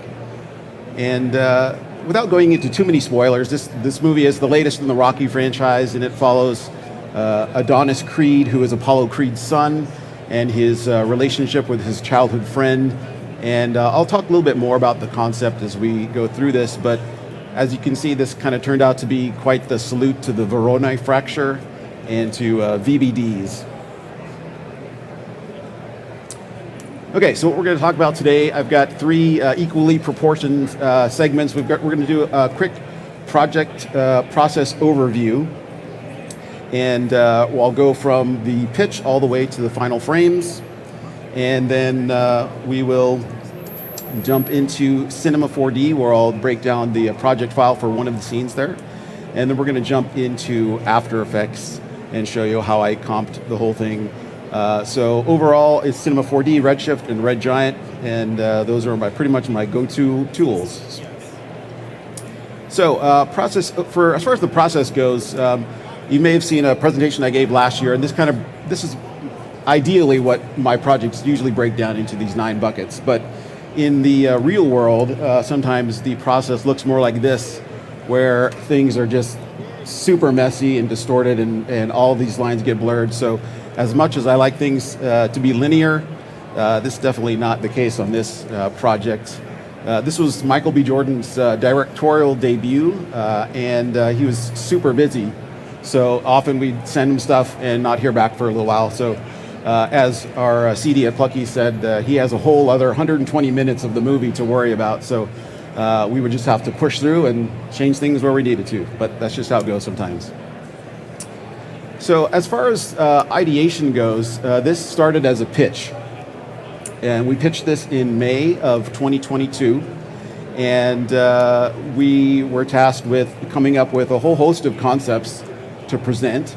And the way that I like to go about generating concepts is kind of a brute force approach where I'll take in the source material, whether it's a rough cut or a script, and I'll just start brainstorming, writing down lists of words, looking for images, looking for inspiration, and I'll spend a lot of time looking for inspiration, and I'll collect a ton of images and spend a lot of time organizing and going through those. And at some point, all these images will sort of group themselves into unique buckets, or at least I kind of find them organizing that way, and I'll start to get specific ideas about where I want to go concept-wise. And in this case, I had 4 buckets that I kind of grouped these images into, and these became my mood boards for when I created the style frames. And before leaving this stage, I actually wanted to sort of crystallize each idea into a sentence or two that would really describe and define that idea in my mind before we moved on, so that I could really explain it to the client and to the team. So we're going to take a look at some of the style frames that I created in the pitch process, and some of these were just quickly mocked up in Photoshop, and some of them I built in Cinema 4D. But that concept dealt with light and shadow. This one is a little more graphic approach with just some textures and some silhouettes. And when we're doing style frames for pitches, we really just want to show enough to get the idea across, and so we could really sell the core idea, because that's at the end of the day what the client is wanting, is the idea behind the piece. And you'll probably deduce from the samples that we showed that this is the set of boards that won the pitch, spoiler alert. And again, we're dealing with this sort of broken relationship between the main character and his childhood friend. And the core idea behind this concept was these fractured elements that were coming together in this like really graceful slow motion time reverse effect. So that was the core idea, and then we just sort of spun it in different ways for a couple of these frames. So we'll just go into show a little bit of detail on what these frames turned out to be.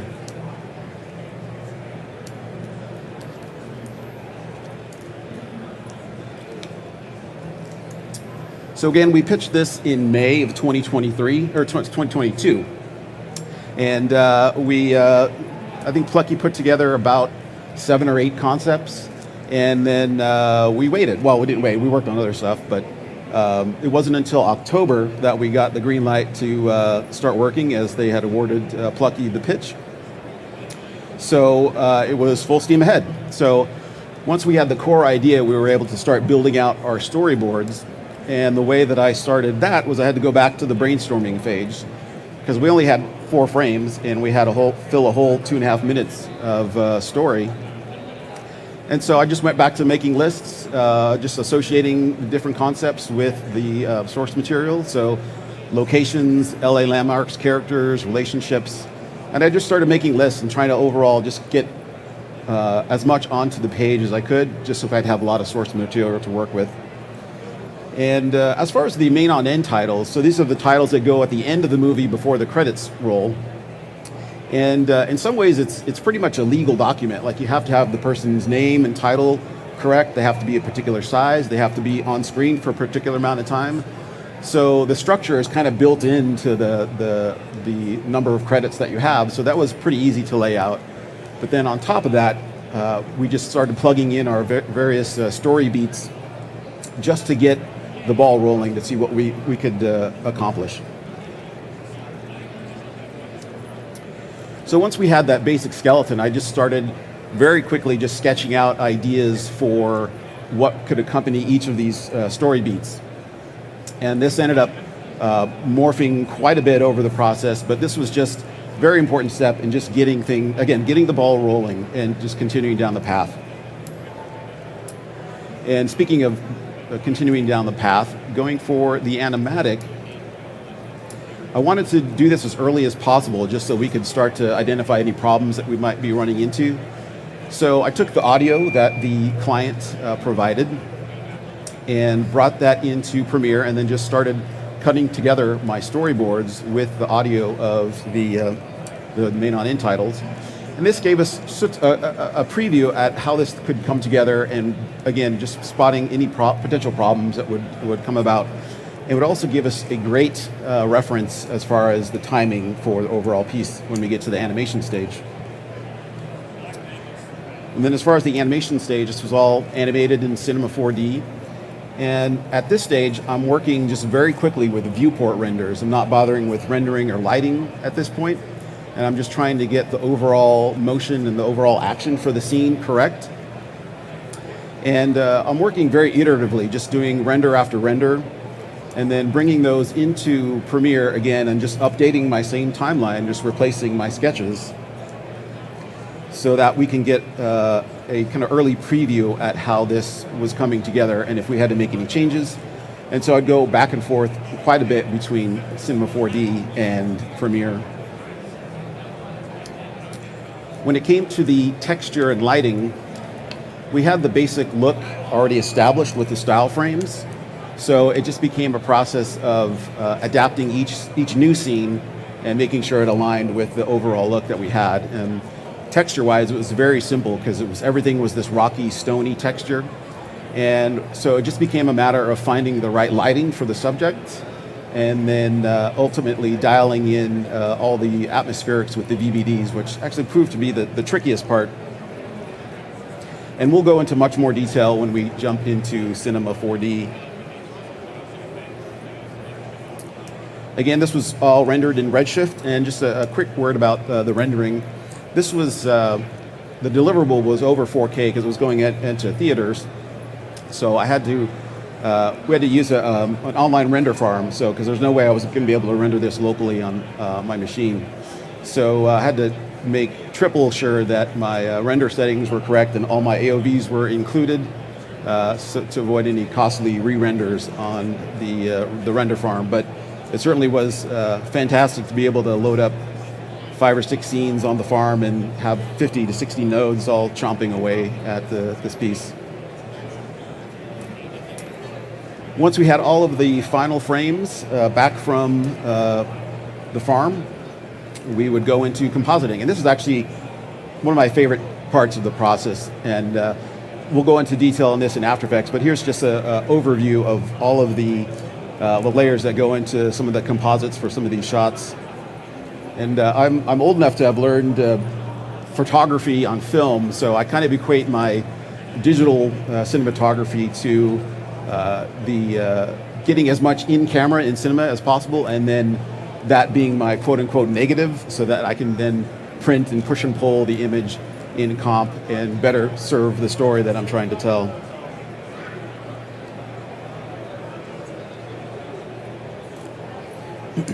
So once we had all those renders out of comp, it was back again to Premiere, where we put the final assembly together and put all the typography on it. And then from here, we were just able to output any format that we needed, whether it was QuickTime HDs for editorial or final frames for the DI.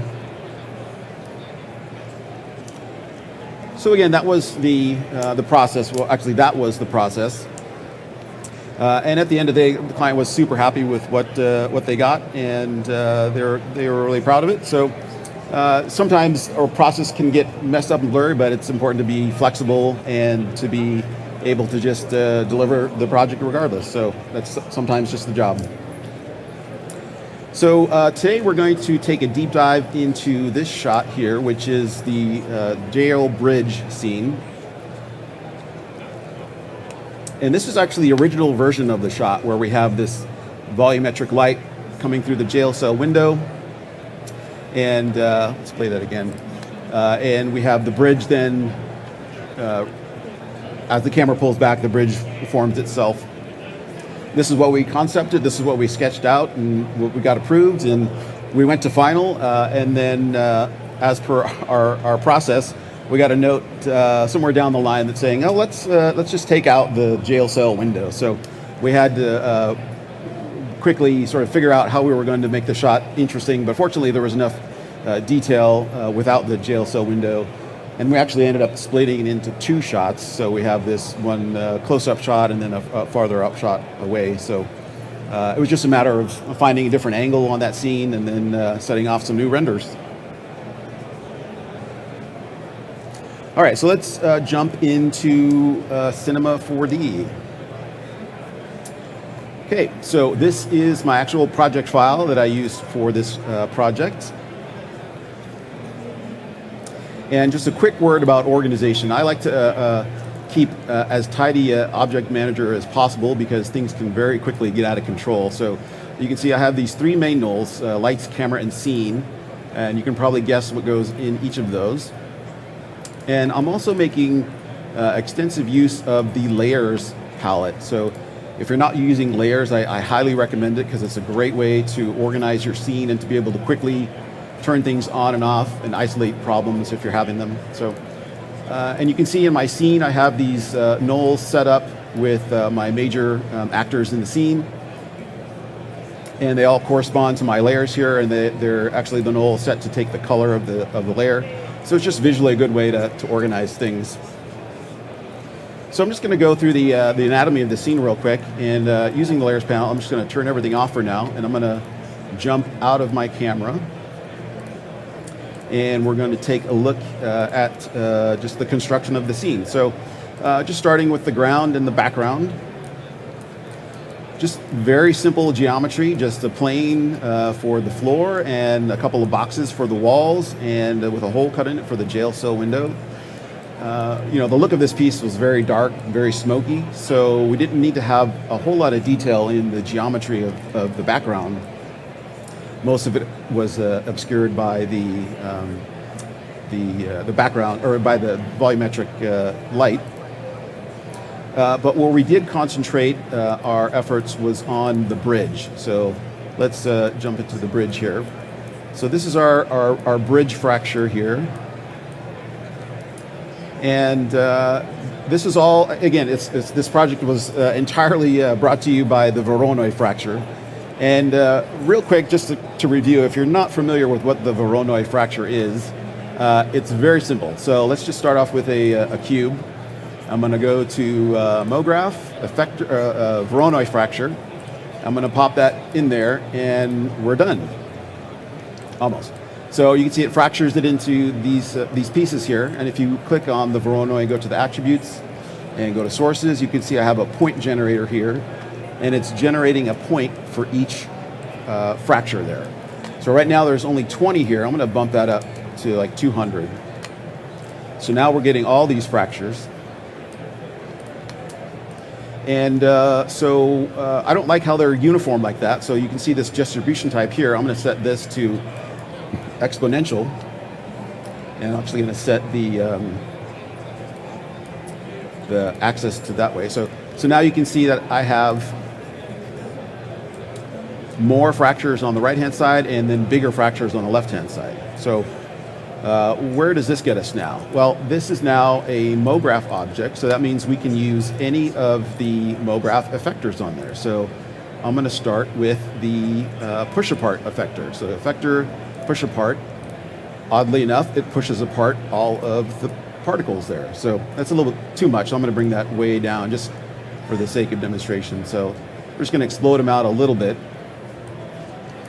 But how did we get that animation of them all coming together very nicely? So the way that we did that was with fields. So if I have my effector selected and I click on fields, I can add a linear field in here. And you can see this TIE fighter looking thing here. In this, everything on the right-hand side of this field will have the full effect of the push apart effector. Everything on the left-hand side, if I move it across here, will have no effect. And of course, everything in between there is somewhere in between. So by just controlling this one linear field, we can control all of these fracture elements. So to make this a little more interesting, let's just keep stacking some of these effectors. So let's go to Mograph, Effector, Random. And by default, this randomizes the position. That's fine for now. We're going to actually also randomize the rotation a bit. So now we got that going. And for the heck of it, I'm just going to randomize some scale. I'm going to scale this down just a little bit just to get a little more room in there. And the cool thing about these fields is that this linear field here, I can bring this out. And because this is going to be my main animation driver, I can assign that to multiple effectors. So in the random field, I'm going to go to Fields and drop down this linear field. And now this one field is controlling both of those effectors. So if we wanted to make these particles basically disappear, we would add yet another Mograph effector. Plane. I'm going to add a plane effector. And I'm going to set that. I'm going to remove the position parameter and set the scale, and to scale that all the way down to -1. So that in effect scales them out of existence. And don't forget, I need to add in my linear field to my plane effector. So now when we are animating this linear field, all of those separate particles are being controlled by that one linear field. So it's really just one or two sets of keyframes and I can have all that animation. And that is basically how all of the fracturing in that piece was done. So let's go back to our bridge. There were a couple more steps I took with the bridge. So we're going to take a look at that real quick here. So this is my live bridge element here. And you can see I have 6 Voronoi fractures in here. And that's because this bridge, which by the way was modeled by my buddy Dallas, who was working with me on this project, gave me this beautiful model, which I'm going to destroy. So it has very specific geometry, and I wanted that geometry to fracture in a very specific manner, and to have details in some areas and in not. So I broke it up into, like, for instance, the span and the road, and I'm going to turn those on real quick. And then you can see I have my selection of effectors here that I'm going to turn on. And once I turn on my linear field, you can see now that as I scrub through this linear field, that it's assembling the bridge. However, so I set up each of these separately because I needed this the geometry to be fractured in a very detailed way, especially with these fine details with the rails and the cables. So I set up Voronoi objects for each of those. But once I did that, the viewport became very heavy and unresponsive. So very difficult to work with as far as lighting goes. So the solution to that was to bake these as alembics. So this null here contains everything in there. So I just did a right click and did select children. So you can find that. So that selects everything in there. And then instead of just right-clicking and baking as Alembic, I like to go up to File, Export, Alembic. And I click on that file, or that gear icon there. And this, I just make sure I have my whole frame range in there. And then if I had any other information contained in these, like vertex maps, it would also transfer those. But here I can be absolutely sure of where I'm saving that Alembic file so I can know where it is. So I'd save that out. And so I'm just going to turn off those now because I don't need them. I'm going to hide them. And here I have my bridge alembics. And you can see now there are 6 alembic files that correspond to my 6 fracture objects because I needed to texture them slightly differently.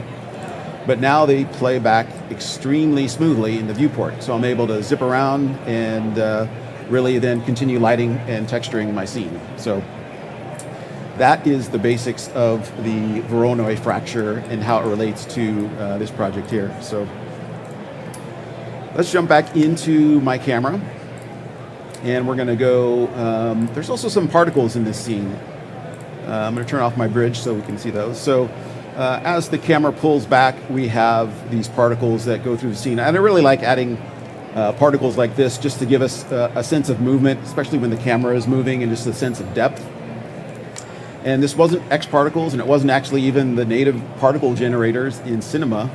This was actually the Voronoi fracture again. So I'm going to have a couple layers of those. So I'm going to turn those off and just go into my first one here. There's our Alembic version. I'm going to turn on all these here. And you can see here's, this is our, turn it on there we go. So it's just a platonic that I've fractured with the Voronoi fracture. And again, I have my selection of effectors here that basically just blow it apart. And in this case, I'm actually also have a rotation keyframe on the random rotation just so that we can get a little bit of movement per particle in the scene. And that's just a quick way to get some atmospheric depth in the scene as well. On top of that, we also have a layer of dust. I love including dust in my shots, especially for this one. And these are actually also Alembic files, but these are basically stock Alembics that I bought from GSG a long time ago. And they just add another level of fine atmospheric detail in the scene. And you'll see a little bit more of that in the comp. So as far as the texturing and lighting goes, let's jump back. Okay, we're already in our camera. Let's turn everything back on. And we're going to bring up the Redshift render view. And let's just pop that over there and find a scene to a frame to park it on, and there we go. We'll let that cook for a minute. So again, the overall look of the frame was established with the style frames. So there wasn't really a whole lot that we needed to do to make each scene custom. It made the construction of these scenes pretty fast. So with that, it was all came down to the lighting. And I'm just going to really quickly go through the lighting setup for this scene. And for that, I'm just going to turn off these green dots. I'll come back to those in a minute. And we're going to actually lock that camera and give you a little bird's eye view of the lighting setup here. All right, so we have our bridge, we have our background. The first thing was lighting up the bridge. So I have these 3 area lights here, which basically give us this nice contoured edges of the bridge, just so we can separate it from the background a little bit. And then we have this area light that is basically illuminating our VBDs. So if there's been a little bit of talk about VBDs this week, so if you're not familiar with those are basically volumetric pixels. And in this case, I am using basically some stock VBDs. So this isn't, it's not a live simulation. You'll see here I have 2 VBDs here, one for our ground effects and one for our background there. And in order to see those VBDs, you need to basically influence them by the lights. So that's why this area light here, when I turn it off, the VBDs disappear. If you're wondering why these lights aren't casting light on the VBDs, if I go into the attributes in the details, you can see if I scroll down, I have my volume contribution set to 0. So that means these 3 lights will not contribute to the volume. Whereas my area light here, I have it set to 1, and when I turn that on, you can see then it filters in on the VBDs there. So that is how that worked. Now what you may notice is missing is the light shaft coming through the background there. So if we jump into our camera again, I actually set that up as a completely separate render. So I'm going to pause that here. I'm going to shift over to this file here. So I in retrospect, I could have set this up with takes, but I think in the heat of the moment, it was just faster to do it this way, especially when you're working with like a render farm. So it's the same exact scene, same geometry, same animation. I didn't change anything. The only thing I did change is all of my geometry in the scene. So the ground, the jail cell, and all the bridge parts and the particles, I applied a black material to them. And if I just open that real quick, you'll see this is just a standard material, just black, and I have no reflection on there. So that means it's just going to basically cut a hole in the light and it won't reflect anything. And the reason I needed to do that, so let's fire up this render view here, is that I turned off all the other lights in my scene, and I only have basically separate channels within that same file. So I have my beauty pass, which is basically what we see here. I have a diffuse lighting pass, a volume lighting pass, emission, and a puzzle mat. And the puzzle mat I just have as a just in case, because I have these object IDs applied to various objects, and that'll become super clear when we look at that in After Effects Switch. Let's go ahead and jump over to After Effects now. All right, so here is my actual comp file. And real quick, just a couple words on how we comp this. So this was done in ACES. And just to note, this is done prior to the native ACES that's in C4D now, and also the native ACES that's in After Effects. So this workflow is slightly different, but the principles are still the same. We're going to, if you caught my presentation from last year, I went into much more detail on ACES. But real quick, I'm going to show you a couple of reasons why I love comping in ACES. So this is my completed comp here. And if you notice, at the very top here, I have this adjustment layer, which is my conversion from ACES CG, which is what renders out of Cinema 4D, into Rec 709. And I'm using the, let's open up my effects panel here, is the Open Color IO plugin. Again, this might be a little different now because After Effects can do it natively, but this just works for me. So my input space here is ACES CG, and my output space is Rec 709. That's because that's what the client requested as far as what we deliver. That means everything below this is being composited in ACES CG. And why that's important is, let's say we wanted to make some really drastic adjustments. So let's go make a new adjustment layer, and I'm going to go into Effects, Color Correction, and let's do Exposure. And I'm going to bump this up, not that I would need to do this, but bump it up 6 stops.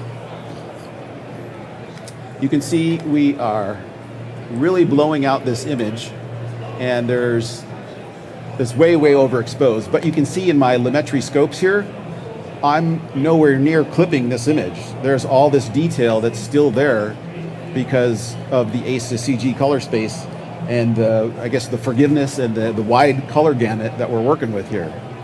By comparison, if I were to take the same 6-stop adjustment and apply it after our ACES conversion, so in effect applying it to a Rec 709 image, you can see we are completely obliterating all of this detail here and completely overexposing it. So that's a good thing to remember when you're compositing, is that all this stuff is happening in ACES CG space, which again is very forgiving and it's a very wide color gamut to work with. Okay, so now we got that out of the way. Let's take a look at our passes that came out of Cinema. So this is our beauty pass. And again, this is pretty much what we're looking at in Cinema 4D. We have a dust pass.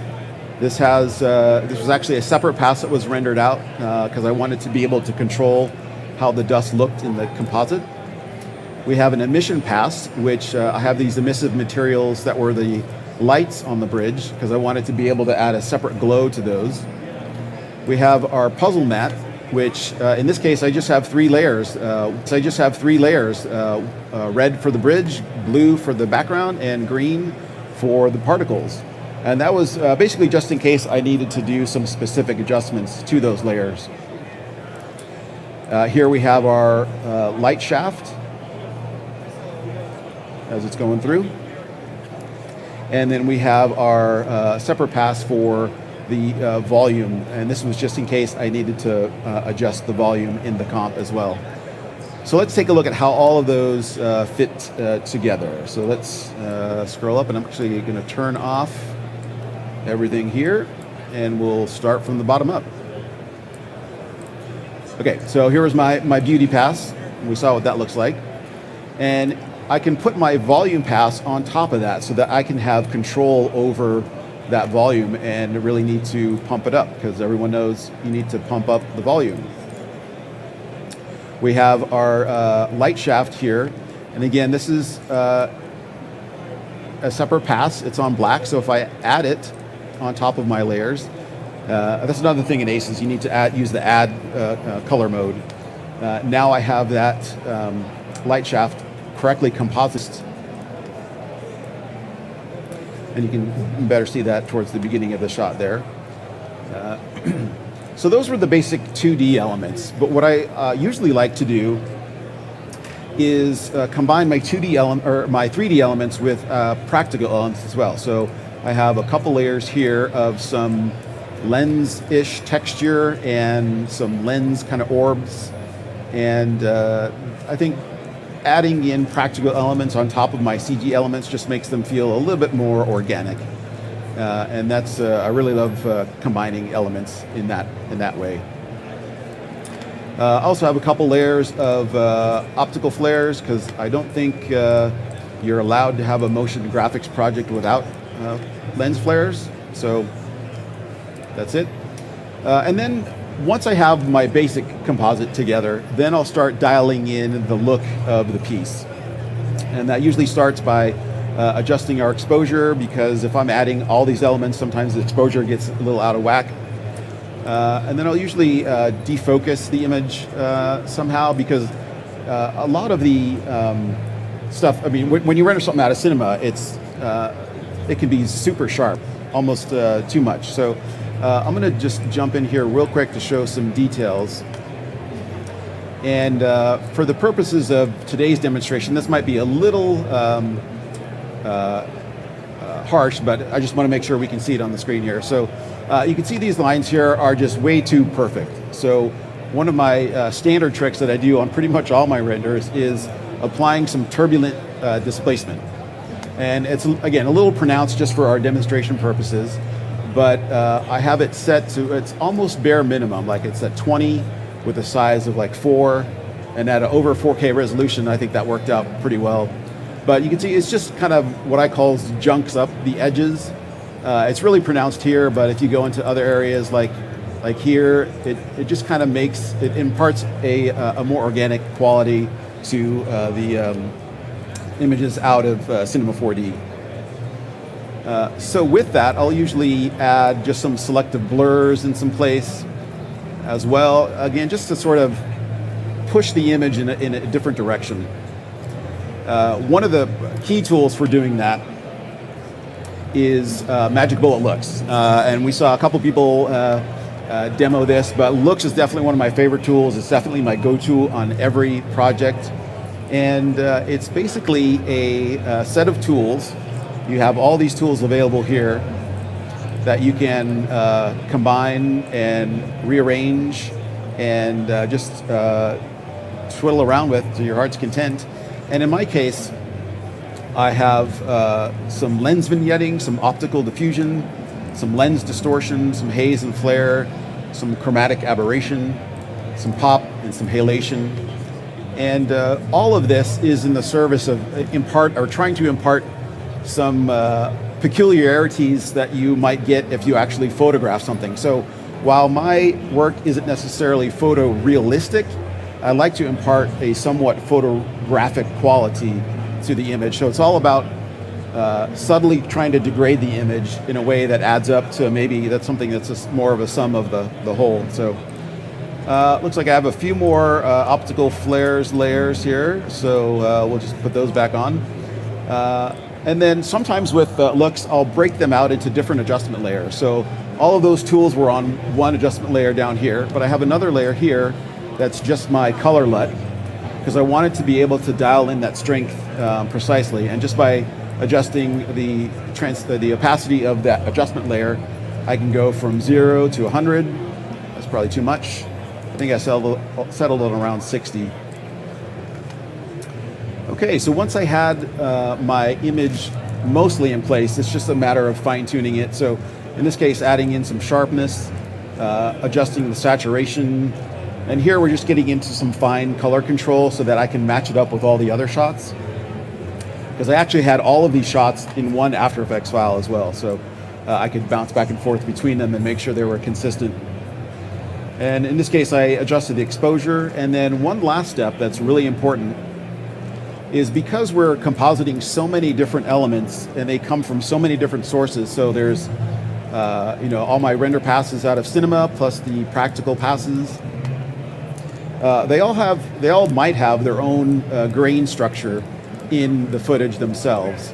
So by using the Magic Bullet Renoiser, I'm actually able to rebuild all of those pixels and really consolidate how that grain is across the frame. So I'm gonna, right now it's only set to about 35. I'm gonna bump that up to 100 just so you can kind of see in detail. So it really serves to sort of bring the image together and really just unify the grain across the frame. So that is the basic recipe that I followed for each of these shots here. And again, we have at the top here our ACES to Rec. 709 conversion. And one of the other important benefits of working in ACES like this is that in this case I needed to go to Rec. 709, but let's say I was in a bigger pipeline and I needed to render out a version that would go to a colorist instead. So instead of having to rebuild this and make sure it all works in that color space, I can simply select a different color space. So let's say the colorist is working in ACES CCT.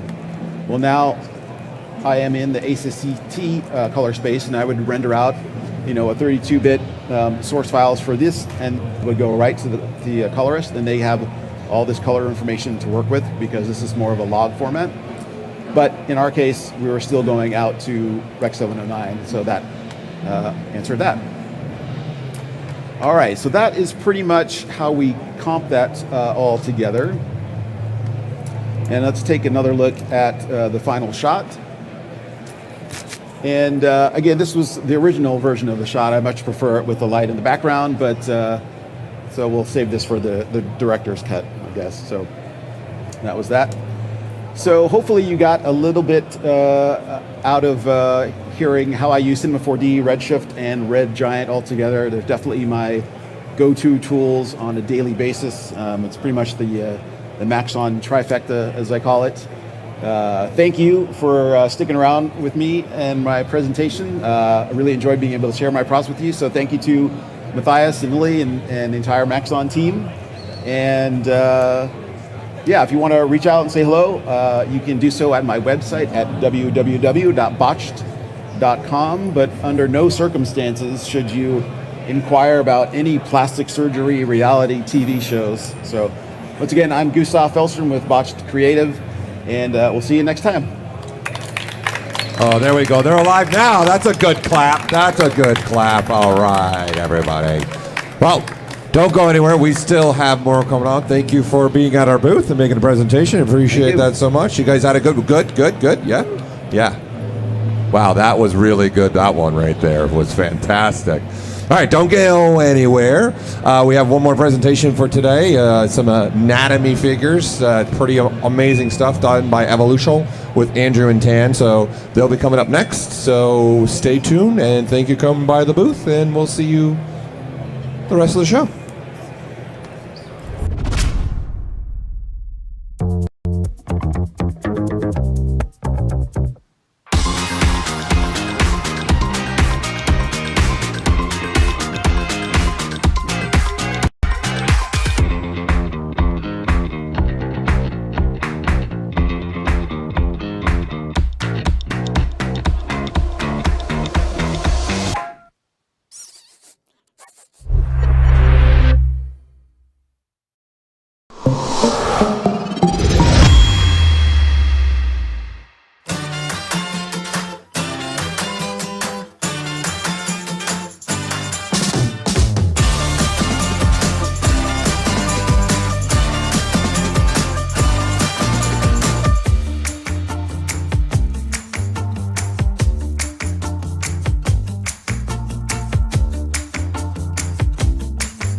All right, here we go, everyone. Hey, have a seat, please. Have a great, anybody want to take a seat? We've got a great demo coming up right now. It's going to be a really good one. This is some amazing stuff. You know, I've known him for a long time. Been a long time. What, a month? No, I'm just kidding. So we're very excited to have them here at our booth this year. So please give it a round of applause. We've got Andrew and Tan from Anatomy Tools and Evolution. So I'm going to take it over to them. Everyone, a round of applause. Yes. Yes. Ladies and gentlemen, Andrew. Thank you, Paul. So my name is Andrew Kors. I'm the co-founder of two companies, Anatomy Tools and Evolutio, and we do anatomy work and consultation and training for media companies, special effect companies, and game companies.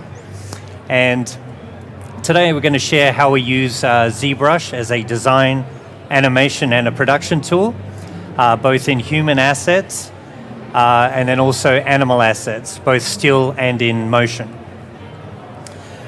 Okay, to also share with you, Tan is going to be joining me up here to be working live in ZBrush for you with some demonstrations.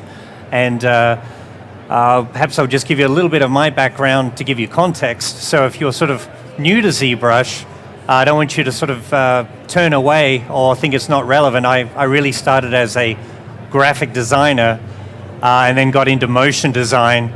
These are some of they're not all my designs, but most of them are here. But this is how I got introduced from being graphic design into motion design, as having Nintendo as a client. So that got me into 3D, and then that sort of led my segue into movie special effects. So the first movie I sort of worked on was Star Wars Episode 1, but I was hired to work on hard surface, that's sort of environments, robots, and these are just a few examples of my work, just to give you some background. And then, of course, blowing up droids, spaceships, things like this. And then I went into organic modeling. My first movie to work on that was Galaxy Quest, and this is one of my first creature designs. This was a little demon baby character for Galaxy Quest. And also that was my introduction to facial libraries and motion. That was the first time I got to try that. And then from there, I sort of moved into episode 2, where I became a lead and started to work on more of the hero characters, if you'd like. This is all pre-ZBrush at this point, and so we were limited with resolution, and most of this was being built in NURBS, for those of you who even know what that is. So finally, and these are some of those shots from the movie. And then from there I made a series of, questionable movie decisions and career decisions, but still fun to work on. But then sort of moved from production into concept art. And so then moved into the Lucasfilm or Industrial Light and Magic art department.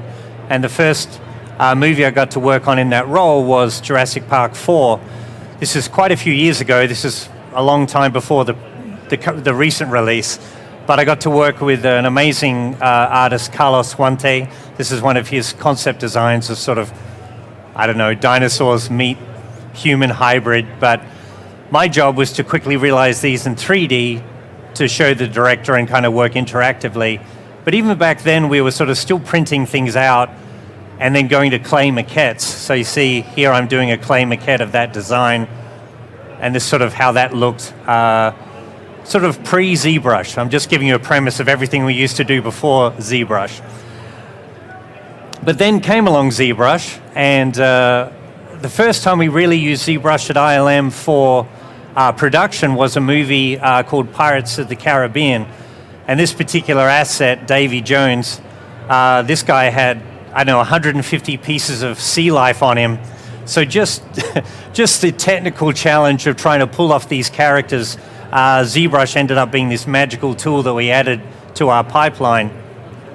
And fortunately, my VFX supervisor was John Knoll, and he and his brother invented Photoshop, to give you some premise. So they're no stranger to innovation, so it was the perfect combination to introduce a new tool. So the second movie I got to work on with using ZBrush was James Cameron's Avatar, and I was a concept modeler or designer very privately, just in his house with four other artists before this was even a known project. Still pinching myself that actually happened. But for me it was terrific because it was ZBrush gave me the ability to kind of work quickly, and this is how the Na'vi first looked. So this is the first sculpt of the main character from these movies. Obviously, she's changed a lot since then, but this is how she first looked. And this was the male version, and this is all done in ZBrush. And these are quick sculpts, maybe done in a morning or an afternoon, kind of for sort of buy-off or look dev. And here's just a comparison with a normal human size. But from here, this is sort of the closest we got for sign-off by James Cameron. And this is a design by James and also Neville Page. I guess I should call him Mr. Cameron, not James Cameron or Jim. But this is my first look at the Navi. So this is my sculpture, texturing and rendering all done from ZBrush at that point. So this is just a fast previous tool, and you can see how we could use this very quickly. And this is how she looked in the movie. Obviously, hundreds of other amazing artists were between that stage and what you see in the movie, but I thought it would give you a nice context of how I was using ZBrush way back at 1.0. So this was back in 2005 to give you some type of historical premise. But from there at the same time, I was also designing and sculpting a lot of the wildlife and animals that were on Pandora. This is a quick dire horse designed by my friend and colleague Wayne Barlow.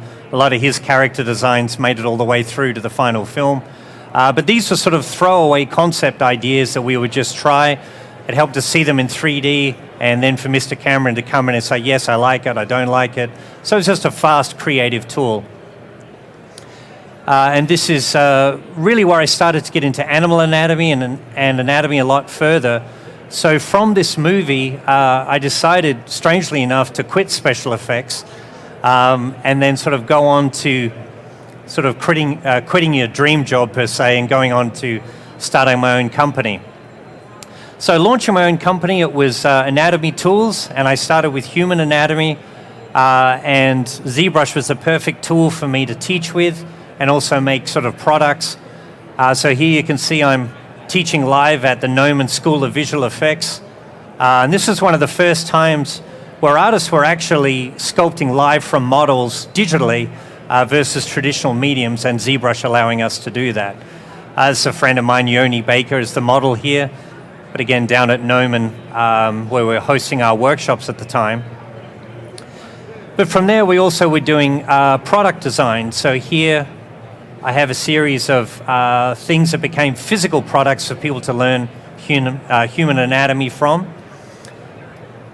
And this is all without scan data. This is just sculpting in the program. And then you can see here, this is the digital output. And kind of see the scale that we were working at. And this is me doing sort of paint masters in the real world now, but a lot of the paint design I would do in ZBrush before doing it traditionally. But from there I started thinking about how could I expand into animals, and then I was the co-founder of a new company which is Evolutio, which you see on the first slide there. But if I was going to make reference for you guys of the new generation, it had to be sort of next level. And so we had to look for superior reference and study. And in this case, we're using a combination of scientists and natural history museums. We're actually taking animal specimens and dissections and making sure that everything we're doing is medically accurate. At the same time, I'm an art director of a whole bunch of artists who work on all the animals together, and we typically ask the artists to pick a favorite animal that they would love to do because they're passionate about it, and they'll end up being an expert in that subject matter. So in this case, we see if there's also, it's a little off-putting, but we also like to see if the animal exists without fur. Much easier for us as anatomists to try to sculpt and capture animals if we can see what's happening under there. In this case, this is a baboon that suffers from hair loss. But I want to share a bit of a case study here from how we use ZBrush in design and production workflow. I'd like to sort of highlight one of our hero artists. This is the specimen that we started with. This is a dissection by an amazing anatomist, Dr. Shui. And so this is our starting point. So we would scan this in, which is, fairly typical these days. But this is just showing you the raw scan data just for us to kick off.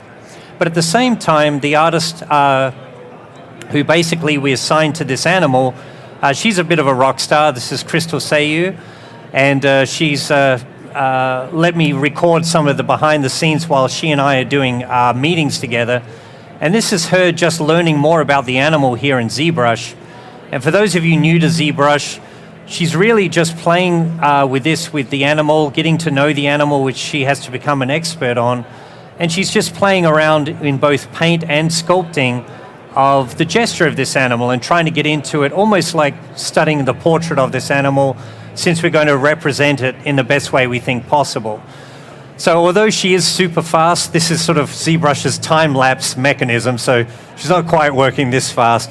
But you can see that she and I, although there's no audio here, we're talking over the top, and we're trying different poses and different ways of using the program here. And we've gone from a seated pose to like a walking pose, which Krista was saying she felt would be a nice perhaps way to represent the animal. And then we're looking at how would we maybe look at an open mouth position versus closed, since the mandrill here is an amazing animal with the mouth open. And so you can see ZBrush is allowing us to seamlessly sort of just swap in and out of pieces and quickly reproject those while we're working. So from there, we'll often just sort of play, once we've played in 3D, we'll bounce into 2D, and it is quite seamless to jump between ZBrush and programs that you might like Photoshop. So here, I asked her to sort of basically turn to the side view, and I think coming up here, we start to play with the silhouette of the animal in 2D. So we'll just let this play out here. Perhaps we'll jump to the next one. So you see here we've jumped into Photoshop, and now Crystal's sort of playing with the silhouette shapes before going back into now looking at product design. In this case, this is a more refined version of the model. Oops, sorry. I guess I'm getting used to the program here. Yeah, and you can see that now we're looking at, well, how we're going to actually reveal the anatomy of this model. You can see we've got some cross sections and pullaways. So this is all designed to become a physical product in this case, right? So that's why we're starting to see the removal of hair and where we're deciding to show or highlight anatomy. Kind of cool. So we'll have some of these assets behind in the booth afterwards we can play around with and show you. And here you can see basically notes over the top of that. Okay, so this is a work in progress example. Perhaps if I can give you some models where we go deeper. So game companies and film companies hire us to assess their rigging and things for motion design. But in this case, if we have a hero animal, like a wolf or a horse or a big cat, we go deeper. And in this case, this is the artist Idan, and he's done an amazing job from literally ground up building this asset.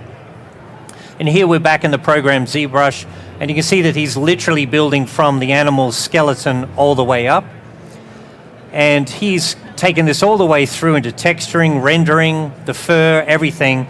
This isn't quite our photoreal renders, as far as being super realistic, but you can see the potential of everything that he's done here. Quite an extensive model.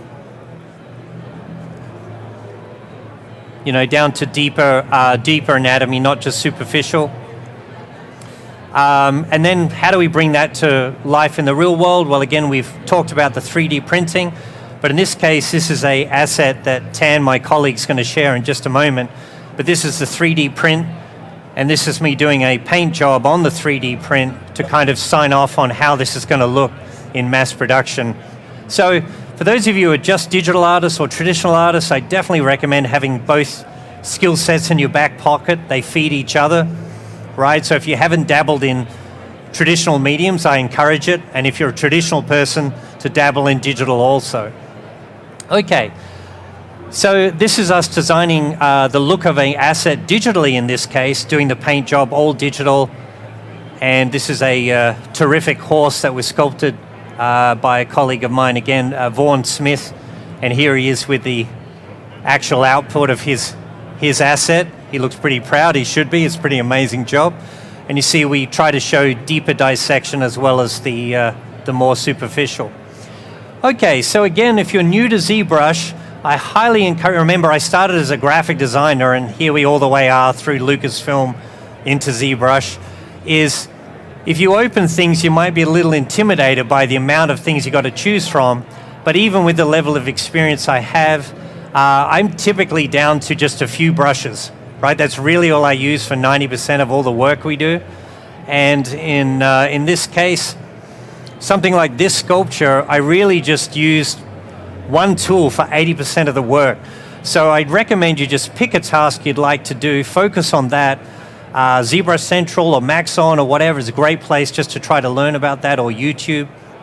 And basically get into it and not be intimidated by the way the interface looks.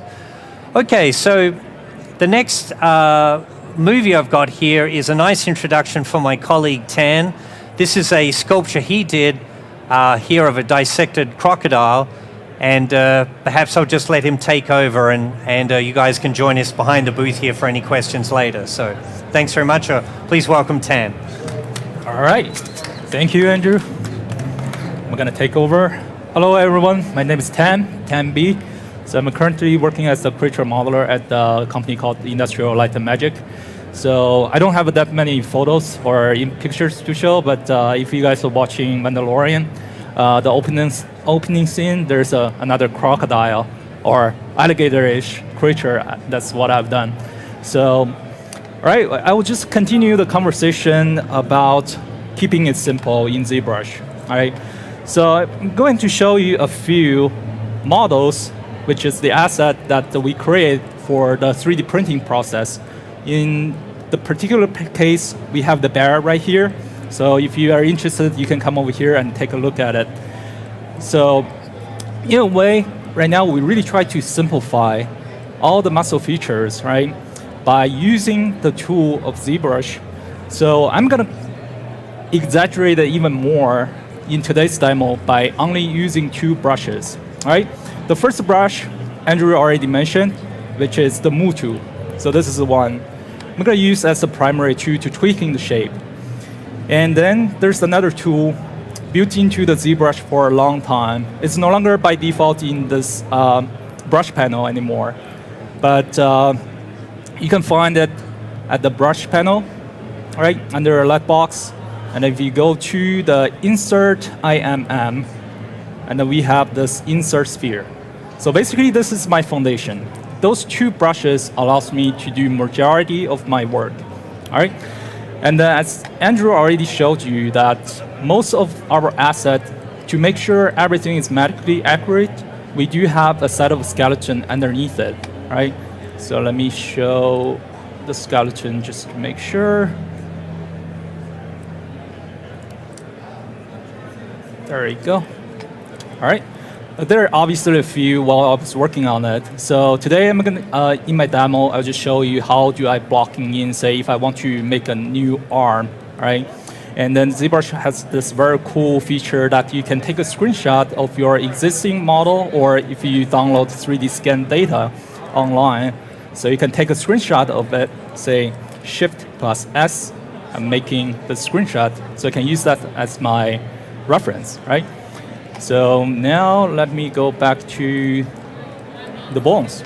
So I'm going to start to use those two features I mentioned, start to laying in the muscles. All right, simply by using the Insert Sphere, I'm going to work on this tablet. It's easier for me. All right, so I'm going to start to drag in a new sphere, and then switch to Move tool. You can highly customize your interface and then giving hotkeys for sure. So while I'm really working on creatures like this, I have my hotkeys assigned so I can quickly switching in between those two brushes. All right, but in this case, I'll just keep it simple, right? Usually to keep it at the foundation level, you want to make the brush bigger. And many times I found it's easier to control the brush by changing the intensity to a lower level. So this is not only me using this process in the industry for sure. There are many other artists, no matter if it's doing cartoony artwork or doing more realistic artworks, they're all using this, right? So you can start to tweaking this around and then start to evaluate the form from all different angles, try to read the silhouette of the muscles, and then really try to find the origins and insertions. Where's that muscle connecting to, right? Because some of those areas, we really don't see the underneath muscle in this case, so I can fake it a little bit. But if you want to expose the underneath muscle even more, we'll do very nice research to make sure all the muscles are attaching to the correct bones. Okay, and then switching, once I have the first muscle in, I can switch back to the insert sphere, and then go for the second one. Start to putting, oops. All right, this is where having a hotkey will be easier.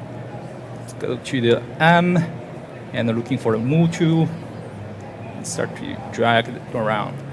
All right, throughout the process, you may find, oh, it's actually fairly easy, but continue what Andrew has said, that you do need to have the artistic foundation, right? Sometimes when you play the foundation, like the basic forms, it's not only giving you the big volume or the main feature of the creature, but sometimes it's putting the creature like together for you to read the form even from distance, right? So from there, I'll start to keep tweaking, insert another muscle, I'll start to go with the bicep. So this one won't be super accurate, but show you the idea, see how far I can go within this timeline, all right? So keep going, insert muscles, tweaking around. So what I'm looking for are not those smaller individual muscles at this point. Most of the time, we try to analyze the form and then see the major muscle groups that give you the overall shape. And then if I have to do, later I will show you how do you cut them up and then start to separate the muscles. Okay, keep going with that. So what this process does is it's really helpful for you to find, which muscle is on the top and which muscle is underneath. So the overlapping feel of this process that ZBrush giving you is kind of hard to sculpt, right? And at the same time to keep the form clean. So this is where it's super helpful to keep the resolution very low. ZBrush is capable to do super high resolution, but at this point, we don't want to deal with that yet. All right, let's keep going. Insert sphere, do another connection.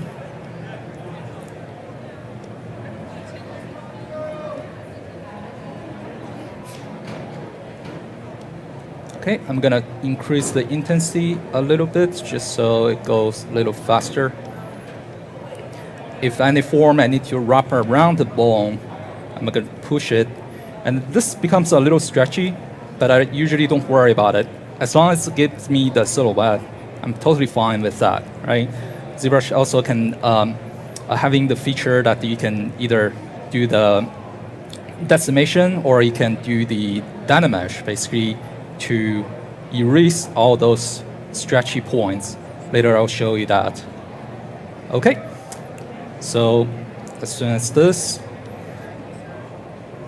I'm going to start to playing with the form. And then also there's another feature about this brush is each time you insert a new brush, this is where showing you the wireframe, it's actually going to give you a new poly group, right? What that allows you to do is that you actually quickly doing the selection in between different pieces. So at this stage, I have few techniques that I can use to switching in between different muscle groups. But the best one was to use the similar move tool, but this one is called Move Topological Tool. So what this does is actually, it will generate an auto masking around the shape, all right? You see the first the geometry I'm touching is the one I'm controlling. I'm not really modifying the other pieces. In the other side, if I use the regular move tool, I can make major movements. Well, it's no masking, right? I can make a major movements together. So switching in between those brushes is very helpful for me to move forward. Okay, let's keep going. This is where I'm going to show you that after laying in the major muscle group, what you can do next. Say if I want to split the smaller muscle groups, right, to having all those smaller details. Here I'm just going to give you this major form first. Right, you can insert the muscles underneath another one, like that.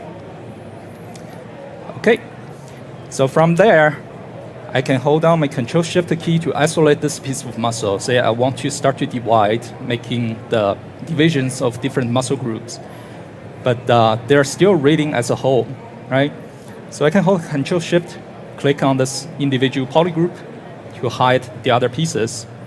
And then over here, by holding Control-Shift on the brush menu, I can change to the Slice Curve brush, right?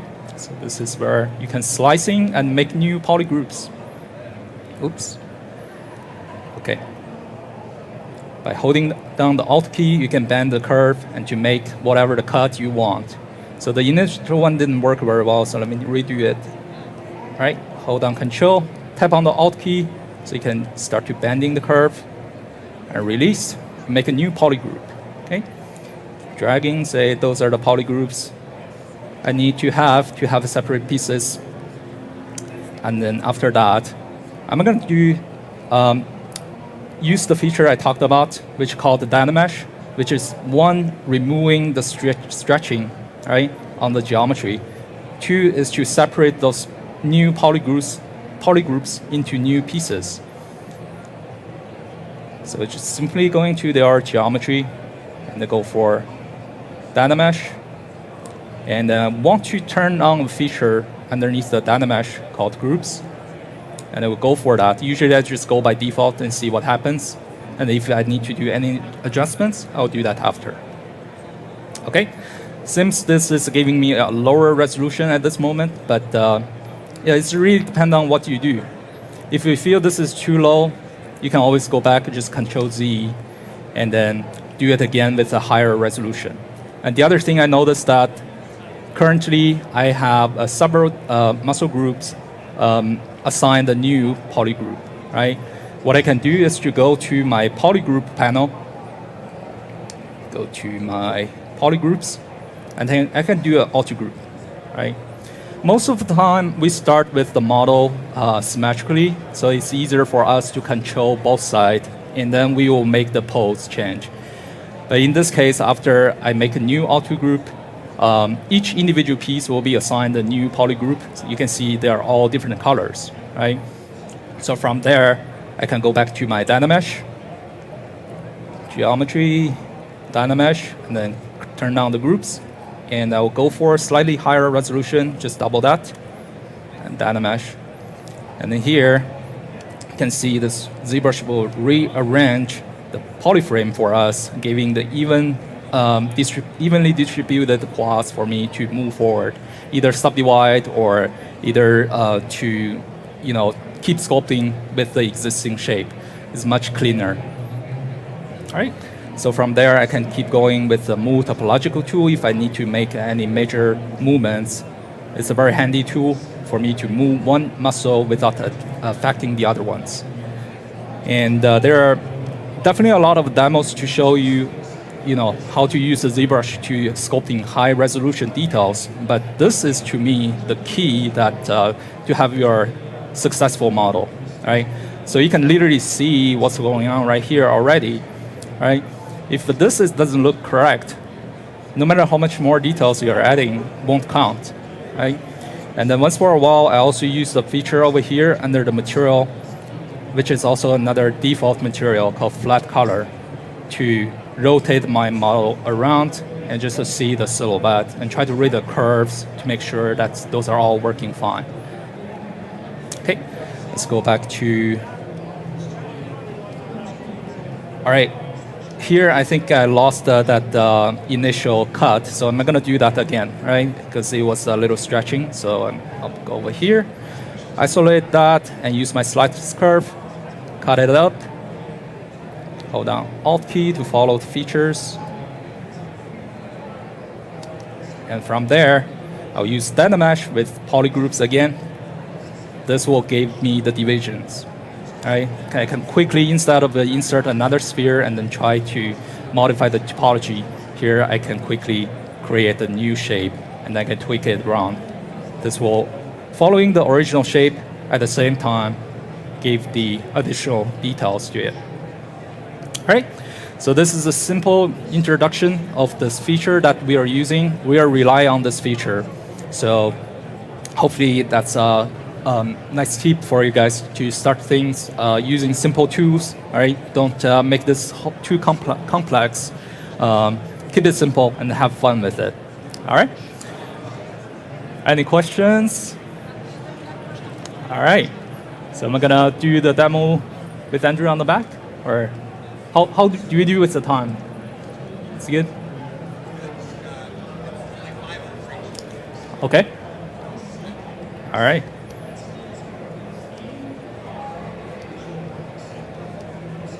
I'll keep tweaking this around a little bit if that's enough time, or any questions. All good? Okay. Does anybody have any questions here on the floor? Bueller, Spigoli, Dufresne, one of them. Any of them going to hit? None of them. Simon, I see you over there. Thanks for coming. It's been great having you here all day. Oh, we got a question over here. Would you like the microphone to make it a little bit easier? How long does it take you to kind of get to a render where you're having a full project done? Usually our timeline is around 2 months. Yeah, because we are a group of artists working on the side. We're not dedicated to working on this project yet. Yeah, but usually 2 months. And what about the production time? Yeah, it's faster than production time for sure. Yeah. And he has the piece here live too, the bear that he's been working on it, so you can see it. Mm-hmm. Online, it's right there. I don't know if you can see it from your view or not. All right. I'm just going to show you a few more pieces or a few more assets. I'm going to Vanna White the piece. Using the exact same process. So this is from another amazing artist, Paul Liao. So been developing this together and same process. But this model you see is actually a little enhanced for 3D printing, right?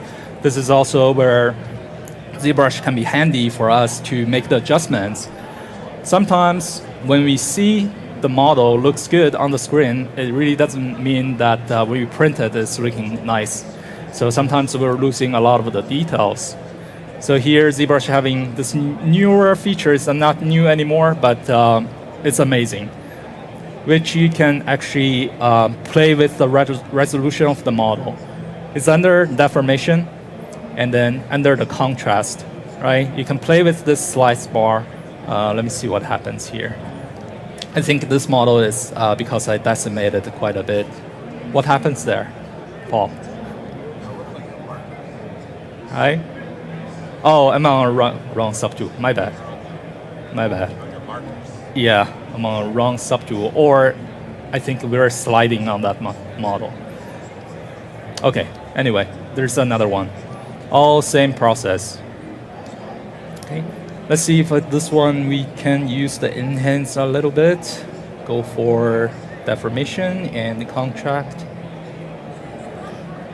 Yep. So you can really enhance the details. This is broken, but you know, you got an idea. If we need to have better details on the prints, we usually come over here to use this feature to do the adjustment. All right. Usually, we won't go with the first print. We need to do several test print to make sure it comes out good, because during the production, we also lose like 20% of the details as well. So we need to make sure those are all carried over. All right.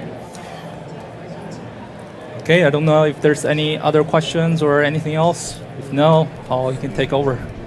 A question right here, yes. Do you want the mic? I don't know if it'll reach there. We can try. Oh, here we go. Now I feel, what is that game show? Drew? And on the board. Yeah, so right now I'm currently working in like freelance 2D concept art. But I was curious, like in the studio, do you guys usually have people do like are they usually well-rounded in like both 3D and 2D, or do you guys have just people who are specialized in their own thing? In my particular case, everyone is specialized on something. That's at the studio of ILM. That's what we do. So in my case, I'm a modeler. I don't really do textures. Right? I'm focusing on the sculpting part.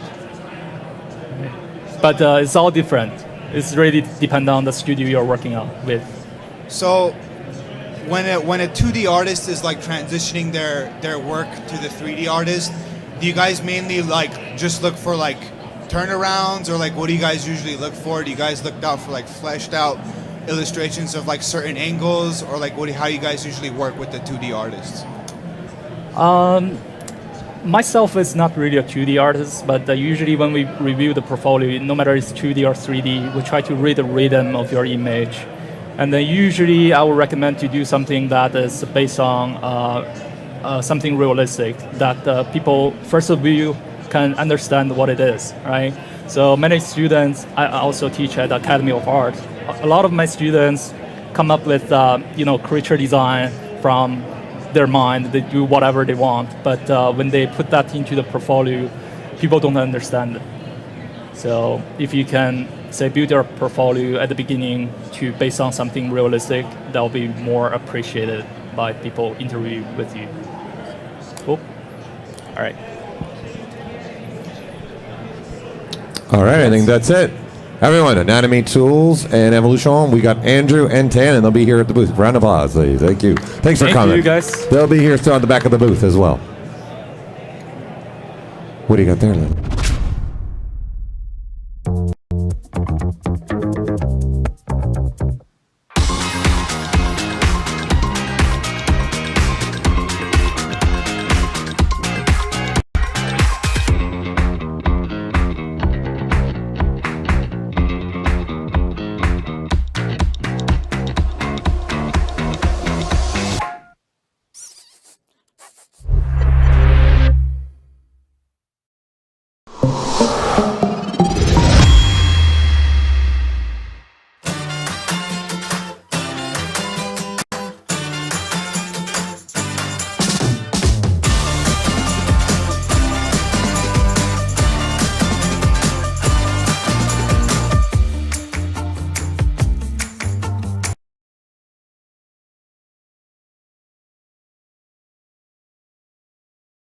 The time has come to secure your boarding pass for Camp Mograph. Tickets go on sale at noon Eastern Time, April 20th. Set an alarm and head over to campmograph.com. These tickets are like shooting stars. They'll go fast. But don't panic. Our state-of-the-art system will give you plenty of time to check out. Make sure to enter your camper information correctly so we can prepare for your arrival. Your creativity will soar to new heights at Camp Mograph. But please leave the moonwalking to us professionals. Over and out!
The time has come to secure your boarding pass for Camp Mograph. Tickets go on sale at noon Eastern Time, April 20th. Set an alarm and head over to campmograph.com. These tickets are like shooting stars. They'll go fast. But don't panic. Our state-of-the-art system will give you plenty of time to check out. Make sure to enter your camper information correctly so we can prepare for your arrival. Your creativity will soar to new heights at Camp Mograph. But please leave the moonwalking to us professionals.